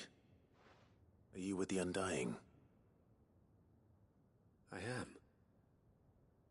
And so it would appear, are you? Lord Rosfield, if I am not mistaken. That's right. And you must be the third chair. I am. Cyril was worried for your safety. He sent me to find you. Then I must apologize. I did not mean to trouble the bearer of the burning quill. Much less you, my Lord Marquis. He said that you had failed to report. Is there a reason for that? I came here to study the followers of this new faith. But the more I learned of them, the more my own faith began to falter. You have seen them at their prayers, have you not? They devote themselves to the veneration of their Lord with a fervor I have never seen before. praying night and day that they might be rid of their wicked wills and reborn in their Saviour's light. Not that they might be granted respite from their worldly woes, but so that they might continue to serve him. Serve him with all of their beings. I, too, swore to devote my life to the service of my Lord and Master, but this... it is different. It is more. And so I would see it through to the end. See these people safe, that they might achieve their dream. That they might do their duty to their Lord. Even if it should keep me from doing my duty to mine. You do understand what their dream is, don't you? I do, my lord. They would cast aside their wills and become Akashic. I know that it may be hard to believe, but to these people, that is the very essence of salvation. Forgive me, my lord, but I must remain here. If you are to return to Master Cyril, I would consider it a great... Did you hear that, my lord? Something is happening. I'll go and find out what. Stay here.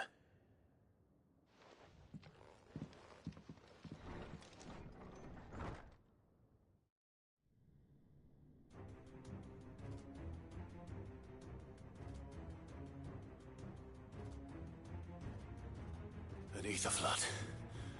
Oh no. There must be something I can do.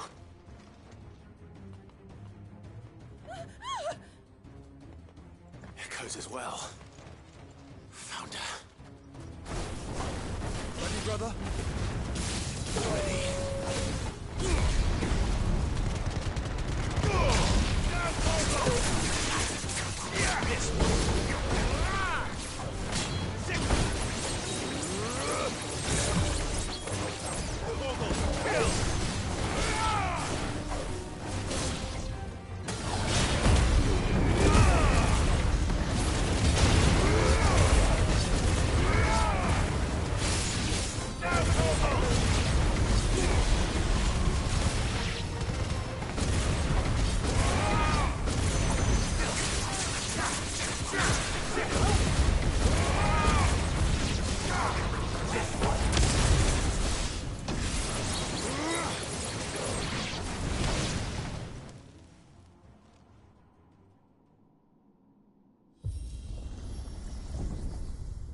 What now?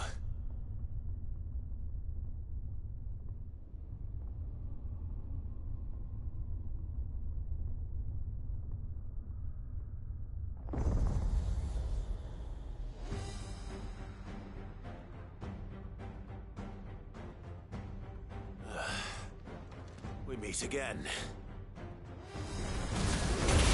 I've killed your kind before.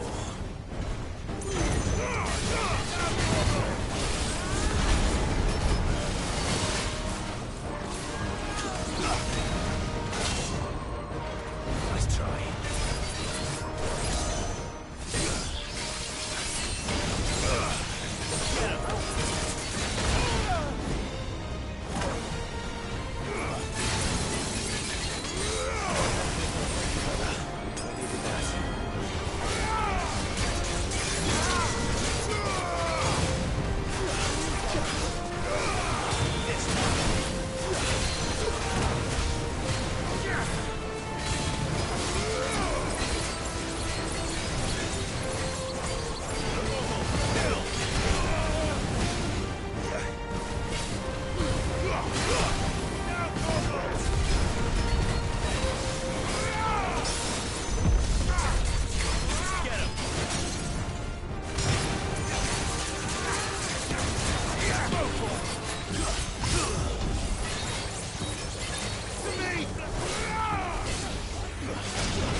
damn it!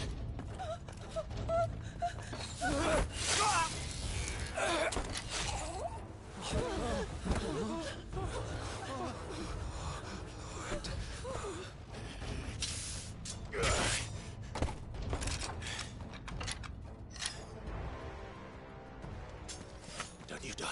Come on, speak to me. I had to save them, that they might have a chance to find true salvation. By devoting themselves to the service of their Lord. Just as I did, when the Undying plucked me from the gutter and gave me a cause to believe in. A duty to serve was everything to me, and I would not deny them that fulfillment, even if they must become a Kashik in order to achieve it. Forgive me, my Lord Marquis. I did not mean to trouble you with this. My findings. Could you deliver them to Master Cyril for me? Of course. Your duty will be done.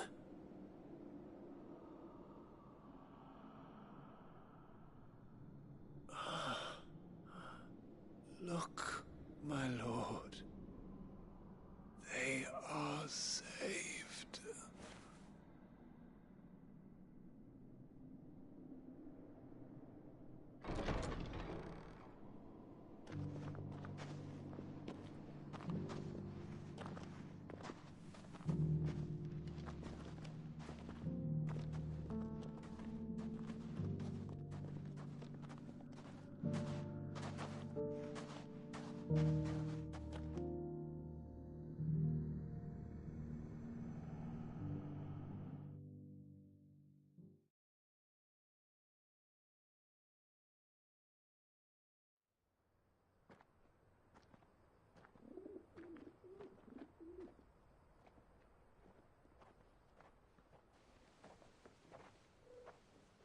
They are saved. Founder. I should get this report to Cyril.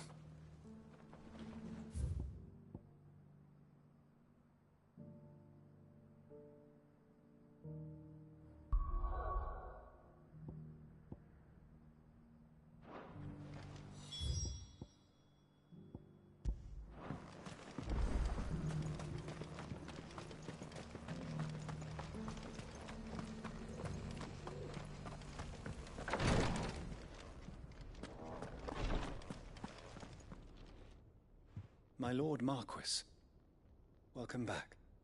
I am glad to see you hale and whole. I met with your third chair, Cyril.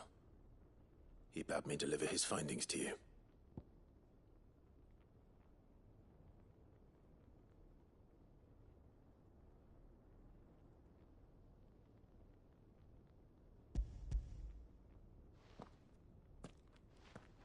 Thank you, my lord. He remained in Ash? He died protecting the villagers from an echo. I buried him in Mickelberg. I'm sorry that I couldn't save him. If you could not save him, no one could. The villagers, they were believers in this savior cult. They prayed to their god that they might be unburdened of their wills. Then an ether flood came, and their wish was granted. Your brother sacrificed himself that they might live, even knowing that that life was death by another name. Then he perished defending liberty. A hero's end. For the right to choose how one dies is no less sacred than the right to choose how one lives. Sid would agree. He wanted to build a world where people could die on their own terms. A noble ambition. To die for one's cause is the most perfect expression of one's faith. It matters not how misguided others might judge one's decision to be. only that the decision is one's own. We live according to the teachings of our order. We believe in them, we protect them, and yes, we die for them. For better or worse, that is our creed.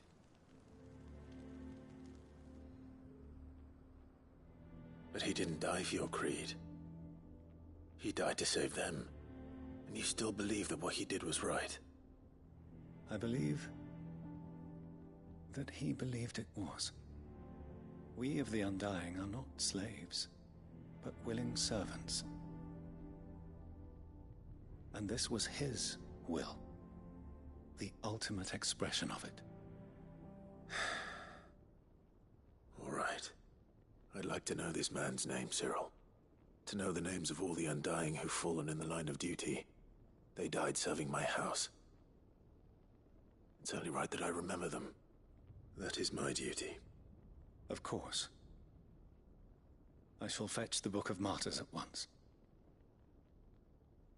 My lord, it has been, and shall ever be, the greatest honor of my life to serve House Rosfield. Though our duties may differ, yours is no less important. I pray with all my heart for your success. And were they here, I have no doubt but that every one of my fallen brothers and sisters would feel the same.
Ambrosia won't help me here.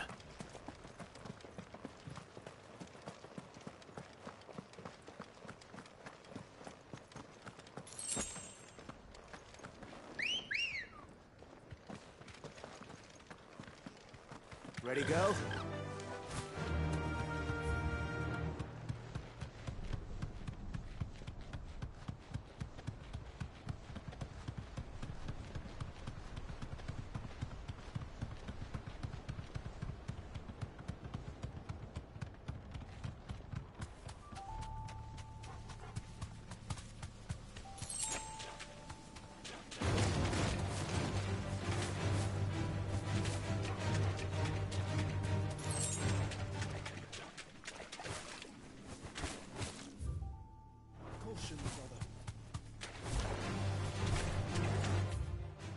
Seems this place has been flooded twice over.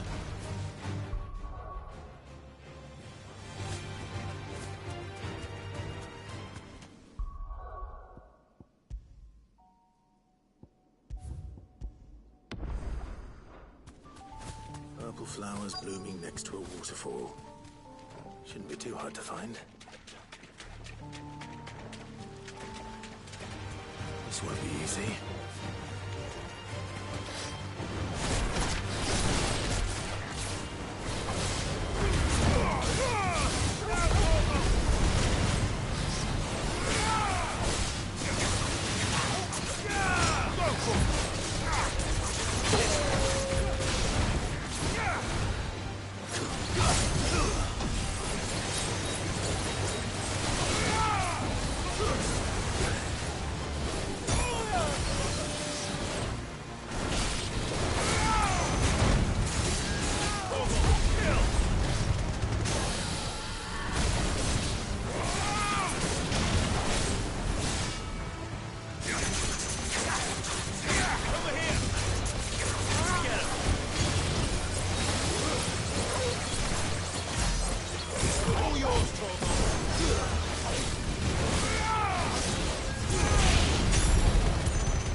Here they are.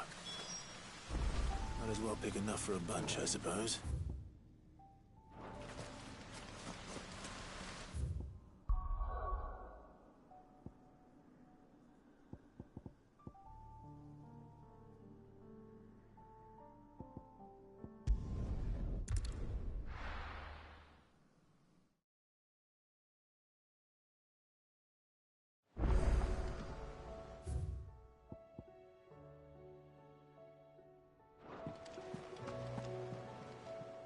Uncle, I bring good news.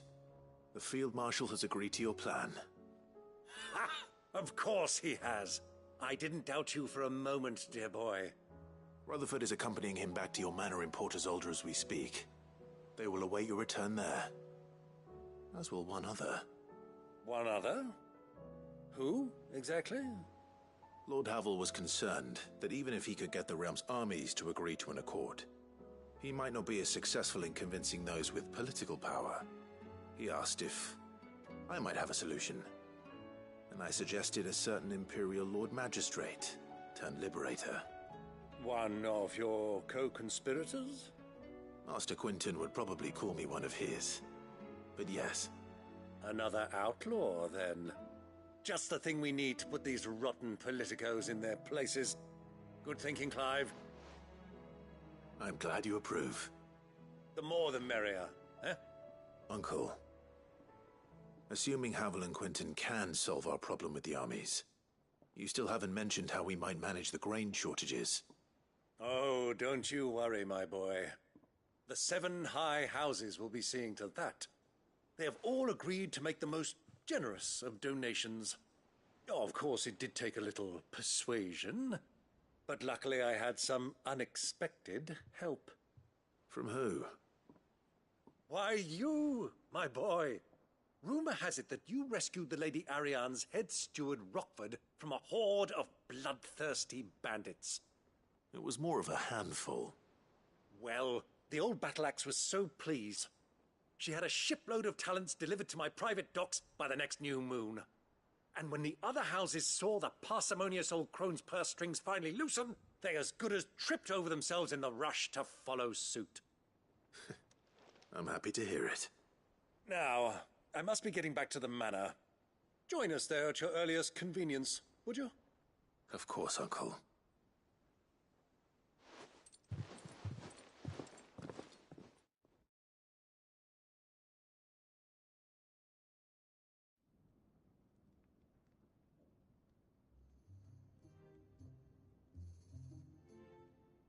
And how, pray tell, will we get that grain to the capital if the roads are still overrun with Akashic?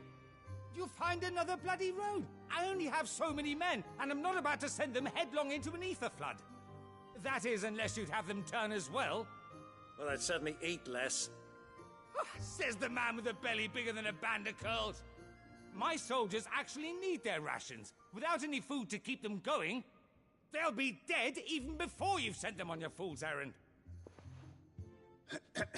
If I may, gentlemen, perhaps I might suggest an alternative approach. Though supply routes are indeed disrupted, there is no shortage of ships. Indeed, they bob away in every bay from here to Randalar, awaiting a safe haven. Allow them to make port and fill their bellies full of grain. And once those who crowd the cities are fed, ferry the displaced back to the countryside to work the fallow fields. But I'm sure that you wish to continue your discussion. Forgive the interruption. 2 such firm friends as yourselves need no help from the likes of me. Rutherford spoke fondly of the great bond between you. Us? Friends? I can't stand the man! Clive, I'm beginning to question the quality of the company you keep. And what kind of company were you expecting him to keep? The man's a criminal! Criminal? How dare you? You are not fit to breathe the same air as this fine, upstanding young gentleman. Upstanding? He calls himself Sid the Bloody Outlaw! Once more onto the breach.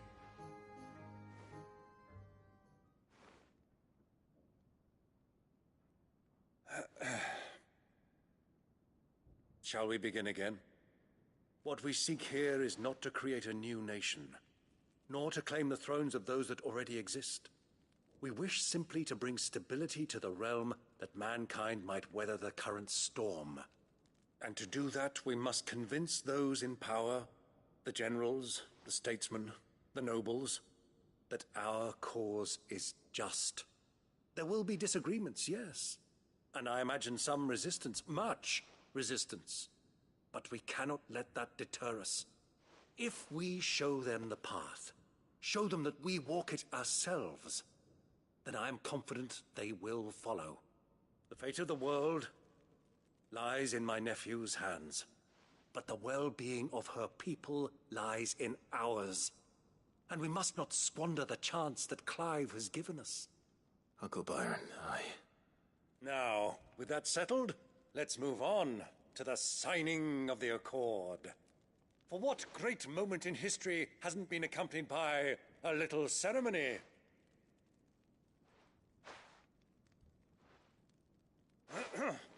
Citizens of Valisthea, I present to you the Triunity. Rutherford, Mike Will.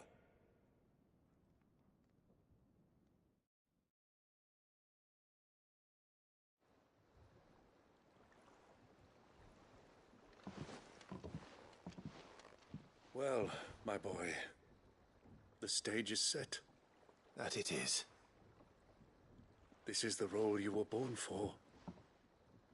Now I ask only that you trust in the talents of your supporting cast. We shall play our parts to the best of our abilities, that you might have the opportunity to shine. The realm needs its Sir Crandall. And there is no better Crandall than you, Clive. I want you to keep this signed accord as proof of our faith in you. I will. Thank you, Uncle.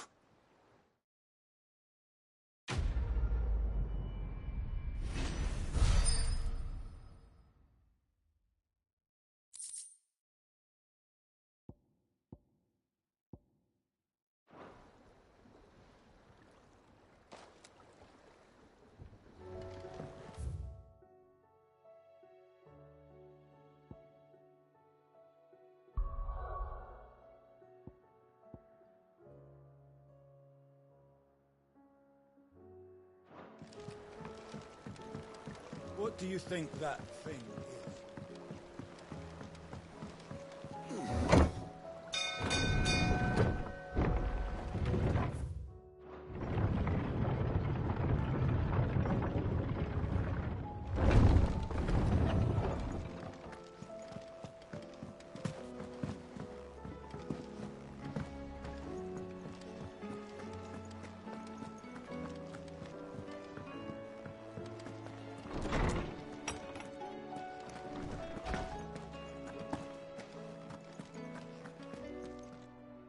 Oarsman, I found the flowers you were looking for.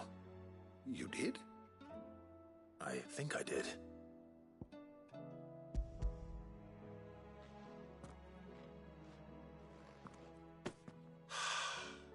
You did indeed. My dear boy, thank you. You wanted to make Dion a gift of one, did you not? Shall I invite him to join us? Oh, I don't... It's no trouble. I'll go and fetch him.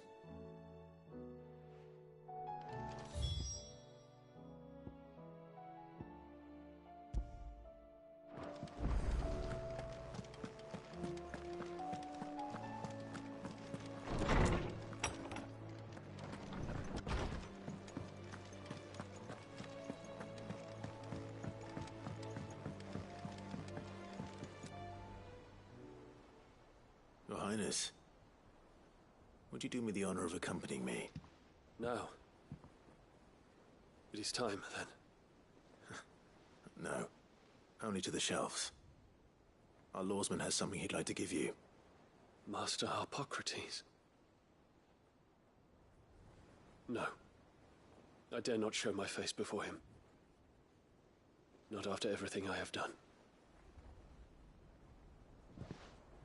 I have taken countless innocent lives. and ruined countless more. All because I was weak. I have sworn to atone for my crimes or die in the attempt. But were I to meet with him again, and see in his eyes what I have become, I fear that my resolve might falter. Then that is all the more reason to do it. Test your resolve. Prove to yourself, and to him, how strong it truly is.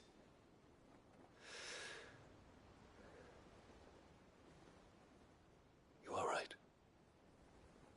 I must, at the very least, offer him my gratitude. Very well, then. Take me to him. Follow me.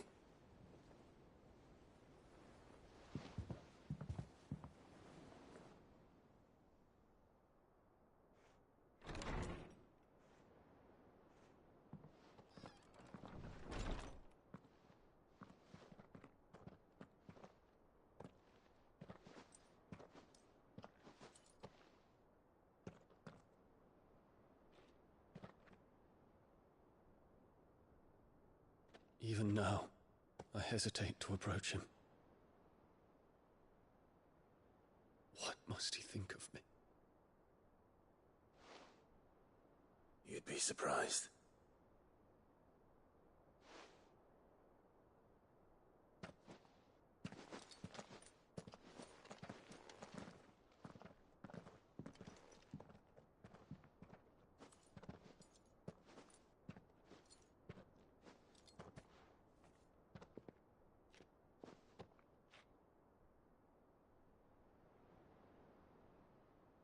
Master Harpocrates, pray, accept my apologies for leaving your tutelage before my studies were complete.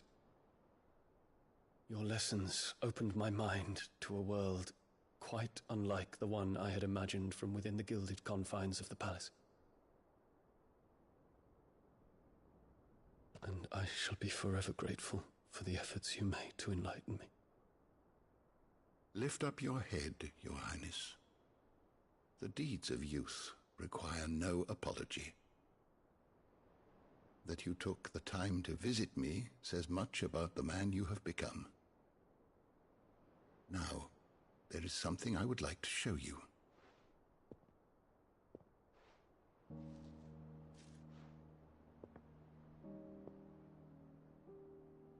Is that a wyvern tail? The color is unfamiliar to me. Because it is unique to those found in the wild. Something in the harsh environment in which they grow lends them this striking hue. Their roots are indistinguishable from those of their hothouse cousins, but once they bloom, the difference is immediately apparent. In this flower, I see you, Your Highness. Its roots were the roots of a wyvern tail, with all that implies. But they do not define it, just as yours do not define you. I want you to have it, that it might remind you of this truth.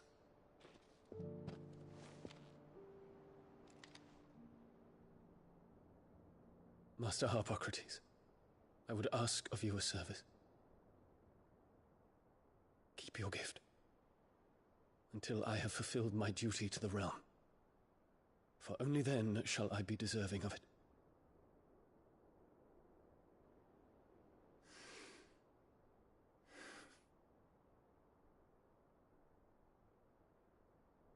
As you wish, Your Highness. I shall await your return.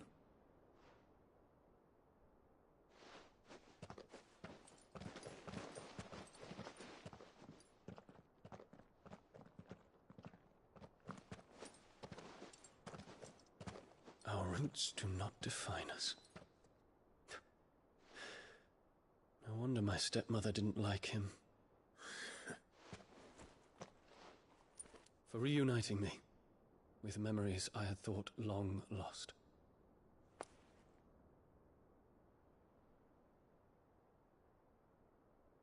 shall not forget this.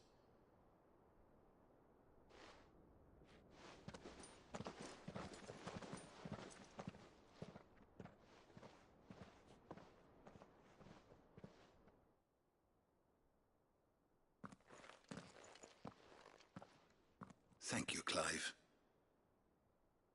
Were it not for you, I fear I might never have found the right moment to speak with him. Not to mention the wyvern tales.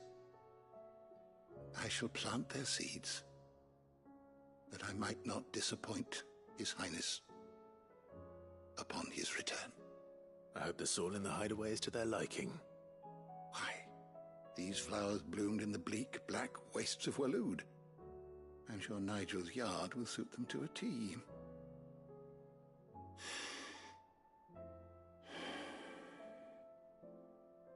When it comes to expressing one's gratitude, I find that words are seldom sufficient. Here. What's this?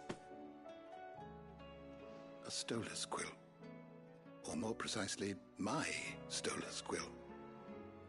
'Tis said that an owl's feathers are steeped in the wishes it hears over its long lifetime. All those words just waiting to pour out onto the page. So consider this my wish for you. That one day you may put down your sword and pick up that pen. Well, when that day comes, I'll certainly have a lot to write about. Thank you, Harpocrates. It shall have pride of place in my chamber.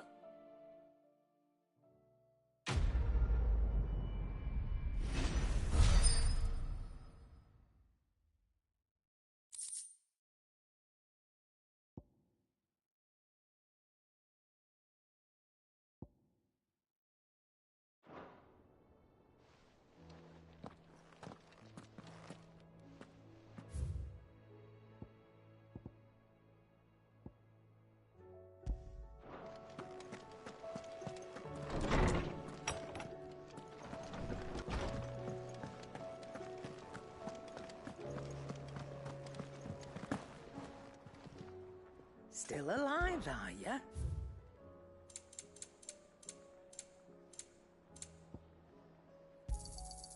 You're rubbing me blind, you know. Finished, are you?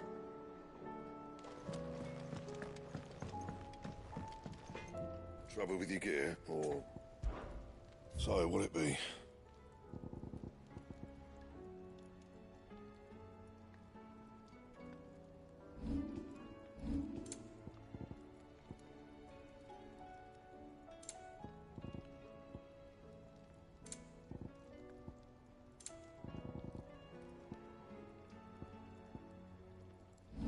And?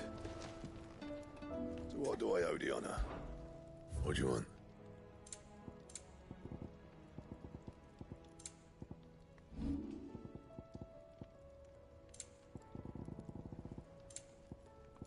Anything else?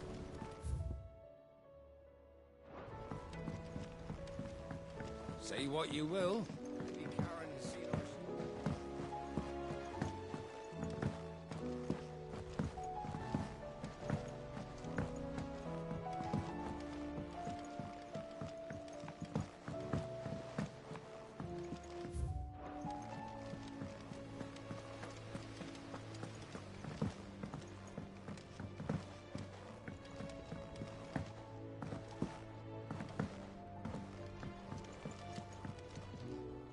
Mid, tell me this is all you need.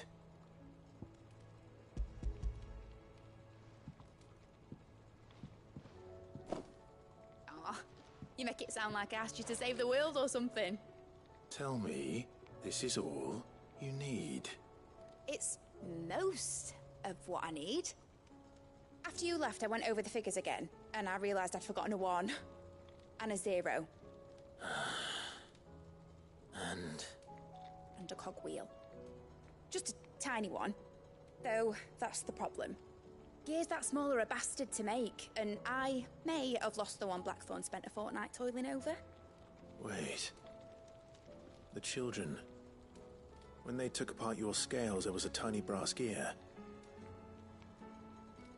Now that I think about it, they didn't use it when we put the scales back together. The young'uns?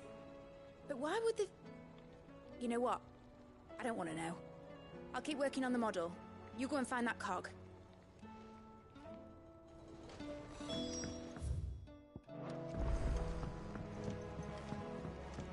Has Midadol mentioned a new project yet? Sid! Is Mid still hiding from us? She wasn't hiding. She's fine. She's just busy working on her next project. A new invention? What is it? What is it? Is it an airship? I bet it's an airship! Do you think she'll let us help? That just so happens to be why I'm here. She needs something special, something only you three can provide. A brass gear. A tiny one. One that might fit on, say, a set of scales? Oh, the one you forgot! We remember! We saved it, just in case. It's in the bag of bits. Since your lesson, we've been disassembling, then reassembling everything we can find. All the pieces that are left over, we keep under our beds, just in case. That's good to know. Look! I found it!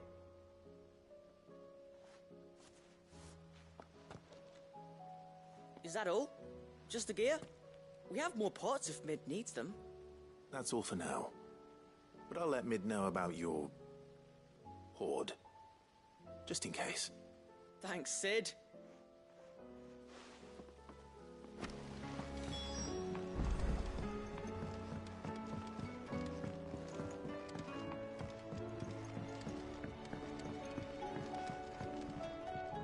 Well, did they have it?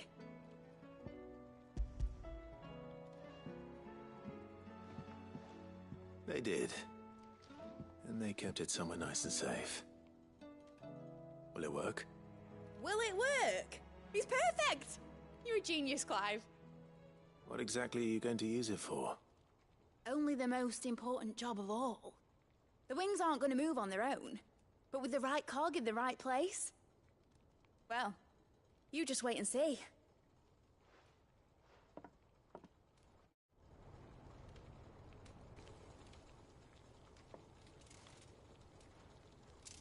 That should do it.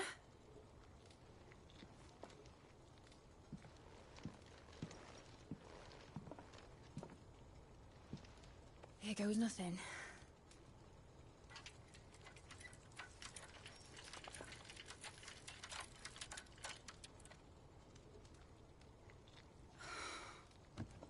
Titan's tits.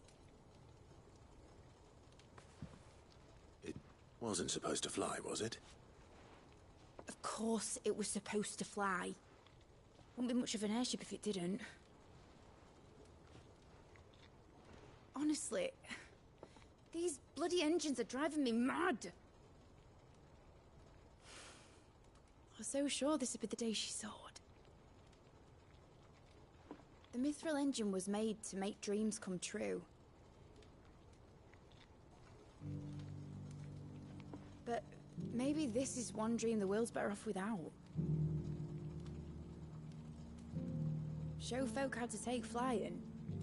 It won't be long till they're raining death down on each other. People will lose their homes, children, their mums and their dads. Like I lost mine. I'm sorry. So am I, Clive. So am I. Sorry that I have to choose. Do I follow my head, or do I follow my heart?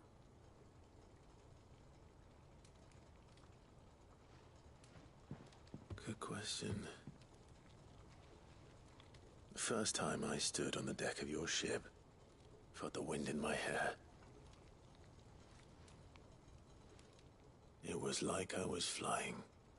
But imagine how it would feel to actually do it. My dad always said there were two ways of living life. Chasing a dream or shuffling to your grave. And he were right. Right about a lot of things. Not that I like to admit it. People need dreams to chase. Especially in a world like this.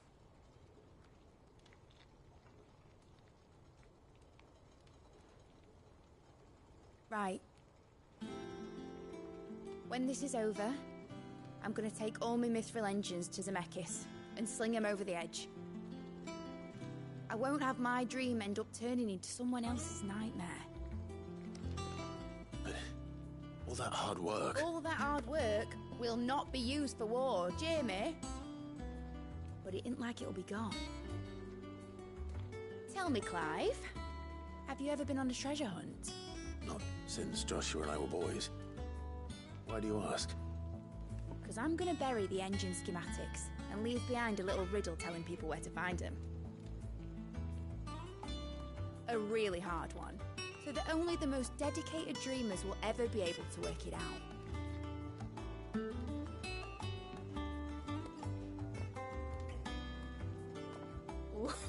I can picture it now. Some daft general squinting at the words with a gormless expression on his mug. Like that one, yeah. Right.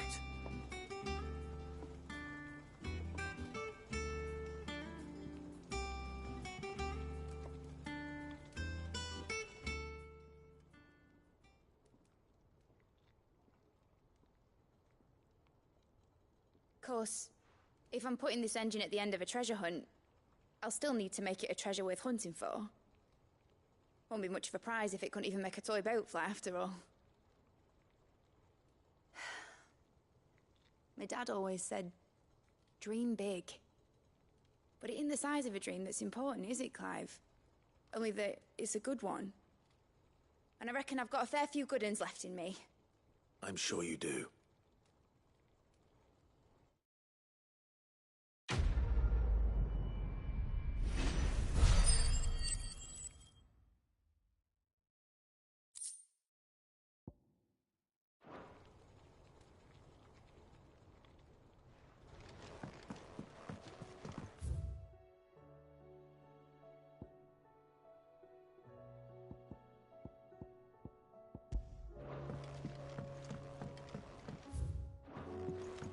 Has Midadol mentioned a new project?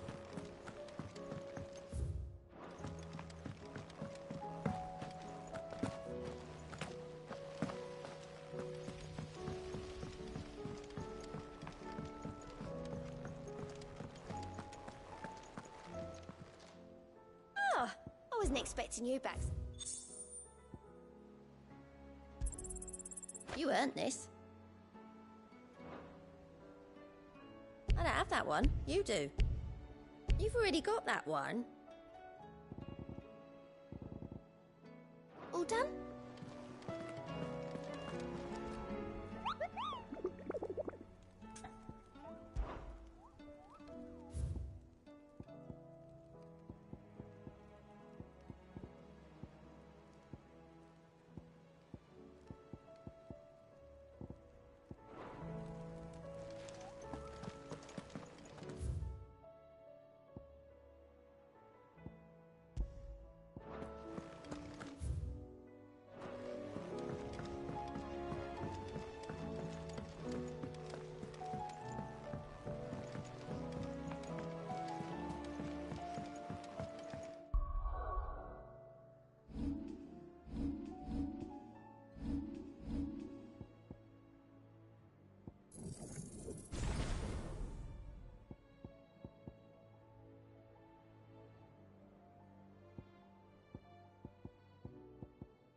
It's a dangerous world out there.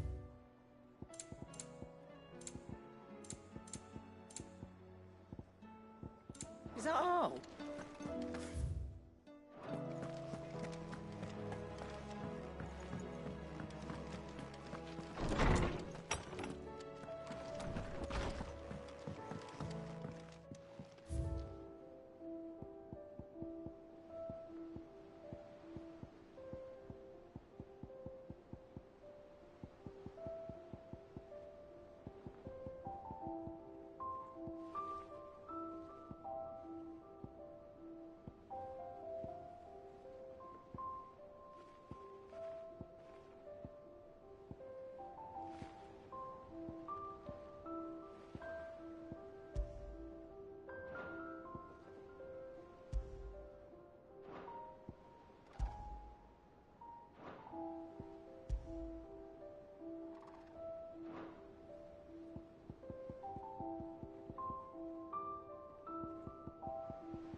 If Joshua's worried about Jill, I should go and speak with him.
Joshua, I read your message.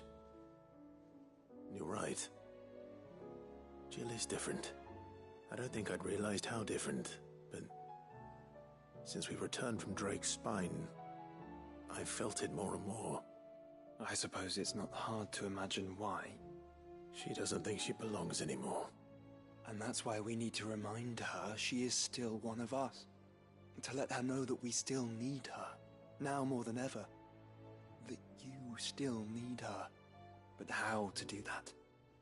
When last we were truly close, we were but children. Of course. Do you remember the time we accompanied Father on his annual tour of the Duchy? And Jill and I broke from the procession to ride up Man's Hill. To see the snow daisies, I remember. It was the first time Father had allowed us to join him. And when he realized you were missing, he had the entire retinue down to the pot boys combing the countryside. In the rain. A thunderstorm forced us to take refuge in a grove of oaks before we'd even made it halfway there. It was the Lord Commander who finally found us, and needless to say, he was none too pleased. Then it seems you and Jill have unfinished business. What do you say? Man's Hill. It's not that far. Oh, true. though I suspect it is also much changed. Little in southern Rosaria remains as it was when we were children. You're saying I should go and scout the area for bandits? I'm saying we should first go and see if there are actually still any snow daisies left. What would you do without me, Clive? I can't say my travels ever took me back to Man's Hill. I'm curious to see how it has fared.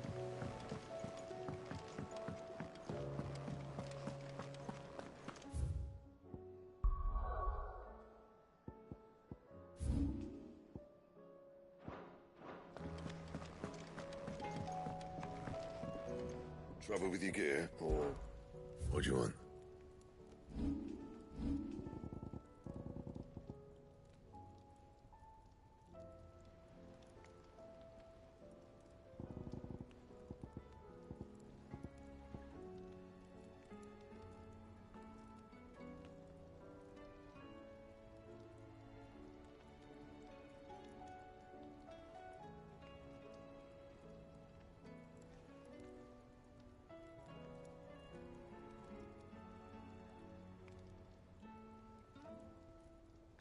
that it?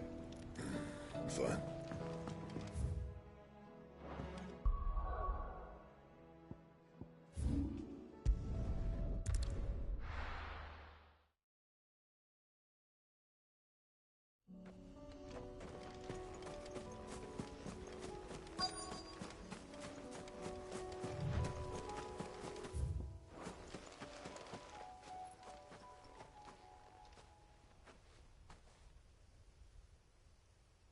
This is the place, but... I'm sorry, Clive.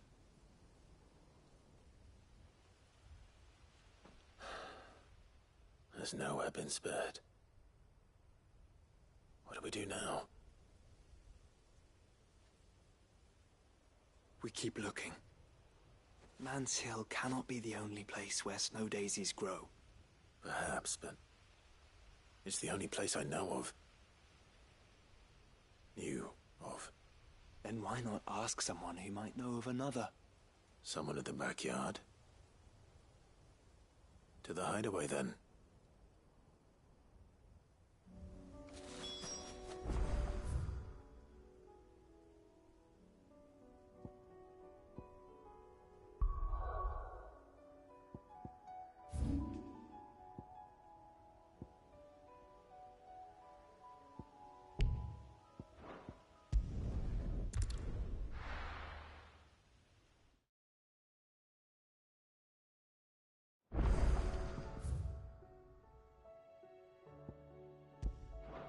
Let's hope one of the gardeners knows where to find snow daisies.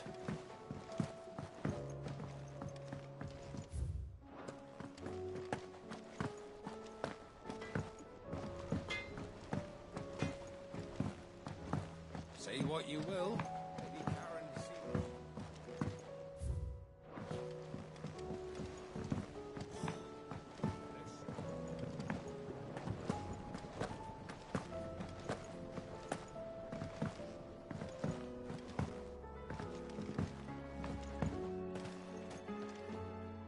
Oh. What brings you down from the heavens, Sid? I need your advice. Joshua and I are looking for a place where snow daisies grow. Preferably in abundance. Snow daisies. Then you'll want somewhere not too hot and not too cold. And where the winds are strong enough to carry the seeds. I reckon Man's Hill would be a good place to start. There in the Royal Meadows, perhaps? Both have similar climbs and the right elevation. If the Blight hasn't claimed them yet. Right. Thank you.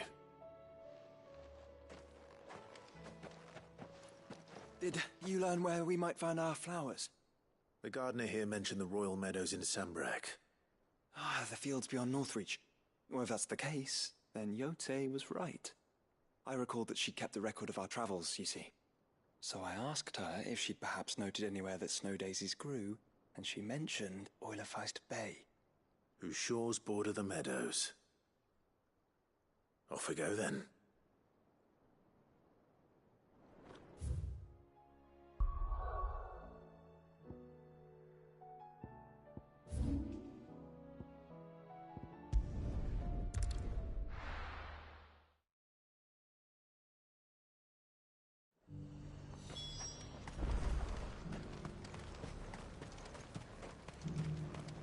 how might I help the garrison today?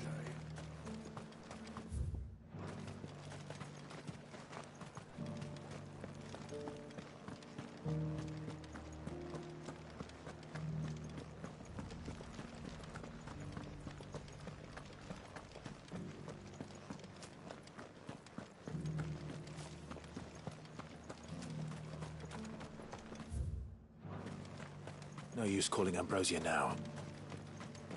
Those things didn't fight like men. The Duke has plenty.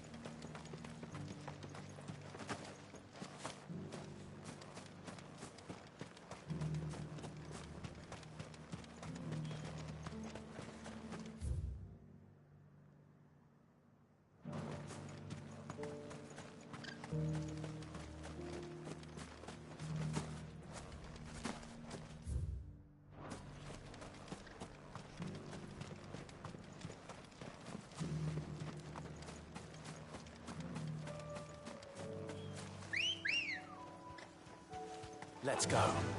Fly, Ambrosia.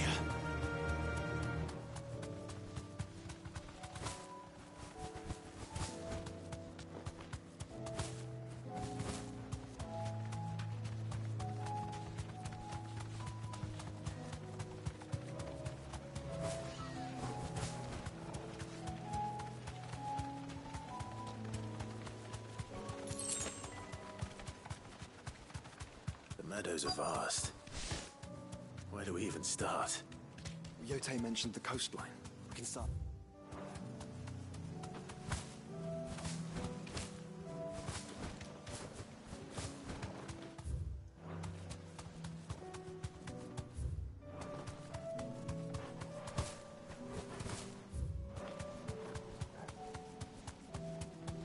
Be safe.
boy.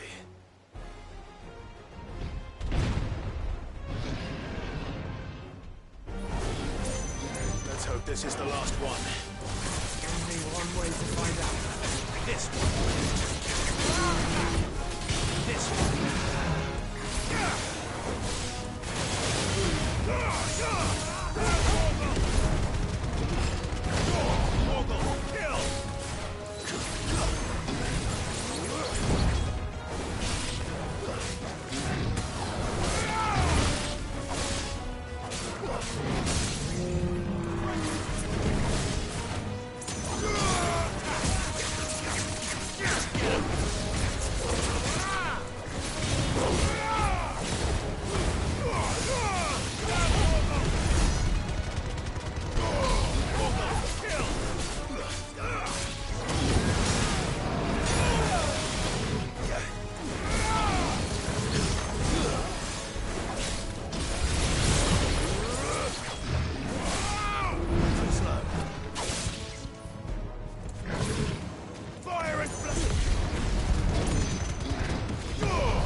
That was harder than I expected.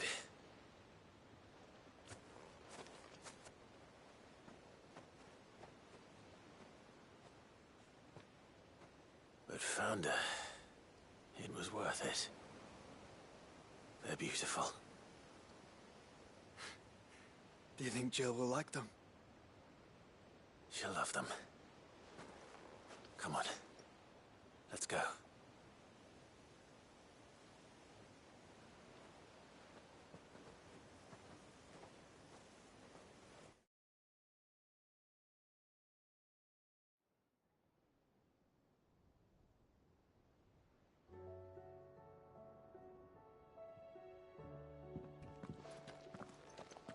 It appears my work is done. The rest, as they say, is up to you. Well, you and the skies. We wouldn't want another thunderstorm now, would we?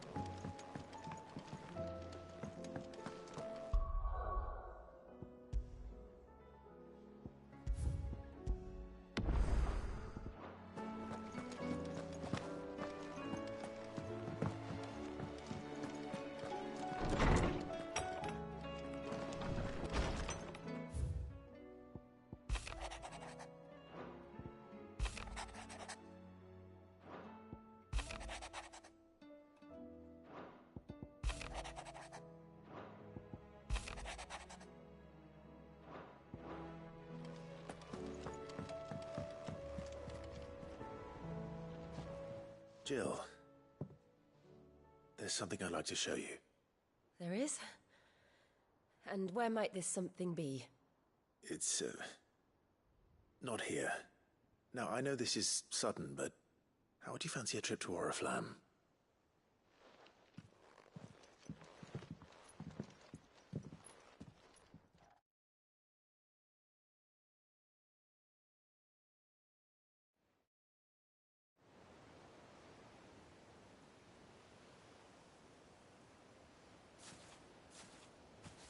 There are so many. This is what you wanted to show me.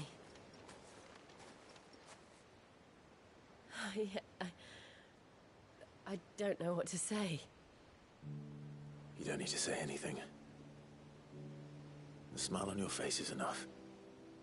We've been worried about you, Joshua and I. Do you remember when I took you to Man's Hill? Or tried to? How could I forget? You saw me crying and thought a change of scenery might lift my spirits. In the end, it earned me a nasty cough and a stern scolding from your mother. But I felt wonderful nonetheless. I'm sorry. I had no idea what I was getting us both into.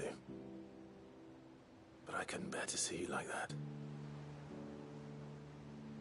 Before we left, my chambermaid told me she'd overheard your mother talking about my marriage prospects with some of the noblewomen at court.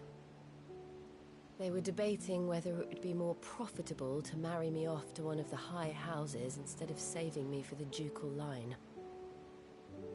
No one thought to ask me what I wanted. I was nothing to them. A pawn at best. I felt so trapped. So lonely. I didn't know. But I wasn't alone.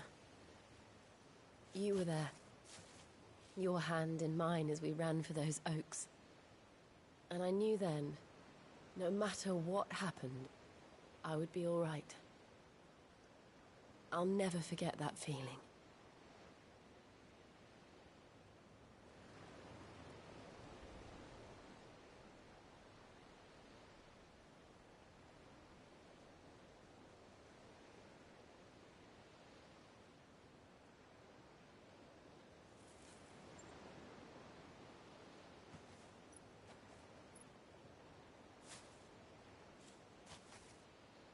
Before we broke camp, the morning after the storm, do you know what I did? No? What? I slipped away from my governess to climb the tor. And from there I saw a sea of petals, all reaching for the sun. And I realized that no matter how terrible the night, dawn would always come.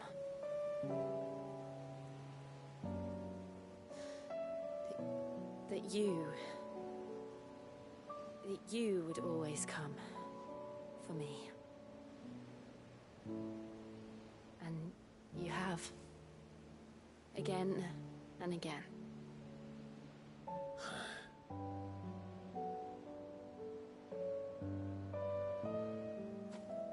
Where do you see us? When all this is over?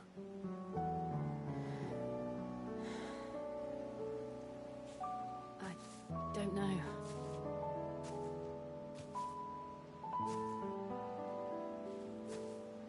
Not here, though. I think I've outgrown the twins. After everything we've been through, the realm just seems so small.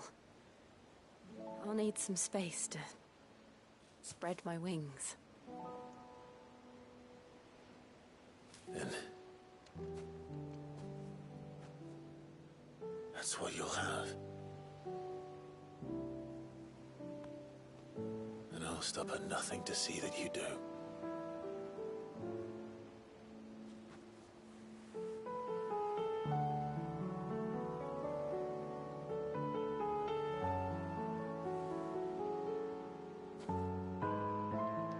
I never was much good at garlands, but it'll have to do.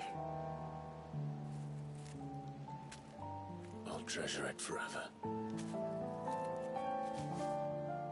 Thank you, Clive. For this, the flowers, for everything. It's exactly what I needed. You Oh, my treasure.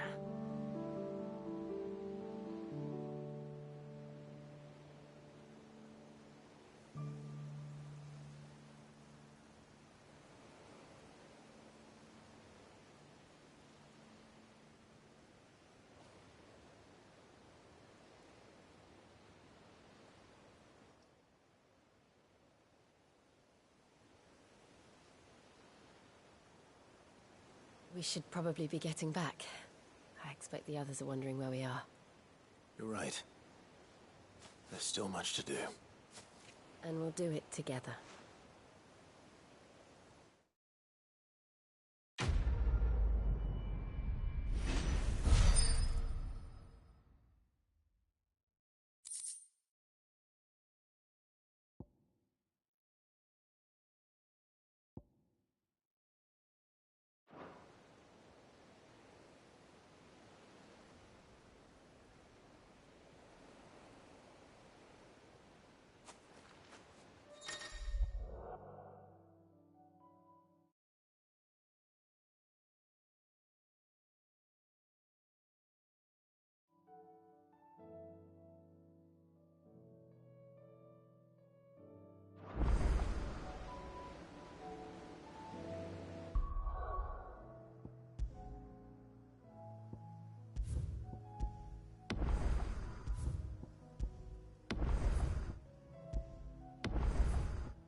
What do I owe the honor? So, what'll it be? No scratches, all right?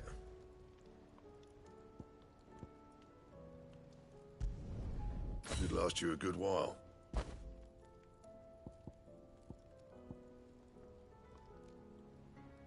Anything else?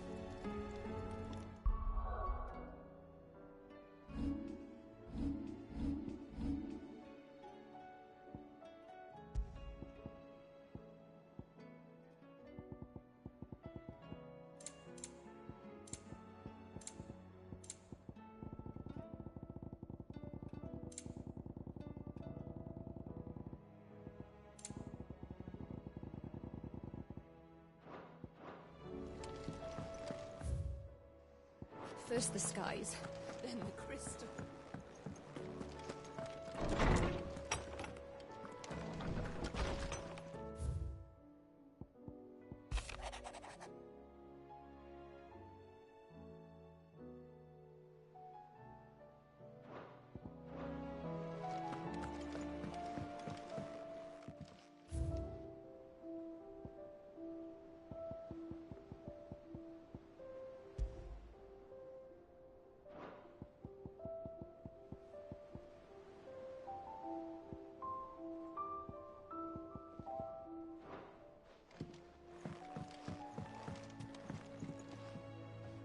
Clive, do you have a moment? Of course. Always. I wanted to give you something. Is this? I stitched it from the cloth you gave Hortense. The piece she said you liked best. I told her I used to enjoy needlework, but I didn't think she'd remember. It's beautiful, Jill. You didn't have to.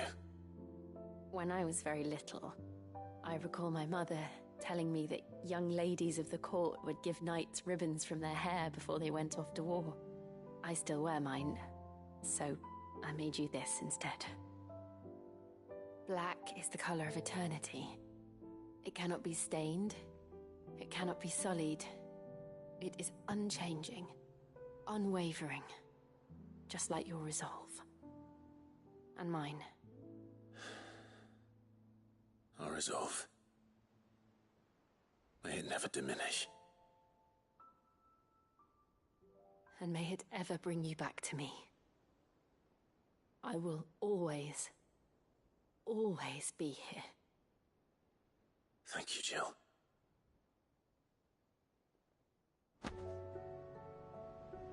It's not time yet, is it? Somewhere. I know. Thank you.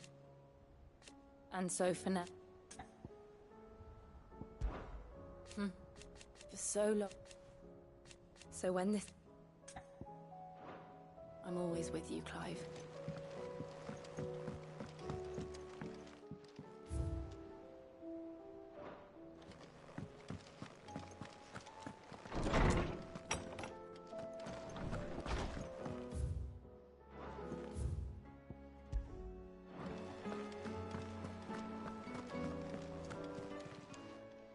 Still alive, are you? That great? No.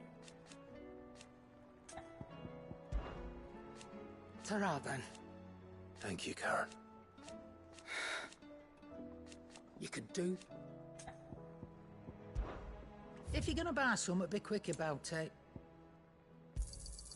It'd better all be here. You'll not find a better price than that.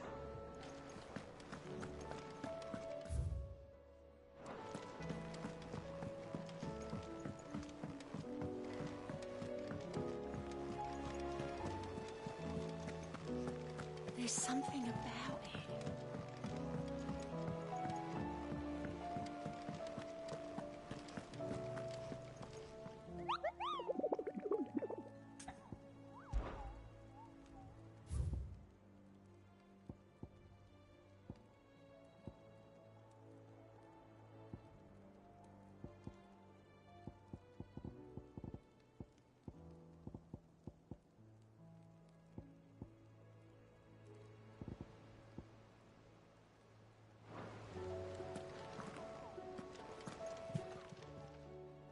Oh, I wasn't expecting you back so soon. It's not.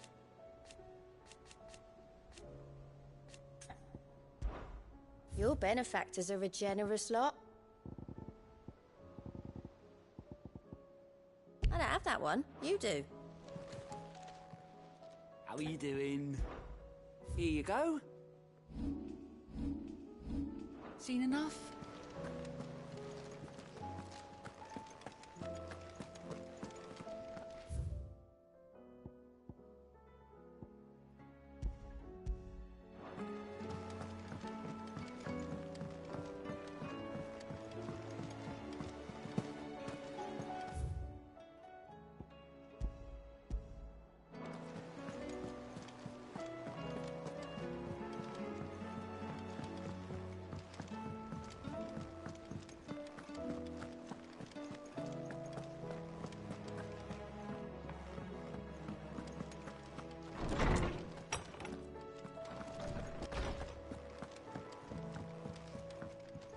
What is it, Clive?